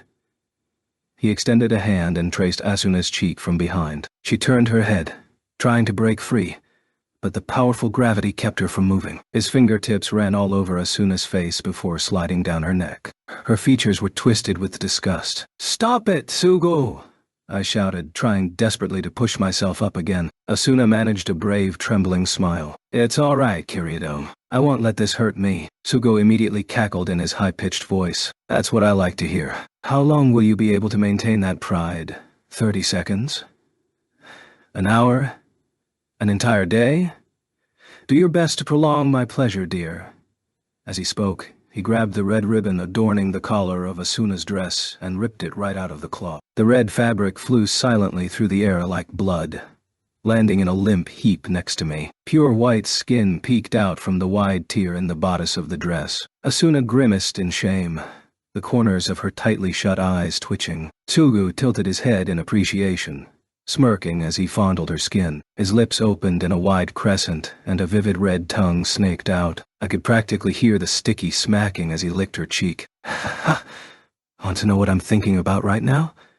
He whispered madly into her ear, tongue still extended. Once I've had my fun with you here, I'll visit your hospital room. I can lock the door, turn off the cameras, and it will be our little paradise, just you and me. I'll set up a nice big monitor, play the footage of today's recording, and enjoy it all over again with your real body. First I steal the purity of your heart, and then I ruin the chastity of your body.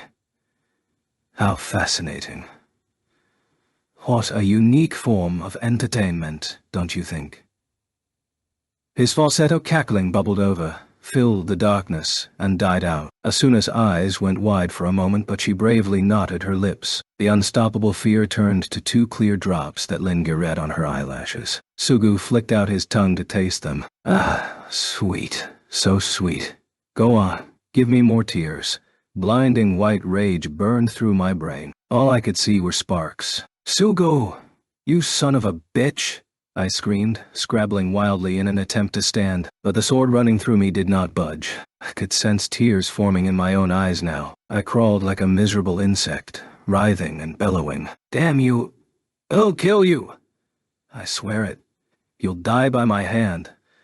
But my screams were nearly drowned out by the sound of Sugu's mad laughter. If you can just give me strength right now, I prayed fervently, trying to move myself even a fraction of an inch forward, pulling against the ground with my fingertips. If you can give me the strength to stand, I'll give up anything. My life, my soul, anything you want. I'll pledge it all to the devil or a demon if it helps me cut him down and return Asuna to where she belongs. Sugu was running his hands over Asuna's arms and legs. Each move of his hand must have sent electronic signals of disgust to her sensory centers, because Asuna was biting her lip hard enough to draw blood as she withstood the defilement. Though the image entered my eyes, all my brain saw was pure, burning white. The flames of anger and desperation consumed me. My neurons were turning into ash. Once I turned into a lump of dry bone-white matter, I wouldn't think anything anymore. I wouldn't have to. I thought I could do anything with a single sword at my side.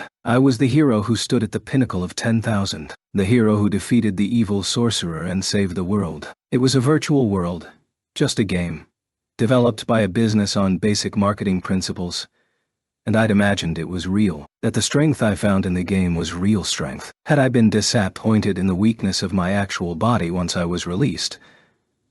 Exiled, more like it, from the world of Sao? Did a part of me wish that I could go back there, where I could be the greatest hero the world had ever known? No wonder that when I'd learned that Asuna's mind was trapped in a new game world, I'd assumed that I could make it all better on my own, rather than letting those with true power, the adults of the real world, sort it out. I must have been very happy regaining my imaginary power, crushing other players and satisfying my ugly pride and self-esteem. In that case, this was my just dessert. That's right, I was a child, playing with the power someone else had given me. I couldn't even overcome the simple ID system that granted a person system admin privileges. The only thing I was good at earning for myself was regret. If I couldn't handle that, my only escape was withdrawing from my mind altogether. You going to just run away? No, I'm only looking at reality. Giving in? To the power of the system you once denied? I can't help it. He's the game master. I'm only a player. You soil the memory of that duel with those words. You showed me that the human will could surpass a computer system. You helped me realize the future possibilities that our battle could bring about. Battle? It's meaningless. A bunch of numbers going up and down. You know that's not true. Now get on your feet. Grab your sword. Stand up, Kirito! It was like a bolt of lightning tearing through my wits, the voice the resulting clap of thunder. All of my wandering senses were connected in a single moment. My eyes shot open. I couldn't produce anything but dry grunts. I gnashed my teeth and moaned like an animal close to death. but I did plant a hand on the ground and push myself onto an elbow. Attempting to lift my body only dug the heavy sword deeper into the small of my back. I couldn't just lie there and crawl around miserably with this thing pinning me. I wouldn't let myself be crushed by such a soulless attack. Every one of the countless blades I'd suffered in Sao was heavier than this. More painful. Rah! I howled briefly, using every ounce of my strength and willpower to push myself up. The tip of the sword pulled out of the ground and finally fell out of my back, clattering beside me. Sugu watched my unsteady rise to my feet with his mouth agape. He took his hands off of Asuna and glared at me, then shrugged theatrically. Oh, dear. I fixed that object's coordinates permanently, but it still came loose. Must be a few bugs left in the system. Those worthless, bungling programmers, he muttered, walking over and pulling his fist back to punch me. My hand shot out and caught his in midair. Oh.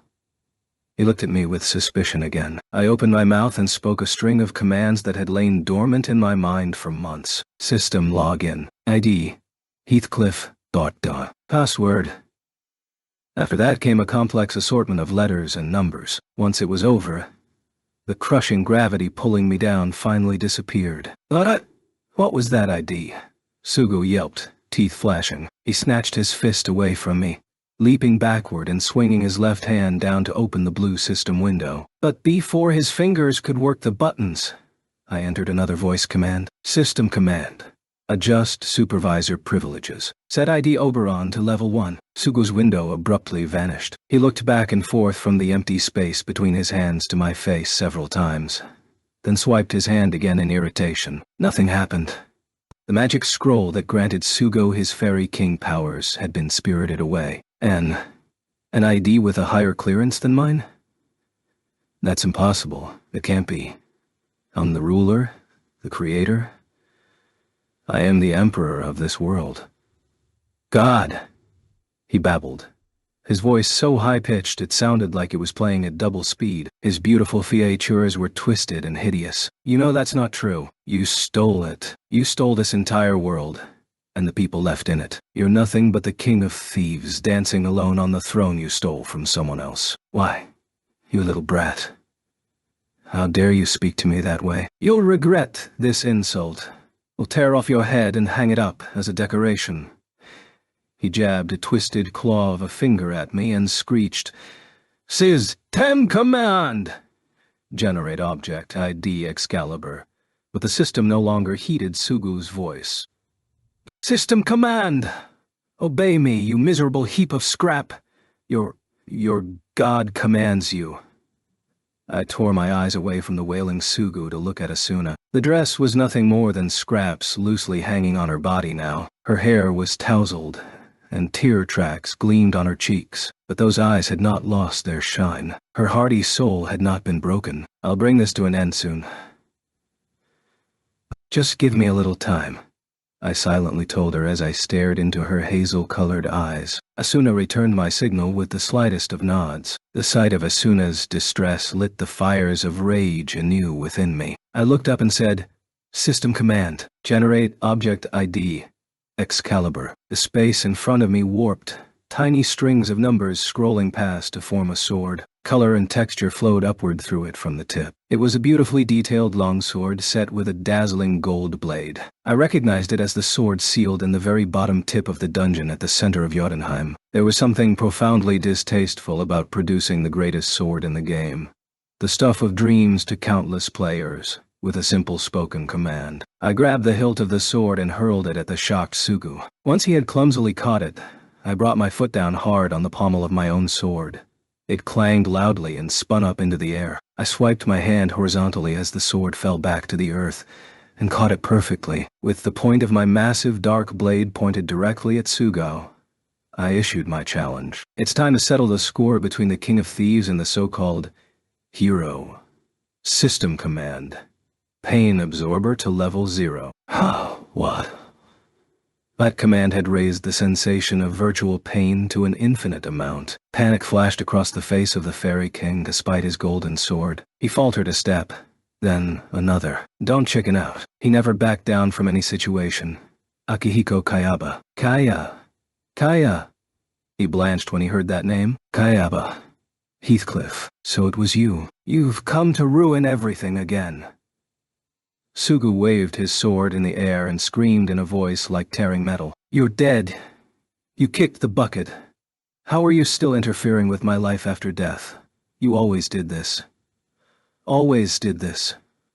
Always looking smug and serene, as if you understood everything.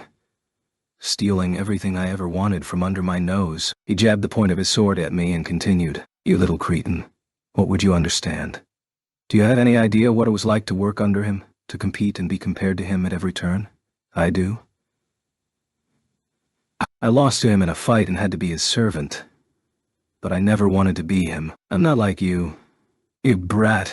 You brat. You insolent little brat, he screeched, leaping at me with his sword drawn. Just as he came within range, I flicked my sword out. The tip grazed the Fairy King's elegant cheek. Ah! He yelped, holding his face and bouncing backward. Ah! A look of shock on his face only made me angrier. This man, this miserable coward, had kept Asuna prisoner for 2 months, tormenting her all the while. Intolerable. I took a big step forward and swung straight down. Sugu put an arm up out of defensive reflex. The hand holding his golden sword was severed at the wrist and flew away into the darkness, landing with an audible thump somewhere far in the distance. Ah! My hand. My hand. Hand. The pain he felt was false. Only electronic signals.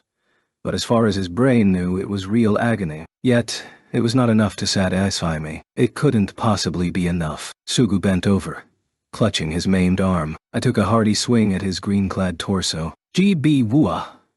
His tall body was cleanly sliced into 2 equal halves, and they fell heavily to the floor. His legs quickly burst into white flames and burned away. I grabbed Sugo's flowing blonde hair and lifted. Thick tears sprang from his wide, terrified eyes, and his mouth worked fiercely. There were no words coming out of it, only metallic screeching. I felt nothing but disgust at the sight of him. With a toss of my hand, I flung his upper half straight up into the air and readied myself for a double-handed sword thrust. He reached the apex of the arc and came tumbling down, still bleeding hideously. Ha ha ha ha! I swung with all of my strength. With a dull chunk, the sword struck through Sugo's right eye and out the back of his head. Eya! His scream echoed unpleasantly through the darkness, like the screeching of 1,000 rusty gears scraping into motion. Thick white flames erupted from his pierced eye, and soon licked across the rest of his head and torso. Sugu did not stop screaming for the several seconds it took for him to be completely burned into nothing. His voice, Eventu Ally, faded out and vanished, and the world was silent again. I swiped my sword in satisfaction, scattering the little white flames that remained. With an easy flick of my wrists, I severed the chains that had held Asuna prisoner. The sword's duty finished, I laid it on the floor and picked up her limp body. It was at this point that the source of energy that had kept me going finally gave out as well. I slumped to my knees, and there gazed at Asuna in my arms. The feeling of miserable helplessness running through me leaked out of my eyes in the form of tears. I held her fragile body tight, burying my face in her hair, bawling. I couldn't speak. There were only tears. I always believed. Asuna's clear voice murmured next to my ear. No, I still do believe. I did in the past, and I will in the future. You're my hero. You'll come to save me anywhere, anytime. Her hand brushed my hair. No, that's not true. I don't have any true strength. I took a deep breath and managed to mumble, I'll do my best to make sure that's true. Come on, let's go. I waved my left hand and was greeted with a different, more complicated system window. I picked through it on instinct alone, digging through menu after menu for the teleportation-related commands. With a deep stare into Asuna's eyes, I told her, I think it's already nighttime in the real world, but I swear, I'll be at your hospital in no time. I know. I'll be waiting.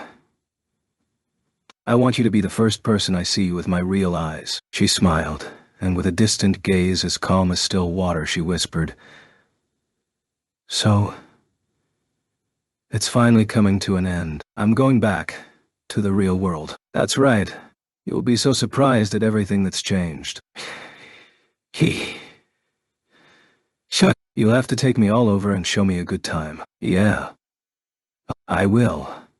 I nodded and hugged her even harder. There was a targeted logout button on the admin menu, and it turned my finger blue. I used that finger to trace the tracks of her tears, wiping them away. Asuna's pale body in turn took on that vivid blue. Bit by bit, she grew transparent, delicate as a crystal. Little motes of light danced in the air, and she began to vanish, starting with the tips of her fingers and toes. I held Asuna as tight as I could while part of her remained. Finally, the weight left my arms, and I was alone in the darkness. I sat there, unmoving. It felt like everything was over, yet it also felt like only a step in a larger process. This incident was the result of Kayaba's flight of fancy and Sugo's desire. But was this truly the end of it? Or was it only a part of some larger series of events? I forced my aching, spent body to its feet, and looked up, into the deep darkness over my head. I know you're there, Heathcliff. After a brief silence, I heard the raspy voice echoing in my mind again, the way it had earlier. It has been quite a while, Kirito. Of course, to me, the events of that day might as well be yesterday. Unlike just minutes ago, the voice seemed to be coming from some far-off place now. You're still alive?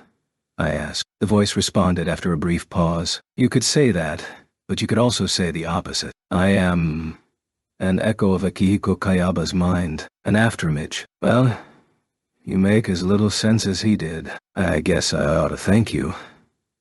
Though you could have helped a bit earlier than you did.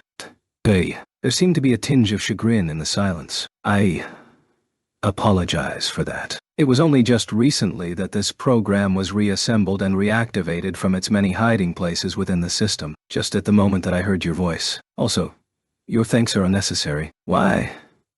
Too much has happened between us for altruistic favors. Every debt must be repaid. Now it was my turn to grimace. What do you want me to do?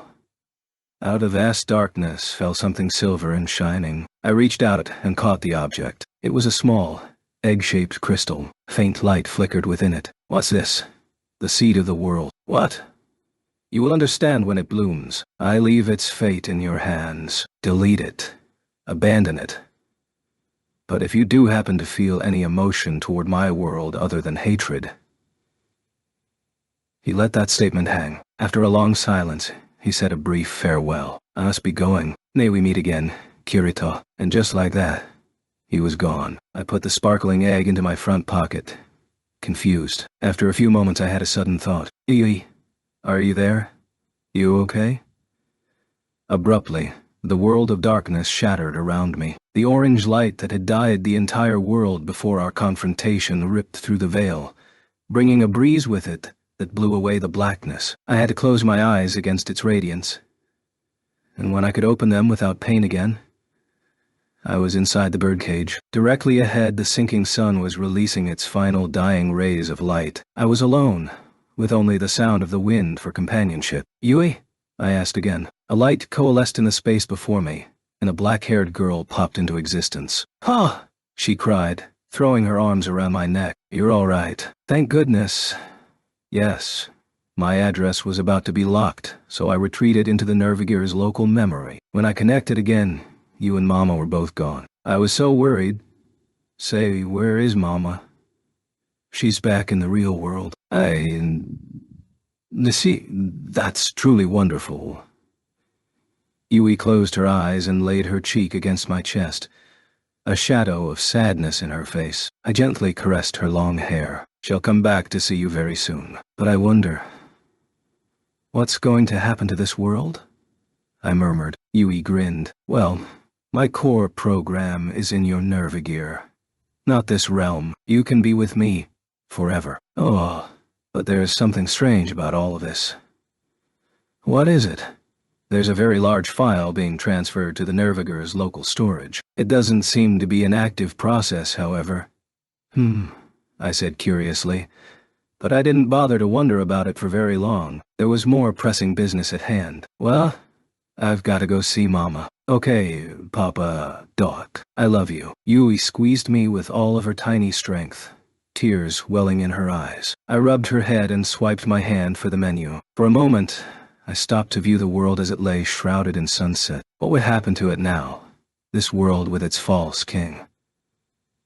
The thought of Lifa and the other players who cared so deeply for Alfheim made my heart hurt. I gave Yui a gentle kiss on the cheek and tapped a few commands. Light burst out from the point ahead of me, swallowed my consciousness, and pulled me higher. Higher. When I opened my deeply exhausted eyelids, the first thing I saw was Sugiya's face. She was watching me with a fretful expression, but when our eyes met, she bolted upright. Sorry for sneaking into your room. I got worried when you never returned," she said, sitting on the edge of the bed with a trace of red in her cheeks. After a brief time lag for recovery, I tensed my limbs to return the strength to them after my long play session, then bounced up to a sitting position. Sorry for taking so long. Is it all over? Yeah, it's over.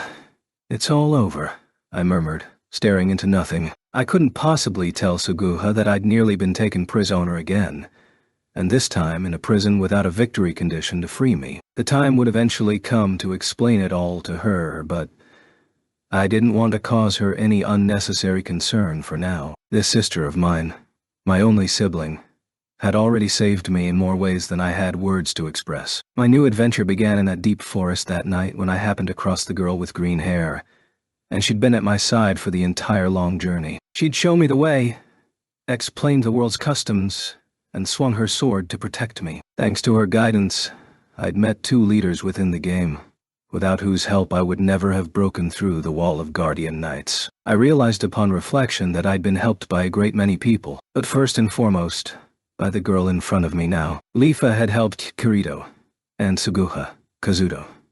And during the entire time, she'd been grappling with her own deep, troubling feelings. It was a good moment to take a new look at Suguha's face. A combination of bright, masculine vitality and the fragility of a freshly budded flower shoot. I reached out and caressed her cheek, and she smiled shyly. Thanks for everything, Sugu. I mean it. I couldn't have done any of it without you. She looked down, face beet red, and fidgeted. Eventually she made up her mind and leaned her cheek against my chest. It's okay. I was happy to do it. Happy to be helpful to you in your world, she said, eyes closed. I slipped my arm around her back and gave her a gentle squeeze. Once I'd let go, she looked up and said, So, you got her back? Asuna, I mean, yeah, she's back. Finally back. Suga. I know, go see her. I'm sure she's waiting for you. I'm sorry. I'll explain everything when I get back. I patted the top of Suga's head and got to my feet. In record time, I was pulling on my down jacket in the yard, ready for the trip. It was night outside. The old standing clock in the living room said it was just before 9.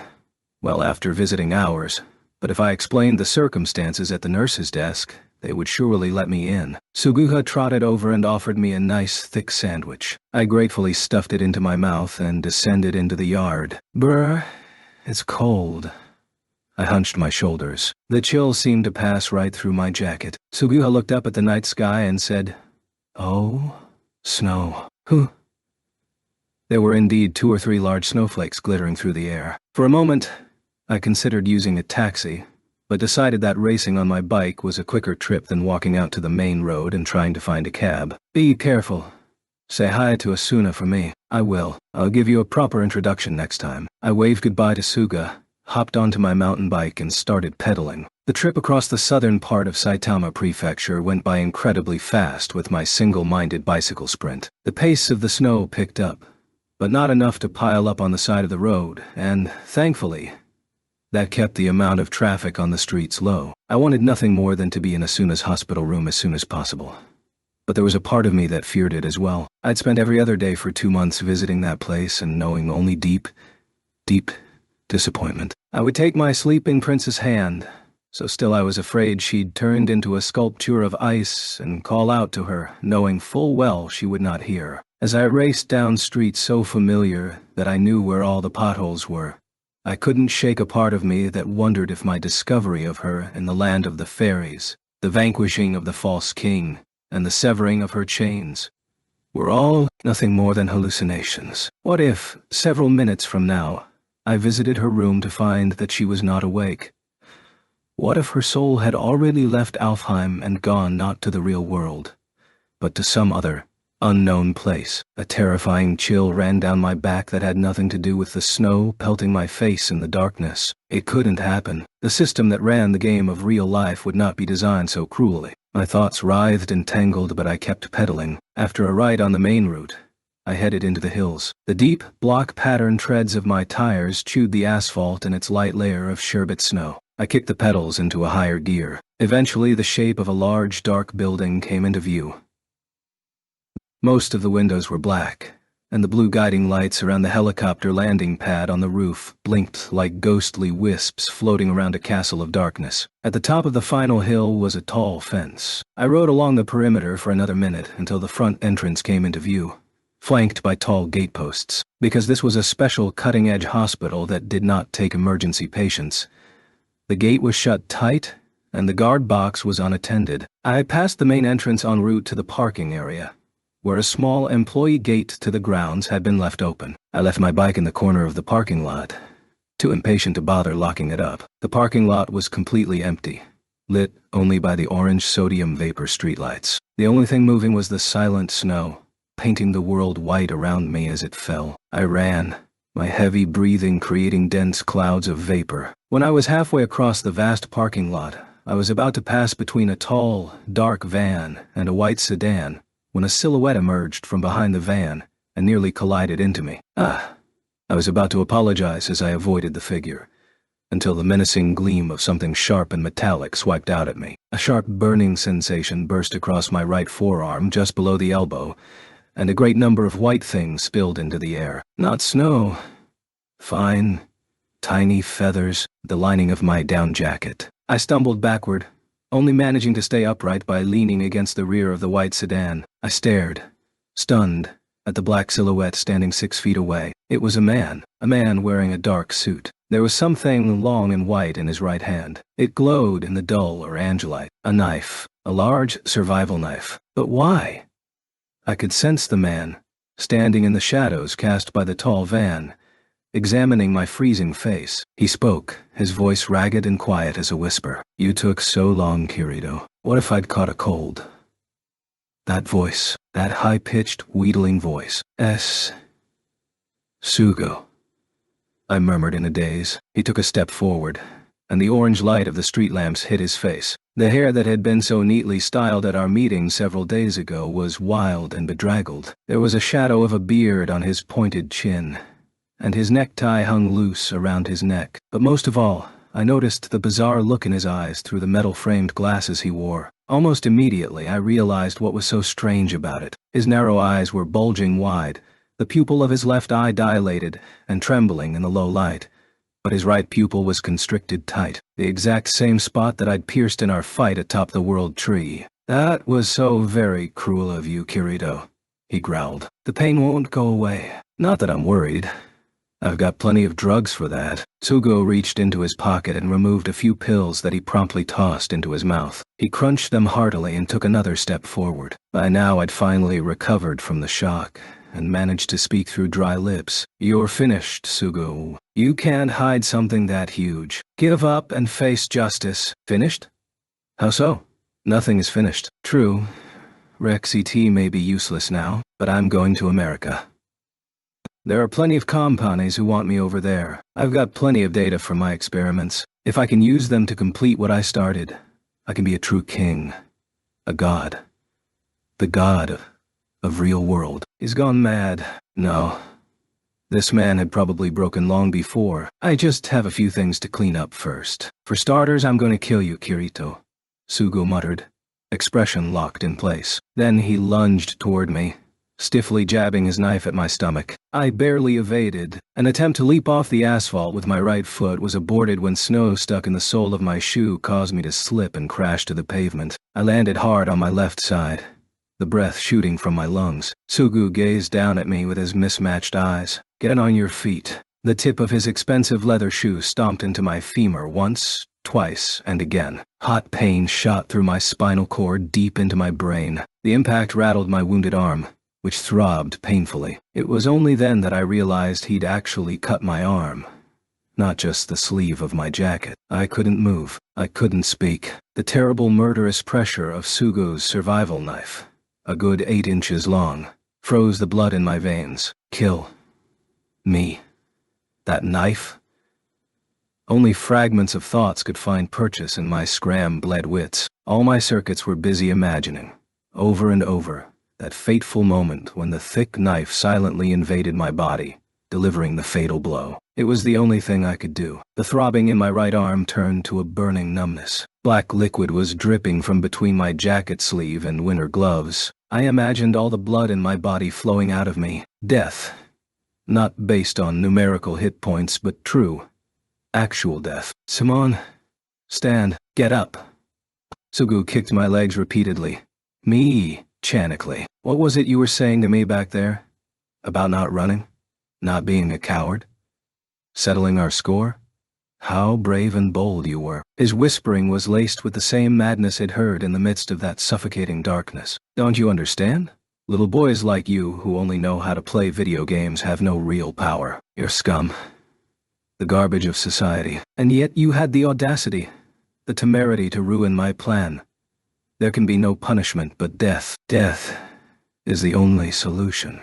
He droned. Sugu rested his foot on my stomach and shifted his weight forward. That physical force, combined with the mental pressure of his madness, took my breath away. I could do nothing but watch his approaching face and gasp in short, irregular bursts. Sugu craned over and raised his weapon high. Without a blink, he swung it down. The only sounds were a muted grunt from the back of my throat and the dull crunch of the knife point grazing my cheek and digging into the asphalt beneath me. Oopsie. Hard to aim when only one eye works, he muttered, and pulled his hand back for another try. The knife's edge, catching the glow of the parking lot lights, was an orange line against the darkness. The very tip was chipped from its direct impact against the hard pavement. That flaw, the ugly imperfection of it, gave the knife a greater sense of physical realism. It was not a weapon made of perfect polygons, but a compact mass of metal molecules. Sharp, cold, heavy, deadly. Everything moved slowly. The snowflakes falling through the dark sky, the foggy breath from Sugu's curved mouth, the edge of the knife as it descended toward me, the gleaming orange reflection of the blade, flickering with the serrated pattern on its back. I remember a weapon that was jagged like that. My brain subconsciously muttered to itself, piecing together fragments of meaningless memory. What was it again?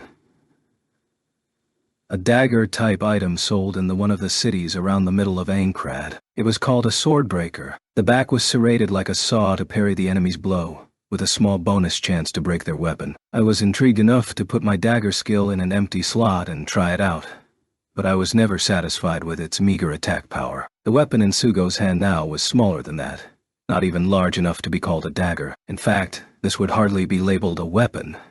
It was an everyday tool. It was not a weapon that a swordsman would use in a fight. Sugu's words of a few seconds ago echoed in my ears. You have no real power. He was right, of course. There was no need to point it out. But what does that make you in your attempt to kill me, Sugu?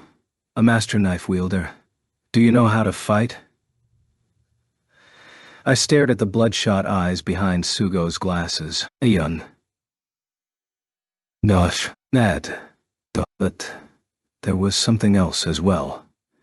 It was the look of a man trying to escape. They were the eyes of wild instinct, of he who lashes out with abandon with his back to the wall, trapped by monsters deep inside a dungeon with little hope for escape. He was just like me, struggling miserably in search of power that he never found. Die, boy! Sugu's scream snapped me from the decelerated world of thought back to the present. My left hand shot up and caught Sugu's wrist in descent, while I reached out and jammed the base of his throat with my other thumb, just above his necktie. Herc!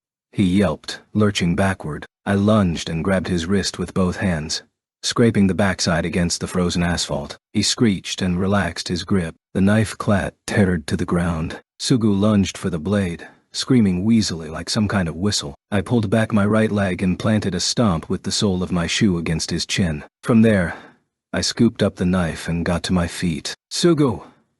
I growled, my voice foreign and guttural. The knife's presence was hard and cold through my glove. It was a weak weapon, too light, too short. But it'll be enough to kill you, I muttered, and leaped onto Sugu, who was sitting on the asphalt, stunned, mouth agape. I grabbed a fistful of hair with my left hand and slammed his head against the van door. The aluminum body dented inward and his glasses went flying. Sugo's mouth was wide in a gasp of shock. I pulled the knife back, preparing to jab it at his exposed throat. But I had to stop, to grit my teeth against the urge. Hi-yeek!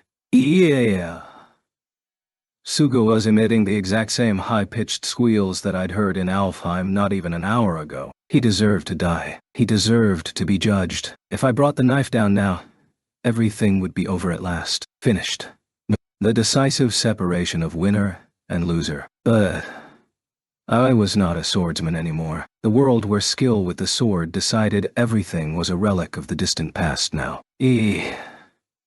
Sugo's eyes suddenly rolled back into his head. His scream ended abruptly, and he slumped to the ground like a robot you unplugged. The tension drained out of my arm. The knife slipped through my fingers and landed on Sugo's midsection. I let go of him and got to my feet. If I spent another second looking at this hateful man, the urge to kill would return, and I would not be successful at stifling it twice. I pulled off Sugo's necktie, laid him out on the ground, and tied his hands together behind his back. The knife went onto the roof of the van. Then I turned away and forced my stumbling body to make its way, step by clumsy step, across the parking lot. It took 5 minutes to climb the wide steps to the front entrance. I stopped there, breathing heavily, and took a look down at my body. I was a mess, filthy with snow and grit. My right arm and left cheek were throbbing painfully, but the bleeding had stopped at least. The front door was automatic, but it showed no sign of opening. I peered through the glass to see that the lights of the lobby were dim,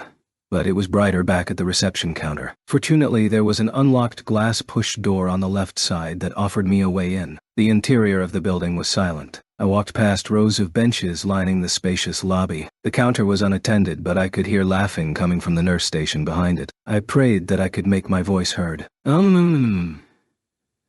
Excuse me. After a few seconds, the door opened and 2 women in pale green uniforms appeared. They looked pensive at first, but that turned to shock when they got a better look at me. "What happened?" said one of them, a tall young nurse with her hair tied up. My cheek must have bled more than I realized. I pointed back to the entrance and said, "A man with a knife attacked me in the parking lot. He's knocked out next to a big van." They looked nervous. The older nurse went over to a device behind the counter and leaned into a microphone. "Security, please come to the first-floor nurse station at once." The patrolman must have been close, because within seconds a man in a navy blue uniform came trotting over. When the nurses repeated my description, his face went hard. He said something into a small comm unit and headed for the entrance. The younger nurse went with him. The other nurse took an appraising look at the cut on my cheek. "You're the family of Ms. Yuki up on the 12th floor, aren't you? Is that your only injury?" She seemed to be under a slight misconception, but I nodded anyway. I didn't have the willpower to correct her. "I see. I'll call the doctor at once. Just wait here." She hurried off. I took a deep breath and looked around the lobby. Once I was sure there was no one around, I slipped behind the counter and grabbed a guest pass. With my access in hand, I set my trembling legs working in the direction that none of the adults had gone. Toward the hallway I'd traveled dozens of times before. The elevator was parked on the first floor, so the door opened as soon as I hit the button. I leaned against the interior wall as the car headed for the top floor. As it was a hospital elevator, its progress was gentle, but even that slight increase in pressure felt ready to break my knees. I barely stayed upright. After endless seconds, the elevator stopped and the doors opened. I practically crawled into the hallway. The few yards to Asuna's room felt like miles. I had to prop myself against the handrail along the wall just to keep moving. Left at the L-shaped turn in the hallway, and there was the white door, straight ahead. Step after step after step. Back then, too, after the virtual world's sunset-wrapped demise, I was released to reality. I woke up in a nondescript hospital room, and that day I made a journey on stumbling feet. In search of Asuna, I walked and walked. That path had led me to this moment. Finally, I would meet her. The time had come. As the distance grew shorter, the emotion grew hotter and more fervent within me. My pulse raced. My vision began to fade, but I couldn't pass out here. So, I walked. Step after step after step. I was so intent on that process that I nearly walked right into the door before I realized where I was. Asuna was on the other side. That was my only thought. I reached out a trembling hand, but the key card slipped through my sweaty fingers onto the floor. I picked it up and tried again.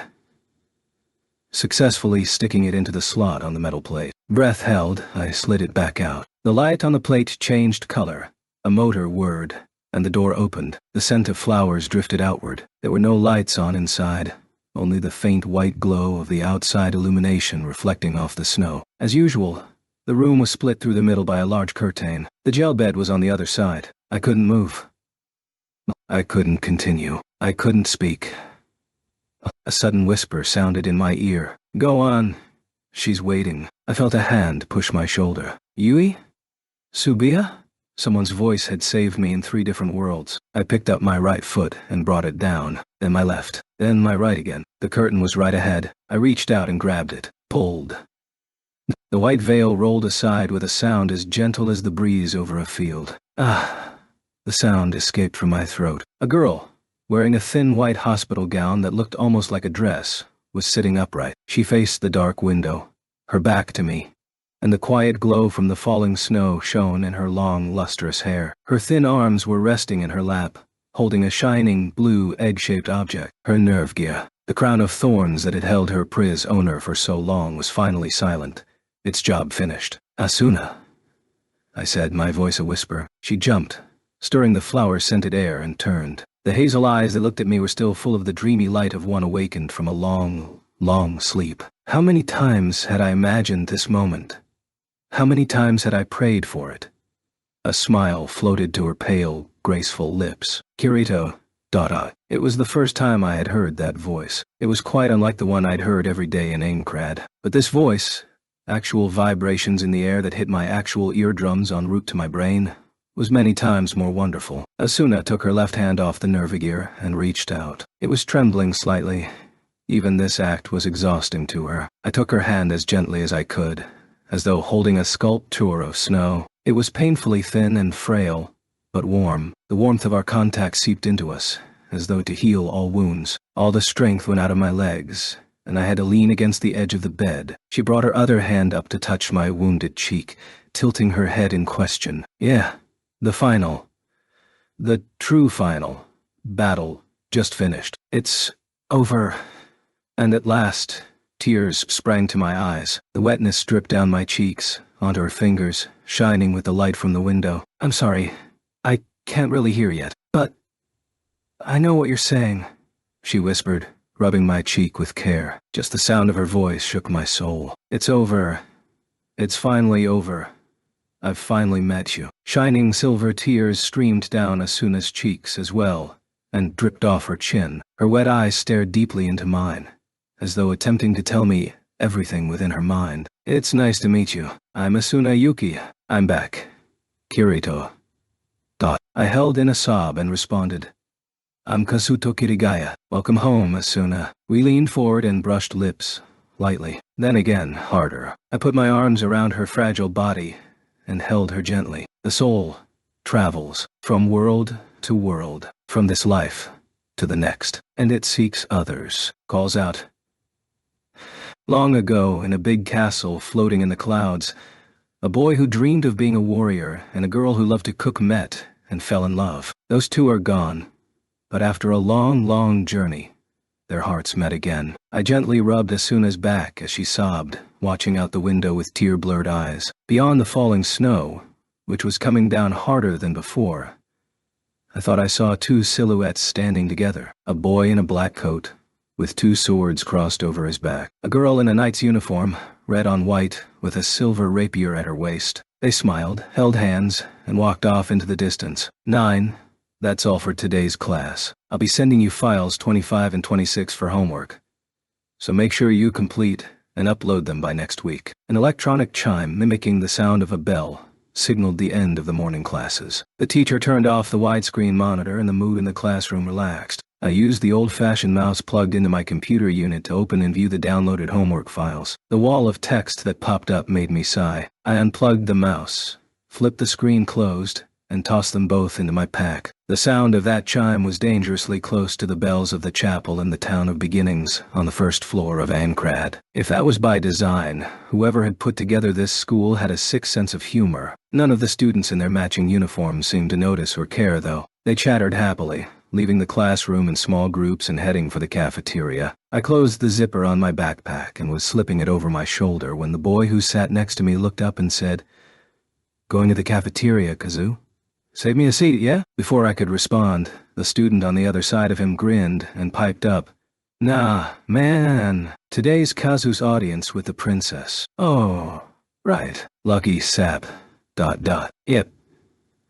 That's right. Sorry, guys." I waved a brief goodbye and left the classroom before their usual complaints could pick up steam. Only once I'd hurried down the light green hallway and out the emergency exit into the courtyard could I breathe a sigh of relief away from the bustle of the lunch hour. A fresh new brick path started at the door and wound through lines of sapling trees. The plain concrete building that loomed over the branches was nothing special to look at, but for a school thrown together using an old building left unused after school district consolidation, it was an impressive campus. After I spent a few minutes walking through the tunnel of greenery, the brick path led me to a small, circular garden. The outer perimeter was decorated with a number of flower beds and plain wooden benches. Sitting on one of them was a female student looking up at the sky. Her long brown hair fell straight down the back of her deep green school blazer. Her skin was a pale white, but a rosy blush had recently returned to her cheeks. Her slender legs were extended forward, held neatly together, and covered in long black socks. Her brown loafers were tapping in rhythm on the bricks as she stared into the azure sky. The sight was so endearing that I had to stop at the entrance of the garden, hang on a tree branch, and watch. When she looked down and noticed me, her face cracked into a smile. Then she closed her eyes and turned her face away in a satisfied pout. I grimaced and approached the bench. "Sorry to keep you waiting, Asuna." Asuna glanced at me and frowned. "Why do you always have to watch me from the shadows?" Sorry. Maybe it turns out I have some stalkerish qualities after all." Ugh. She drew back, looking disgusted, as I plopped down next to her and yawned. "Man, I'm so tired. And hungry. You sound like an old man, Kirito." "Well, I sure feel like I aged 5 years in the past month. Plus," I folded my hands behind my head and shot her a sidelong glance. "It's Kazuto, not Kirito. It's against proper etiquette to use character names here." "Oh, right. I always forget. Hey, what about me? Everyone knows mine now. That's what you get for using your own name for a handle. Not that mine is that well hidden.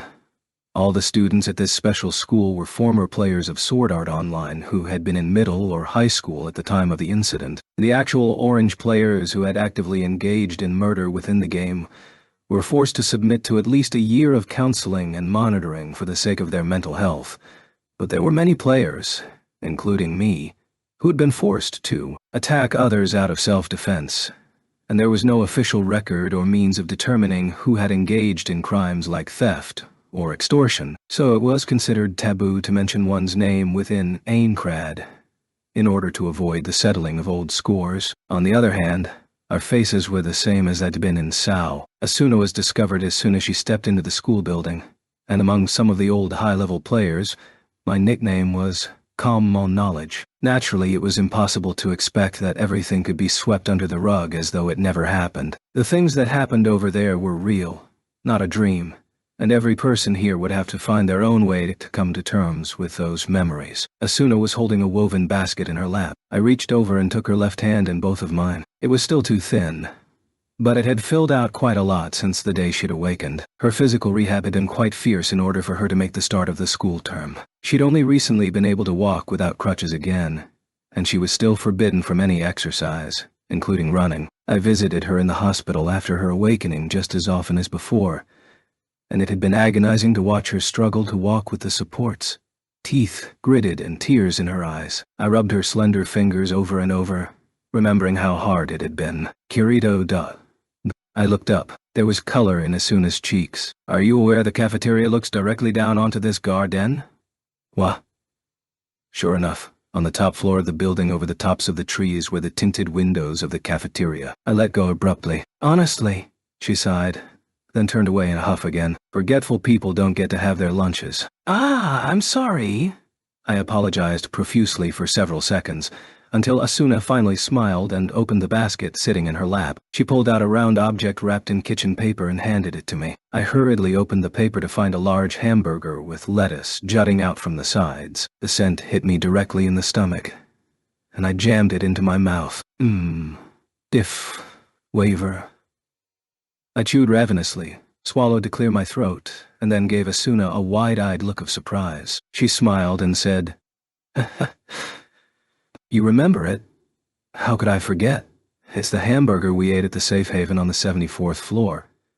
It was really hard to recreate the exact flavor, actually. It's just not fair, you know. I worked myself to death trying to copy a realistic taste back there, and now I'm working myself to death trying to recreate it again back here. Asuna." I stared at her, a storm of emotions raging in my chest at all of those happy memories. She looked right back at me and grinned. "You have mayo on your cheek." By the time I'd finished my 2 large sandwiches and Asuna had eaten her small one, the lunch period was nearly over. She was holding a paper cup full of steaming herb tea from her thermos when she asked, "What's on your schedule after lunch?" "I've got 2 more classes, I think. It's so weird. We've got L panels rather than blackboards, tablets rather than notebooks, and our homework gets sent through wireless LAN. At this rate, we might as well just take our classes from home," I grumbled. Asuna giggled. "The screens in PCs might only be temporary. Pretty soon everything will be holographic. Besides, coming to school means we can actually meet up like this." Good point. We made sure to share all of our electives, but since we were in different years, our main curriculum kept us apart. We only actually saw each other in class 3 days a week. Plus, Father says this is a model case for the next generation of schools. How is Shuzu? Well, he was pretty bummed for a while. Said he was no judge of character after all. He's been half retired since leaving the CEO position, so I think he's looking for a good way to deal with the lack of pressure on his shoulders. He'll be fine once he finds a hobby. I see. I took a sip of tea and joined Asuna in gazing up at the sky. Asuna's father, Shuzu Yuki, had long ago decided on Asuna's future husband, Nobuyuki Sugu. After he was arrested in the hospital parking lot on that snowy night, Sugo continued to struggle and wriggle to avoid what he deserved. He kept his silence, he denied all wrongdoing, and he ultimately tried to pin everything on Akihiko Kayaba. But once one of his subordinates was called in for questioning, everything came out into the open. He revealed that the 300 victims of Sao who had not returned were held captive within a server in the Yokohama office of RCT Progress, victims of inhumane mind control experiments. Sugo was truly done for, but he did appeal for a psychiatric examination when the trial started. His primary charges were based on assault, but the public was curious to see if they could tag him with abduction. It soon became clear that his shocking experiment on full-dive brainwashing was only possible through the first-generation Nervigear unit. They had all supposedly been destroyed, and with the results of Sugo's experiment, it would be possible to design protection to ensure it could never happen again. There was at least one piece of good news. None of the newly released survivors had any memory of the experiment. They suffered no physical tissue damage nor any psychological scars.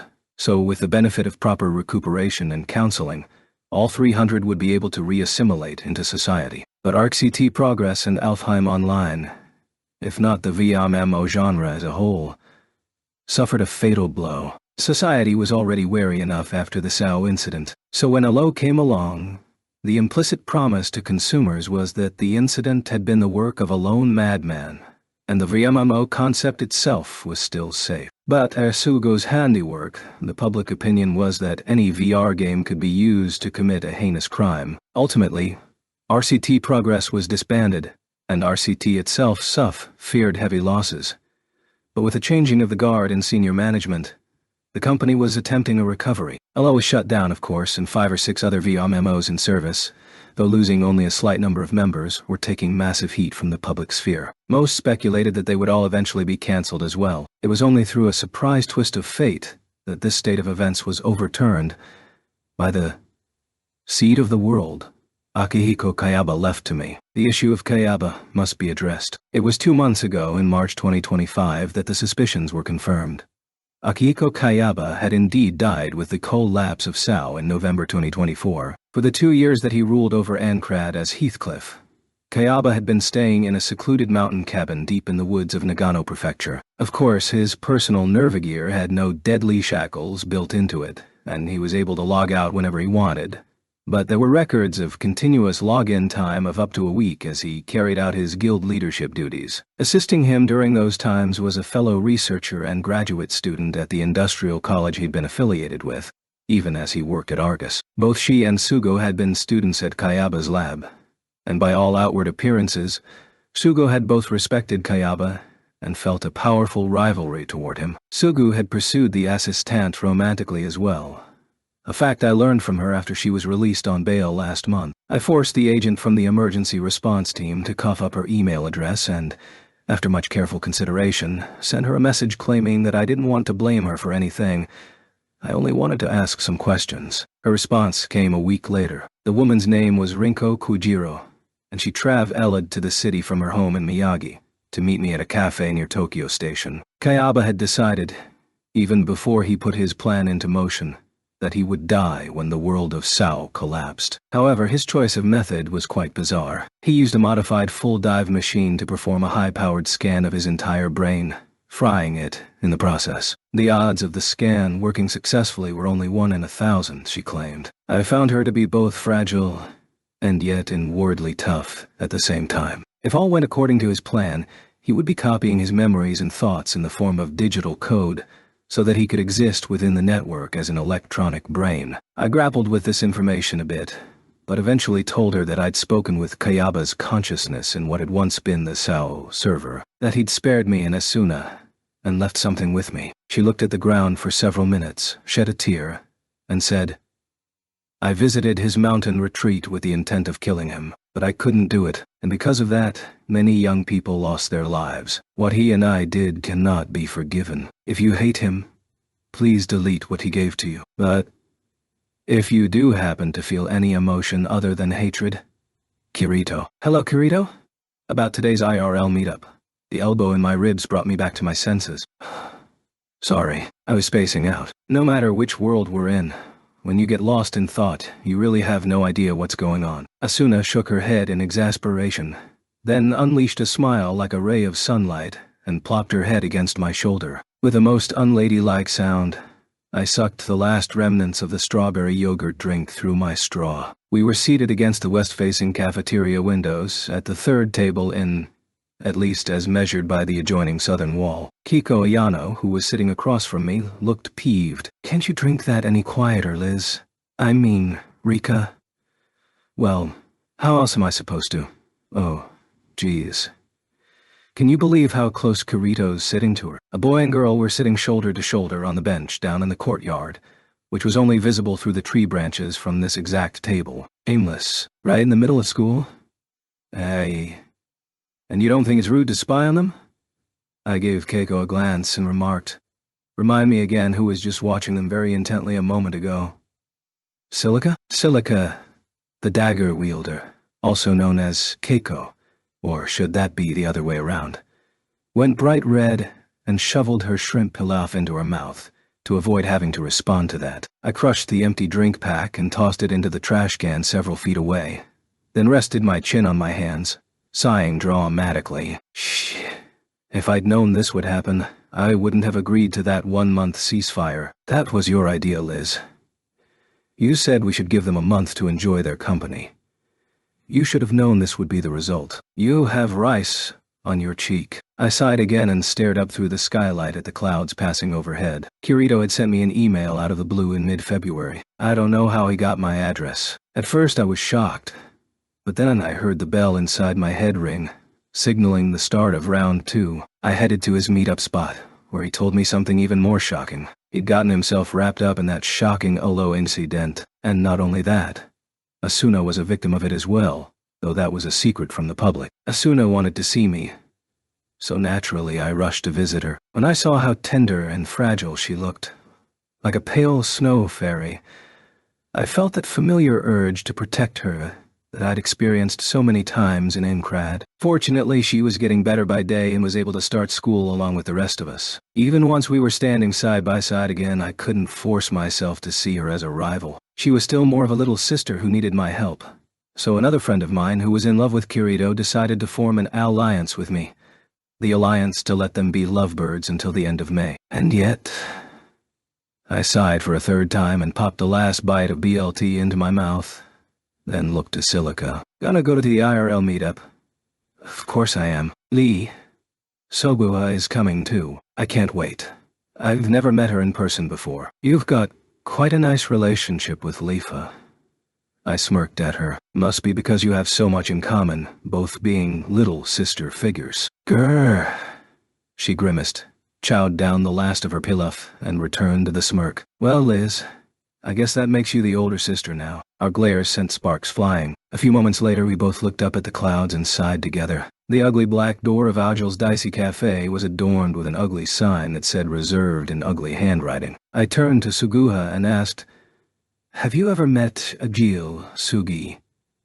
Yeah, we hunted together twice, I think. He was real big. He is just like that in real life too, so get ready. Sugiha's eyes went wide. Beside her, Asuna giggled. I certainly was surprised the first time I visited. May, too. I was freaked out. I bopped Sugiha's frightened head and gave her a grin before pushing the door open. The bell clanged briefly, but was drowned out by a sudden cheer of applause and whistling. The small interior was already packed with people. The speakers were blaring some in-game BGM, surprisingly enough. The Algaid theme song played by the NPC musicians in Ancrad, and glasses full of drinks shone in every hand. The party was well underway. What gives? We didn't show up late, I protested, stunned. Lisbeth sidled up in her school uniform. The star of the show always has to be the last to arrive. We just told you it started at a later time than everyone else. Come in. She pulled the three of us inside and shoved us onto the little stage at the back of the cafe. The door slammed shut, the music died out, and the lights turned up. Suddenly I was washed in the spotlight, and beyond the glare I heard Lisbeth say, "All right, everyone, are we ready? 1, 2, 3. Congrats on beating Sao Kirito!" The entire room chanted. Party crackers popped. There was applause. Picture flashes went off right in my dumbfounded face. Today's offline meetup, the Aincrad Conquest celebration, had been originally planned by me, Liz, and Agil, but at some point, the reins had been seized by everyone else but me. There was at least double the number of people inside the building as I'd expected. After a toast, we had a round of introductions, followed by a speech from me, not planned or prepared for, and a number of Agil's massive homemade pizzas. The party was in complete chaos at this point. The ways I was congratulated individually were varied. Raucous and hearty from the men, a little too intimate from the women, and by the time I got to one of the stools at the bar counter, I was exhausted. "Bourbon on the rocks, boss," I ordered glibly. The large man in the white shirt and black necktie gave me an appraising look. A few moments later, to my surprise, a tumbler came sliding over with ice cubes and an amber liquid inside. I took a tiny, hesitant sip to find that it was nothing more than oolong tea. I sneered back at the bartender, who was very pleased with himself. Meanwhile, a tall, skinny fellow plopped onto the stool next to me. He was dressed in a suit with an ugly tie, and stunningly enough, an even uglier bandana. The real thing for me, Agil. It was Klein, the katana warrior. Glass in hand, he swiveled around on the stool to cast a leering glance at a group of women chattering happily across the room. "Really, drinks in the afternoon? Aren't you going to work after this?" Who can stomach overtime without a drink or two in 'em?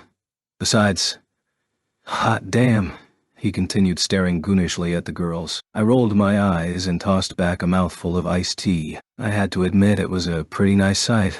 Asuna, Lisbeth, Silika, Sasha, Uriel, and Suguha, together at once. It made me want to take a picture. As a matter of fact, the entire thing was being videotaped, for Yui's sake. Another man took the other adjacent stool. He was in a suit himself, but unlike Klein, he looked the part of a proper businessman. This was Thinker, the former commander of the army. I raised my glass and said to him, I hear you tied the knot with Uriel? A bit belated, but congrats." We clinked glasses, and he laughed shyly. "Well, I've just been trying my hardest to get used to real life again. Work's finally on the right track, too." Klein raised his drink as well and leaned in. "Seriously, cheers. I should have found someone for myself while I was there. By the way, I've been checking out the new memo today." Thinker smiled shyly again. "Oh, geez. We barely have anything up on the site yet. Besides, Strategy data and MMO news are quickly becoming obsolete. The birth of a new universe is a time of chaos. I nodded, then looked at the bartender who was rattling a shaker. How's the seed been since then, Agile? The bald man put on a toothy smile that would make a small child cry and chortled.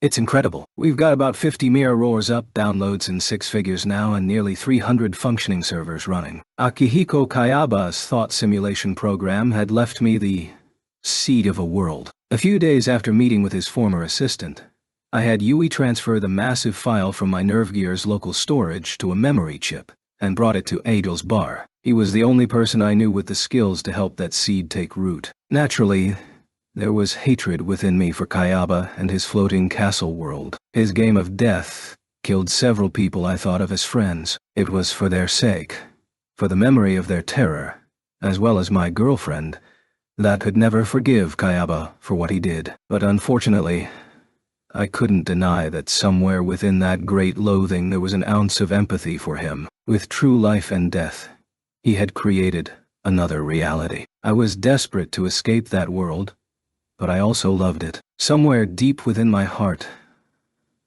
a part of me was constantly hoping for it to continue. After much hard thought, I came to a conclusion. I wanted to see what would grow from this seed. The seed of a world. It was a program package designed by Kayaba, officially titled The Seed, that contained everything necessary for a full sensory VR full dive system.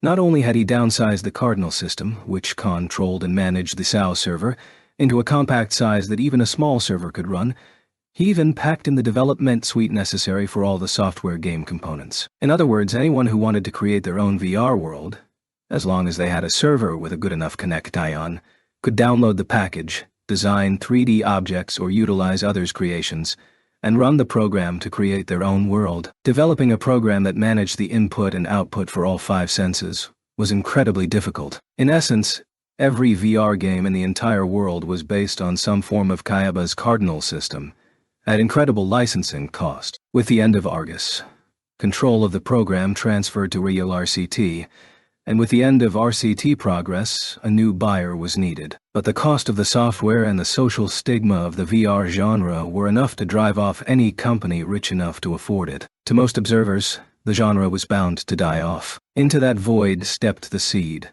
a compact VR control system that was entirely rights-free. I gave the program to Agile, who used his connections to analyze the program thoroughly, and determine that it did not pose any harm. Whether Kayaba's intended it to be harmless or not, ultimately no one other than its creator could foresee what might happen if this software was unleashed upon the world. Yet I couldn't help but feel that a very simple emotion was at the heart of his plan, the desire to see a true other world. At my request, Agile uploaded the seed to servers all over the world, so that anyone, individual or company, could access it. Ultimately, Alfheim Online was saved from an untimely demise by a number of venture capitalists who were also Alo players. They banded together to form a new company, and managed to acquire all of the Alo data from RCT at a rock-bottom price. Alfheim's vast continent was brought back to life within a new crucible with all player data intact. Apparently, not even 10% of the player base had given up the game for good after the incident. Of course,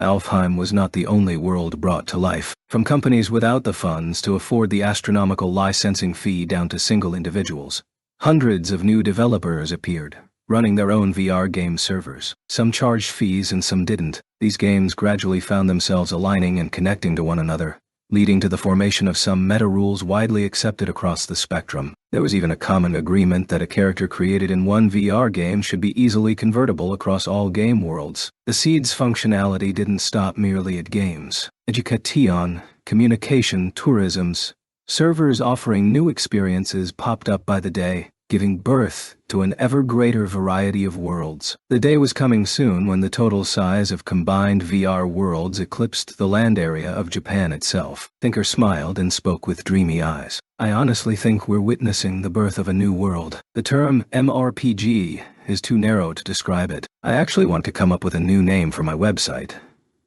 but nothing good comes to mind. Klein murmured, crossing his arms and furrowing his brow in thought. I jabbed his elbow and laughed. Come on. Nobody's looking for suggestions from a guy who'd name his guild Führenkazan. What? We're fast as the wind, still as the forest, fierce as fire, and immovable as the mountain. People are lining up for days to join the new Führenkazan. Good for you. Hopefully you can recruit some cute girls. Ugh. Klein had no response to that. I laughed again and turned back to Agil. There are no changes to the after-party plan, right? Correct. Off. We're meeting up at Yggdrasil City at 11 tonight. And? I lowered my voice. Is it going to work? You bet. Took an entire new cloud of servers. But that's the legendary castle for you. We've got more and more players signed up and the funds are pouring in. Well, let's cross our fingers. The former SAO server was reformatted and scrapped entirely. But among the former Argus materials, the new Allo admin's bot was something completely unexpected. I drained my glass of tea and held it in both hands, looking at the ceiling of the bar. The black panels looked like night sky to me. Gray clouds floated past. Next, the moon appeared, casting its blue glow on the world. Beyond that was a gigantic... Hey, Kirito. Over here, Lisbeth bellowed. Fully drunk now, she waved me over dramatically. I hope she's not too hammered, I said, eyeing the large pitcher full of pink liquid in her hands. The outlaw bartender played it cool. Don't worry, it's only 1% alcohol. Besides, tomorrow's the weekend. Oh, come on. I stood up, shaking my head. It was going to be a long evening. Leafa flew through the pitch-black night. Her 2 pairs of wings beat against the air, propelling her onward, faster and faster. The wind screamed in her ears. Before, she'd had to master the art of gliding to conserve her limited wing power, finding just the right combination of cruising speed and swooping trajectory. But that was all in the past now. There were no more shackles imposed upon her by the system. There was no city on top of the world tree after all. The Alfs, fairies of light, did not exist. The king of the fairies, who was said to transform anyone who could reach him, was a false tyrant. But now that the land had fallen into ruin and been brought back by a new ruler, or managers, every fairy in the game was given eternal wings. She was still a green wind sylph, not an Alf. But Leafa was happy as she was. She logged in a full hour before the time of the meeting, and left the Kate Sith stronghold of Freelia, which had been her home base recently. She'd been flying for 20 minutes straight, not resting for a second, but buzzing her wings at full power, indulging her impulses. Despite such a long flight at top speed, her grass-green propellers never lost an ounce of power. They stayed faithful to Leafa's commands through thick and thin. Kirito had described the acceleration theory under the new order of Alfheim as an automobile. Just after leaving the ground, you had to spread your wings as wide as possible, for the purposes of torque. Kirito's words, whatever that meant, and catch as much air as you could in each beat. Once the speed was up to a good level, the wings should be bent at a tight angle and beat quick and short. Once at maximum speed, you could fold the wings into a straight line, vibrating them so fast they were virtually invisible. From the ground, a player at that speed was nothing but a colorful comet. At that point, there was very little that could be done to increase speed.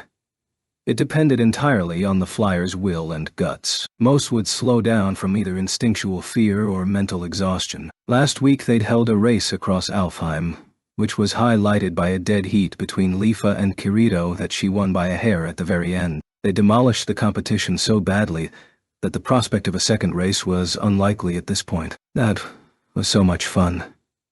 Leafa chuckled to herself as she flew. Kirito trailed her as they approached the goal line, and he'd tried the underhanded tactic of telling stupid jokes in an attempt to make her laugh and lose concentration. It had worked like gangbusters. If she hadn't hit him perfectly with the antidote potion in her pouch, he might well have overtaken her. Racing like that was fun, but there was nothing like letting her mind empty as she sped away toward the horizon on her own. Her long flight had brought her very close to the maximum speed. The dark land below was only a striped blur to her eyes, and any lights from the small towns she saw ahead were behind her in moments. Just when she physically felt like she was going faster than she'd ever flown before, Leafa spread her wings and twisted into a steep climb. A full moon was shining through a crack in the thick clouds above. She rose like a rocket, heading straight for the pale disk. A few seconds later, she plunged into the clouds, noting a slight difference in the sound in her ears. She pierced the black veil like a bullet. A bolt of lightning flashed very close by, illuminating the clouds around her, But she did not stop. Finally, she broke through. The entire world was lit by pale blue moonlight. The surface below was an unbroken field of white clouds. The only other object in sight was the top of the world tree in the distance, towering over the cloud layer. Her speed was indeed dropping by now, but Leafa only tensed her lips and straightened out her fingers, reaching for that moon. It seemed to her that the silver platter was getting larger and larger. She could make out the individual craters. Was it just a trick of the eyes that made her think she saw a group of glinting lights in the center of one of the larger craters? Could there be an unknown civilization upon that moon, living in a town of their own? If she could just get a bit closer. But eventually Leafa was caught by the end of the world, the game's altitude limit. Her speed dropped abruptly, and her body grew heavy. The virtual world ended right ahead. It just wasn't possible to go any farther. But Leafa reached out as far as she could, spreading her fingers as though to grab the moon. I want to go there. Higher. Farther. Out of the stratosphere, free from gravity, to that moon world, and beyond that too. Between the planets, surpassing the comets, out into the ocean of stars. Her upward acceleration finally died and went negative. Leafa went into a free fall in the night sky, her arms held wide. Bit by bit, the moon grew smaller. Leafa closed her eyes and smiled. Maybe not yet, but soon. According to Kirito, Alfheim Online was in the planning stages to join a vast Ra-Mo nexus. They'd start by interfacing with a game set on the surface of the moon. Once that happened, she'd be able to fly there. Eventually others would join and take their places as planets, and interstellar ferries would be able to take her through the cosmos. I can fly anywhere. I can go anywhere. Except for one place. The thought suddenly made her sad. She hugged herself tight as she fell toward the fluffy cloud layer. She knew why she felt lonely. It was because of the party she'd attended in the real world with Kirito, her brother, Kazuto. It was so much fun. She'd been able to meet many of his friends in person for the first time, to talk face to face. Those 3 hours had passed in a blink, but at the same time, she felt the existence of a bond that tied them all together. Something invisible but powerful. The memories of their shared battles, tears, laughs, and love from the floating castle of Ankrat. Even now, back in the real world, these things shone brightly within them. Her love for Kazuto had not changed. She felt the same sensation of warm sunlight when she said goodnight in his doorway, or ran to the station with him in the morning. If they'd been true siblings or total strangers growing up in different cities, she might have shed bitter tears. But she was lucky. She got to spend every day living with him under the same roof. She didn't need his entire heart. As long as there was a tiny bit of space in there for her, that was enough. I've finally gotten myself to be content with that. But at that party she'd felt a premonition that Kazuto would one day travel far away, far beyond her reach. She couldn't intrude into that bond that group shared. There was no place for Suguha there.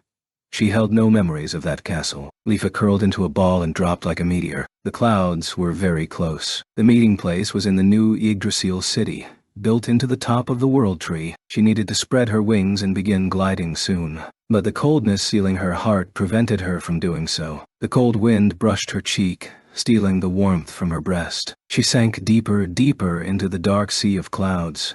Suddenly, something caught her, stopping her fall. Leafa's eyes shot open in surprise. There was Kirito's face, right in front of her. He was holding her in his arms, hovering just above the clouds. Before she could ask why, the tanned Spriggan spoke. I was wondering how far you'd go. Simon, the meeting's just about to start. Oh. Thanks. Leafa smiled, beat her wings and rolled out of his arms. The management operating the new Alfheim Online received the entire collection of game data from RCT Progress, which included within it the old character data from Sword Art Online. The operators decided that when former SAO players started an account in the new ALO, they could choose to carry over their old character and appearance from SAO if they wished. Therefore, Leafa's regular partners, Silica, Asuna, Lisbeth, were extremely close to their original appearance, just with a few fairy-like features added. But when Kirito was given the choice, he decided to stick with his Spriggan form, rather than return to his old look. He also reset his phenomenal statistics so that he could start over from the beginning. Leafa was struck with a sudden urge to know why, so she asked Kirito as they hovered side by side. Hey, big bar. Kirito, Why didn't you go back to your old look like the others? He folded his arms and looked hazily into the distance, and then grinned. The Kirito from that world finished his quest. I see, she laughed. The thought that she was the one who had first happened across Kirito the Spriggan and helped him travel to the World Tree filled her with a kind of pride. She floated over and took his hand. Let's dance. Who? His eyes went wide. She tugged at his arm and slid over the top of the clouds. It's an advanced technique, just recently developed. You can move around sideways while maintaining a hover. Oh. That seemed to have stimulated his desire for a good challenge. He attempted to mimic her movements, his face locked in concentration, but he soon tipped forward and lost his balance. It won't work if you try to accelerate forward. It's more like the teensiest bit of lift, plus a glide to the side. Leafa pulled him by the arm, and after a few minutes of awkward stumbling, Kirito seemed to have gotten the hang of it. I see. Like this. That's it. You're doing good. Leafa smiled and took a small bottle from her waist pocket. She pulled out the cork and let it float in midair. Little dots of silver light flooded out of the bottle, along with the sound of a bow Teufel string ensemble. It was a musical item sold by high-level puka minstrels, a recording of one of their performances. Leafa began to step gracefully to the rhythm. Big step, little step, big again. They floated through the air. She stared into Kirito's eyes as they held hands, helping him decide which direction to turn in the moment. They spun and spun across the endless ocean of clouds, lit by pale moonlight. Their slow, graceful actions gradually went faster, farther, with each step of the dance. The green light scattered by Leafa's wings and the white light of Kirito's mingled in the air and vanished. The sound of the wind faded away. She shut her eyes. She could feel all of Kirito's emotions and sentiments through his fingertips. This could be the last time for that. It was another one of those rare but magical moments where their hearts made direct contact. This would probably be the last of those. Kirito, Kazuto, had his own world. School, friends, and those even closer. His wings were so strong, his stride so long, that she would never be able to reach him. Their paths had been going in different directions ever since the day 2 years ago that he had left for that other world and hadn't come back. She'd found this pair of fairy wings in the hopes that they would bring her closer,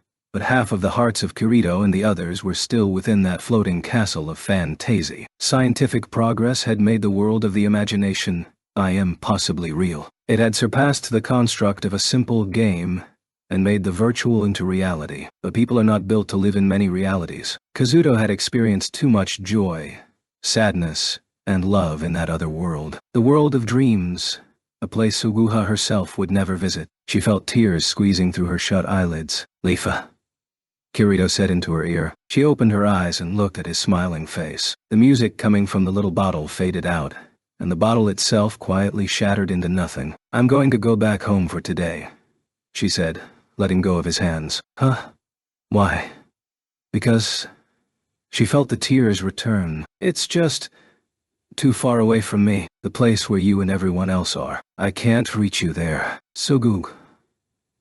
He stared at her solemnly, then shook his head. That's not true. You can go anywhere if you set your mind to it. He took her hand without waiting for an answer, squeezed it, and turned away. Kirito beat his wings powerfully and began to accelerate. He headed straight for the World Tree, across the sea of clouds. Kirito raced along at ferocious speed, not easing his grip on Leafa's hand an ounce. She struggled to keep up so that she wouldn't be dragged along. In time, the World Tree grew large enough to cover their view of the sky. At the top of the trunk, where the first massive limbs branched out, there was a gathering of countless tiny lights.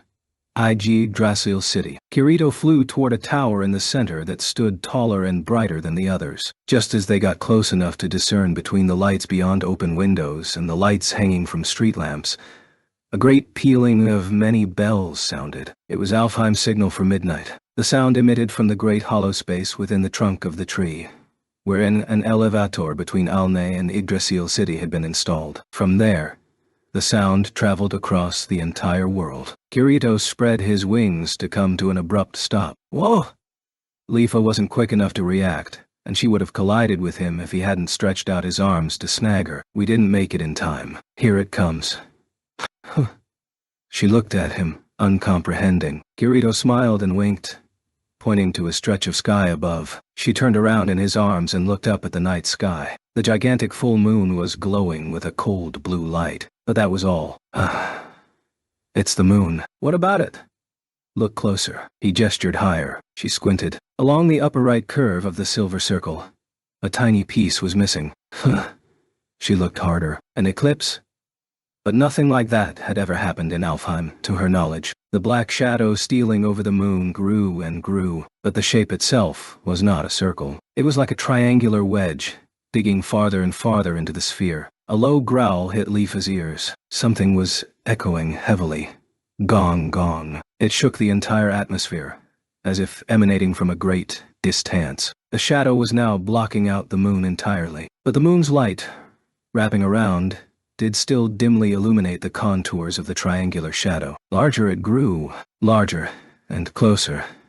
It was a conical object, but the distance to it was hard to grasp. Lifa squinted for a better look. The floating object suddenly lit up on its own. Bright beams of yellow light sprayed in all directions. It seemed to be made of a great many thin layers that were stacked on top of each other, and the light was streaming from between the layers. 3 massive pillars hung from the bottom of the object, ending in points that glowed on their own. A ship? A house? Lifa couldn't tell. Meanwhile, the thing only got more gargantuan. It was completely blocking out an entire part of the sky. The heavy rumbling vibrated her body. Suddenly, she realized that she could see something between the bottom 2 layers. Tiny little fixtures sprouting up and down. In fact, they looked like buildings. There were a number of massive buildings with several floors worth of windows. But based on the size of the building, each one of the dozens of layers had to be at least as tall as the Tower of Wind. In that case, how tall must the entire structure be? How many hundreds and hundreds of feet? How many miles? That can't be. A shocking thought shot through Lifa's brain. Is that? She turned and looked at Kirito. He nodded gravely, but couldn't keep the excitement from his voice. That's right, it's Aincrad. The floating castle. But why? Why is it here? The floating structure slowed its approach and stopped when it was nearly close enough to touch the highest branches of the World Tree. So we can finish what we started, he replied softly. We'll beat it from the first floor to the 100th this time. I only got 3/4 of the way through last time. Lifa. He let his hand rest on top of her head. I'm a lot weaker than I used to be. You'll help me, won't you? The word caught in her throat. She stared at him. You can go anywhere if you set your mind to it. Tears fell down her cheeks again, falling to Kirito's shirt. Yeah. I'll be with you. Together. Wherever you go. A voice floated up to them from below as they gazed at the impossibly large castle. Hey! You're late, Kirito. Lifa looked back to see Klein rising to meet them, a yellow and black bandana pushing up his red hair and a wildly long katana at his side. Next to him was Ajeal with his massive battle axe, his brown skin the mark of a gnome. Isbeth, with her white and blue apron and a silver leprechaun hammer. Silica, with luscious black ears and tail, a little blue dragon on her shoulder. Sasha, who was not yet used to flying, wobbling along with her flight stick. Sakuya and Alicia Rue, with their own contingent of sylphs and Kate Siths. Rikan, waving wildly. Even Eugene the salamander and some of his men. Simon, we're gonna leave you in the dust, Klein shouted, and the entire ensemble raced off through the night, heading for the castle in the sky. Last of all, dressed in a white tunic and miniskirt with a silver rapier at her side, stood Asuna, a tiny pixie on her shoulder. She stopped in front of Lifa and Kirito, her long hair waving. Let's go, Lifa, Asuna urged, extending a hand. Lifa took it hesitantly. Asuna smiled and turned, beating her pale blue wings. Yui hopped off of her shoulder and landed on Kirito's. Hurry up, Papa. Kirito gave Aincrad a brief but serene gaze before hanging his head. His lips moved, as though saying someone's name to himself, but his voice was inaudible. When he looked up again, Kirito was wearing his usual invincible smile. He spread his wings and pointed up to the heavens. All right, let's go. The end.